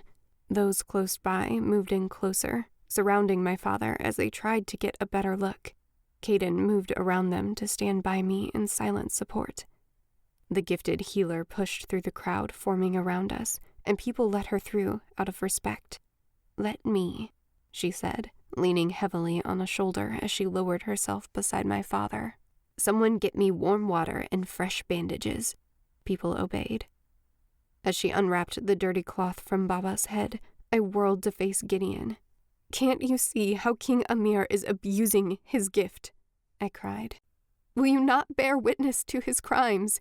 He needs to be stopped. Where is the king? Gideon asked. My gut clenched. When I spun to look at the dais, he was gone. Rena stood on one side, Lady Ina and the holy man on the other. But no Amir. His guards stood dumbly, holding the air between them as if they thought they still held the king. The coward had seen his chance during the chaos and disappeared.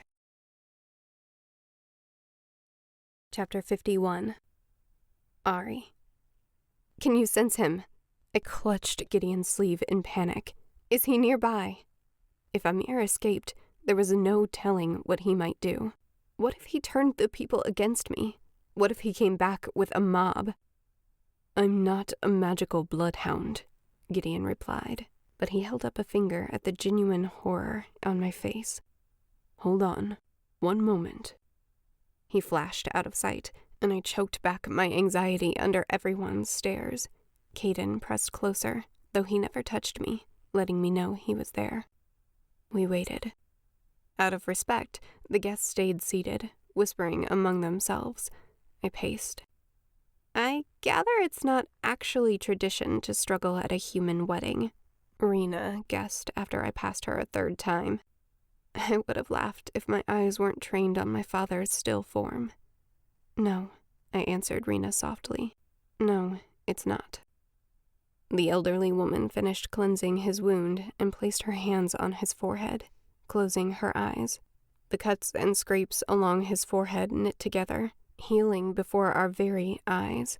The larger wound was slower to repair, but the sickly yellow and green hues along the edges faded into more healthy colors. The whole room watched the process intently. So, how do you know Gideon? Rena asked lightly. This time, I did laugh, though without humor. How do I? How do you know Gideon? That stopped her questions. The healer moved aside. Baba's wounds had turned to scars, yet he still didn't move or open his eyes. Gideon reappeared, alone, and all thought of the mergirl flew out of my mind. Where is he? I demanded. What happened? Amir is gone, he whispered, as if hoping to keep it private, but I had no such reservations. He can't be gone, I yelled. I need him to fix what he's done to Baba. A crease appeared between Gideon's sharp blue eyes as he frowned. He knelt beside my father, pressing a hand to his forehead. I'd never seen the Jinni's expression quite this uncertain before. My heart pounded harder. Something is wrong inside his mind, Gideon said finally, his soft voice carried in the stillness of the room. I've seen this before. The human body grows ill if a gift is pressed into it too strongly or for an extended period of time. Amir had been here almost 2 full weeks, and I had no doubt he'd pressed. Guilt suffocated me. Gideon stood slowly as he added, I don't have the skills to heal this kind of injury. I wanted to crumple. The only thing holding me up was the knowledge that Baba wasn't dead yet. I'd never imagined King Amir would go this far when I ran away. This was all my fault. What do I do? There has to be someone who can heal him. My voice broke. Caden stepped forward, breaking all rules of etiquette to wrap an arm around me. I let him, but resisted the urge to bury my face in his chest. I needed to be strong. Tell me what to do and I'll do it. You, I pointed to the gifted healer. Can you fix him? She met my eyes and shook her head. I've no experience with this sort of malady, Your Highness. Tears filled my eyes. I refused to let them fall while we had an audience. I was struggling to find words when Gideon stepped closer and murmured, There may be a way to help him. There are healers trained in lacerations of the mind. One of my tears escaped. I will find a healer for your father, for your sake, Gideon said, adding for only me to hear. And also for your mother's. I knew your face was familiar when we met, but I didn't recognize Hana until you told me your gift. My lips parted. You knew my mother? How? When? Gideon took my hands between his own, clasping them once, and then again twice more, in the way of the Jinn making a promise. That's a story for another time. I'll come back as soon as I can. He vanished. So many unanswered questions flew through my mind, but besides Gideon, the only other person who could answer them lay unconscious on the ground. His chest moved with each breath in and out, but he otherwise was still as death. Bring my father to his rooms, I commanded the servants. Make sure he's comfortable. Our kingdom was vulnerable. My people looked to me now. I pulled away from Caden and stepped past the holy man, who moved to the side. With everything that had taken place, especially the revelation of gifted women, I needed to show strength. No doubt Amir had spies in place for the slightest opportunity to return. I knew what I had to do.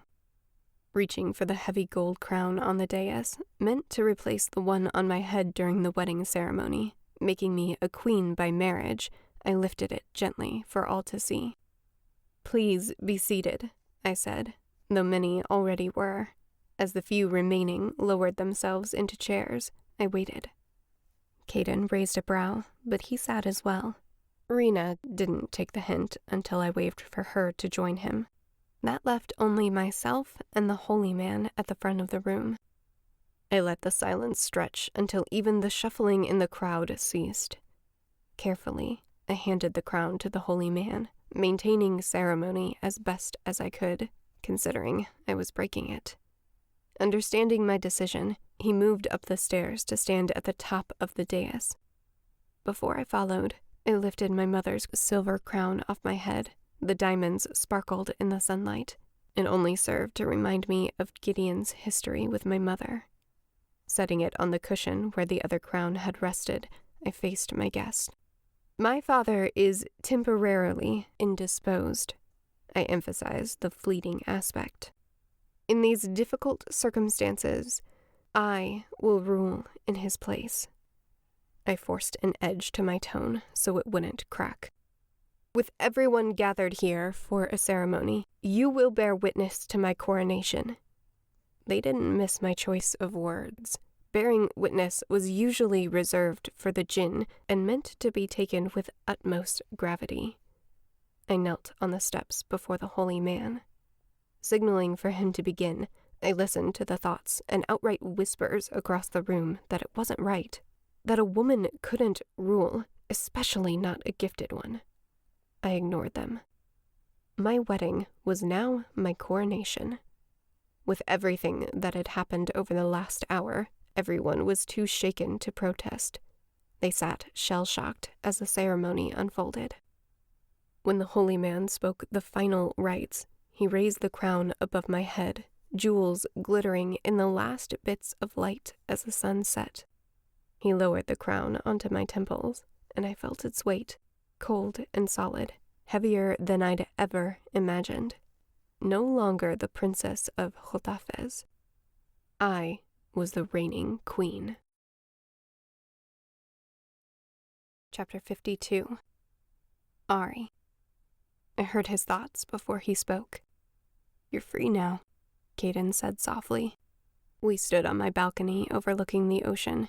He'd used the tunnels over the last few days, though I suspected he would have found a way in even if I hadn't shown him. I stared down as waves crashed into the cliffs below, creating white surf. The sound usually calmed me. Not today. "Free?" I scoffed, glaring at the waves.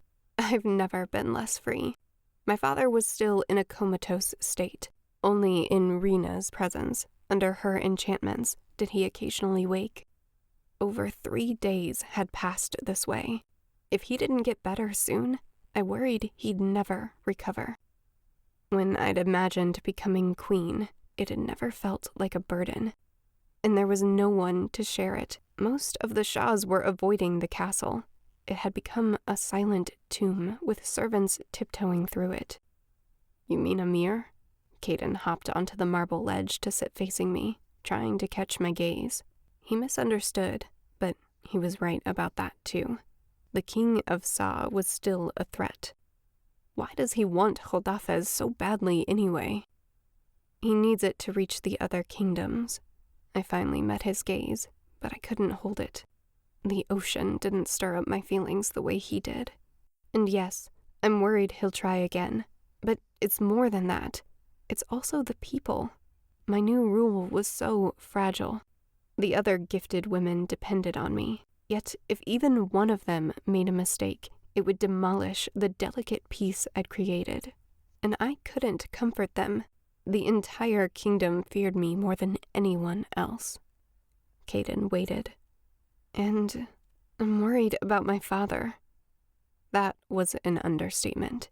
Gideon had promised to save him. The Jinni had come back only once, for mere minutes. No news. He'd asked for the lamp and vanished once more. I feared his own mission came first, and that there might not be a solution to be found. There's another healer on the way, Caden murmured. Bosch sent word he'd found someone, and the others haven't given up searching.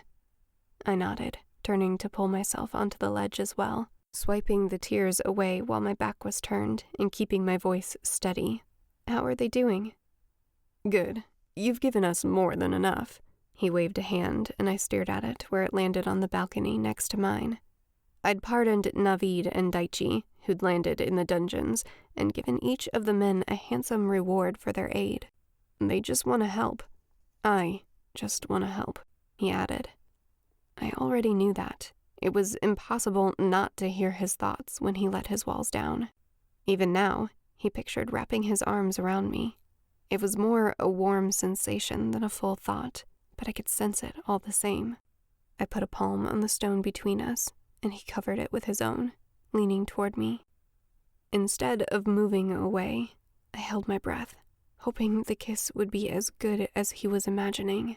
The seagulls called to each other, the waves crashed around us, and I let myself forget everything else, just for a moment. I closed my eyes, and his lips brushed softly against mine, light, tentative. I leaned toward him and kissed him back. He pulled away first, rubbing the back of his head, as if it still ached from the guard's blow during the fight. Tell her how you feel, he urged himself. I blinked, and the spell was broken. This couldn't happen. As much as I wanted to give in to the feelings, I pushed myself off the balcony until my feet touched the ground, putting distance between us. He was a weakness. If Amir found out, he'd exploit it. If the people found out, they would add his lack of nobility to their list of reasons I shouldn't rule. And, most importantly, I couldn't fathom allowing myself a moment of happiness when my father was in this state, when it was all my fault. It'll be okay, Arie, Caden whispered, as if it were him who could hear thoughts, not me. He'd jumped down as well to follow me inside, but stopped a few feet away from the threshold, unsure of himself. It was a side of him I'd never seen before. I supposed, now that I was queen, he wasn't sure how to act. His words pulled me out of my thoughts, as if dragging me to the surface of the water where I could breathe, penetrating the fog in my mind. I clung to the hope, but out loud, I only said, "You don't know that." The sunset glowed over the rippling waves and created a halo around Caden's form. His warm eyes shone golden brown in the fading sunlight as he stared back at me. He didn't make promises he couldn't keep, didn't lie, just stood there, opening his mind. It was comforting, and at the same time, too soothing. It wasn't right. You should go. I crossed my arms, bracing myself against the cool evening wind. Thank you for this latest information. I'll make sure you and your men are well compensated. Thank you, he said slowly, studying me with those golden eyes as if solving a puzzle. If you need anything... I don't, I interrupted, spinning to pass through the marble archway that led into my bedchambers, speaking over my shoulder. I'd rather you didn't come here again, actually, unless you have further information. Caden had followed, but he stopped in the middle of the room, blinking, hurt. I felt that brief moment of pain as if it were my own before he slammed his walls into place, hiding his thoughts from me. He'd accepted me as I was, accepted my gift, only for me to reject him. I pulled on the mask of a queen, cold and alone. I had to fix this by myself. I'd been weak before when I'd run away. I couldn't allow that again, and Caden was my biggest weakness. Settling onto my seat in front of my dressing table, I watched him in the mirror as he searched for words, even though I could no longer hear his thoughts. In typical Caden fashion, he avoided the argument. That's fine. It doesn't matter. I dropped my gaze to the jewelry, sorting through it so I wouldn't see his hurt. A quiet formed around him so deep that I couldn't sense him at all anymore. Unsettled, I whirled to face him, but he was already gone. My heart broke. It struck me as funny how it wasn't in two pieces, the way I'd always pictured. but more like how glass would shatter if dropped from a high point into thousands of tiny slivers so fragmented they could never be put back together again. Utterly destroyed. Though he couldn't hear me anymore, I wiped a tear that slipped down my cheek and whispered, "I think that's the first time you've ever lied to me." The end of Book 1. If you loved this book, support the author by leaving a review. It helps more than you know. Keep listening for a sneak peek at Book 2, The Jinni Key. Sign up for my author newsletter. Be the first to learn about Bethany Atazadeh's new releases. I'll also send you exclusive content for free. www.BethanyAtazadeh.com. The Jinni Key. Just a short year ago, on my birthday, I met him for the first time. My family sent me off covered in pale ceremonial shells, fixed to me from my neck all the way to the tip of my tail. My mother adjusted the colorful crown of vibrant ocean flowers before I waved her away. Nearby merfolk stared, unashamed, as I swam past. My long, red hair flowed behind me. Regally, I hope. The heavy attire weighed me down. With effort, I swam on, waiting until I reached a deep canyon that curved out of sight before I shucked the ensemble to swim faster. It was the day I finally saw the surface. As a young mermaid, only 16, I'd looked forward to this rite of passage my entire life. "Watch out for sharks or stray squid," my father's voice echoed now as I swam alone through dark caverns, slowly leaving the depths behind. I clutched the remaining shell necklace around my neck. Occasionally, I stopped to rest, but other than the occasional whale, the hours of swimming passed without incident. Breaking the surface, a light breeze hit my skin and air filled my lungs. I feasted my eyes on my first sunset and gasped. Yulia was lying. The color is nothing like her pet fish. I've never seen anything like it. I only had an hour or two before I'd have to return to our underwater kingdom, so I'd make the most of it. A small rock jutted out of the water a short distance from land. I dragged myself up onto it. Outside of the water, I felt heavy. The rock dug into me far more than it would at home. Nadia said the human world would lose its charm quickly. I pushed the thought away, settling onto the rock, savoring the sunset.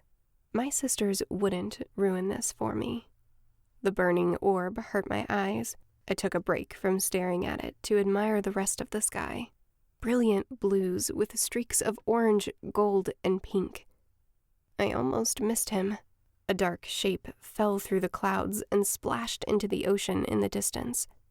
For a moment, I almost turned back to the sunset, but my curiosity got the better of me. Diving into the water, my powerful tail carried me to the spot in moments. The ripples on the surface above me showed the impact, but nothing else. Below, drifting toward the ocean floor, I spotted him. Was that a human or a Jinni? Either way, I knew the rules.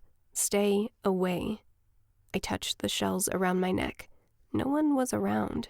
Maybe I'll swim a little closer, just to see. The fallen creature was a male with pale skin, almost translucent, and deep black hair like I'd never seen back home. A Jinni. According to the Elder Mer, they were far worse than humans, but this one wasn't doing anything particularly evil that I could tell. Fascinated, I swam closer to admire him. His eyes were closed, and he continued to sink. Bubbles escaped his mouth.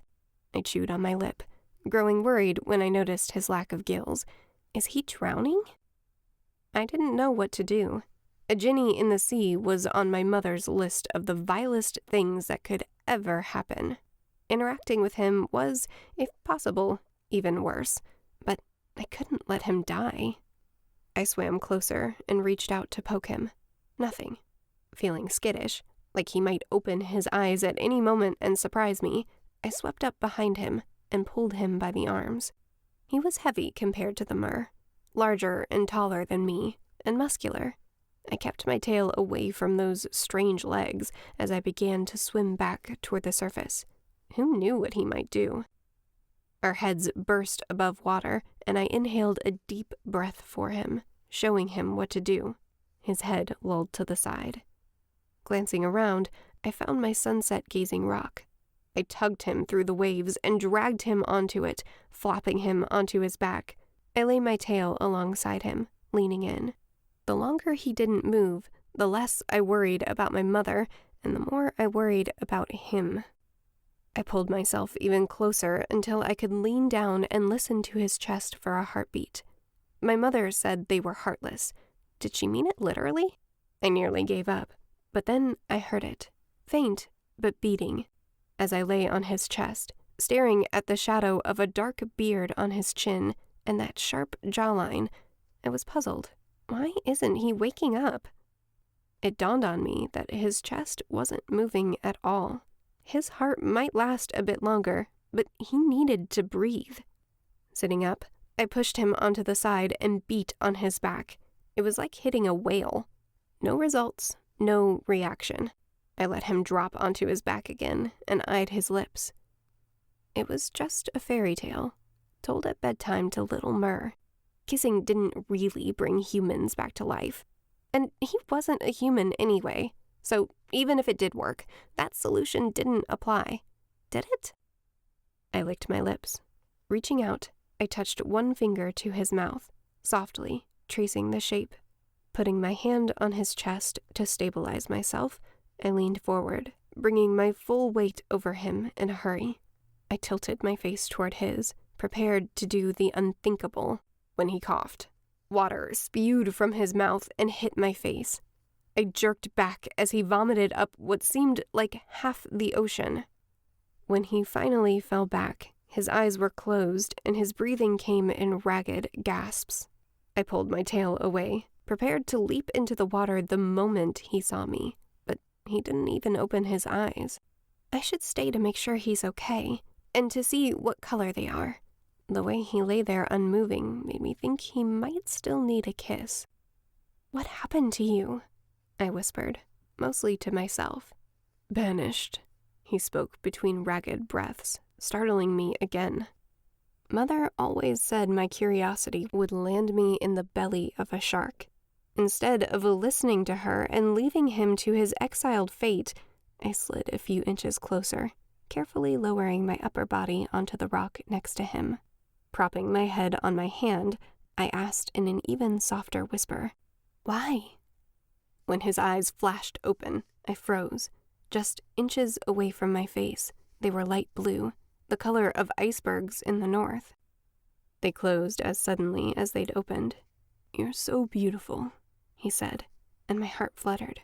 No one called me beautiful, not when they'd seen my sisters. "I must be dreaming." Half of me wished he could see me in the ocean, where my hair would swirl around me instead of hanging limp and wet on my shoulders, and the water would make my tail shimmer. The other part reminded me that Mother would kill me if she found out what I was doing. A dream would be better for both of us. "You are dreaming," I smiled down at him. He blinked in confusion, squeezing his eyes shut again, rubbing a hand across his face. I wanted to lift my tail and let the beautiful red scales shine and sparkle in the sunlight to convince him further, but my mother's voice in my head stopped me. The Mer and the Jinn didn't get along very well. It wouldn't do to upset him in this condition. Thinking this, I tucked the Jinni Key I always wore under my thick shell necklace to hide it before he opened his eyes again. Better not to overwhelm him. "What's your name?" I asked to distract him. Those blue eyes flew open, landing on my face. I brushed my hair back, feeling self-conscious. Nobody looked at me like that back home. He sighed, staring openly in his supposed dream state. His eyes traced the shape of my face, my lips. I blushed, thinking about how I'd done the same thing a few minutes ago. But he didn't know that, did he? "Gideon," he told me. His eyes were growing more alert, and his breathing came easier now. I should go. Can the Jinn use their gifts outside of their land? That made me nervous all over again. He hadn't done anything yet, but would I see it coming if he did? Would I even know what to look for? What's your name? He rolled over to face me. The sudden movement made me flinch and slide away instinctively. It's okay, he said, reaching a hand toward me. I won't hurt you. But I panicked. Leaping off the rock, I dove into the water away from the hand that had almost touched me. A Jinni hand. He leaned over the rock and peered down into the deep, searching for me. I let myself sink lower into the protective darkness. Though his face was distorted, he looked sad. I sighed and watched the bubbles float up to him, jealous of them. But my mother's voice in my head held me back. I stayed close as the water grew darker. The sunset was ending. I'd missed it. The whole reason I'd come here in the first place.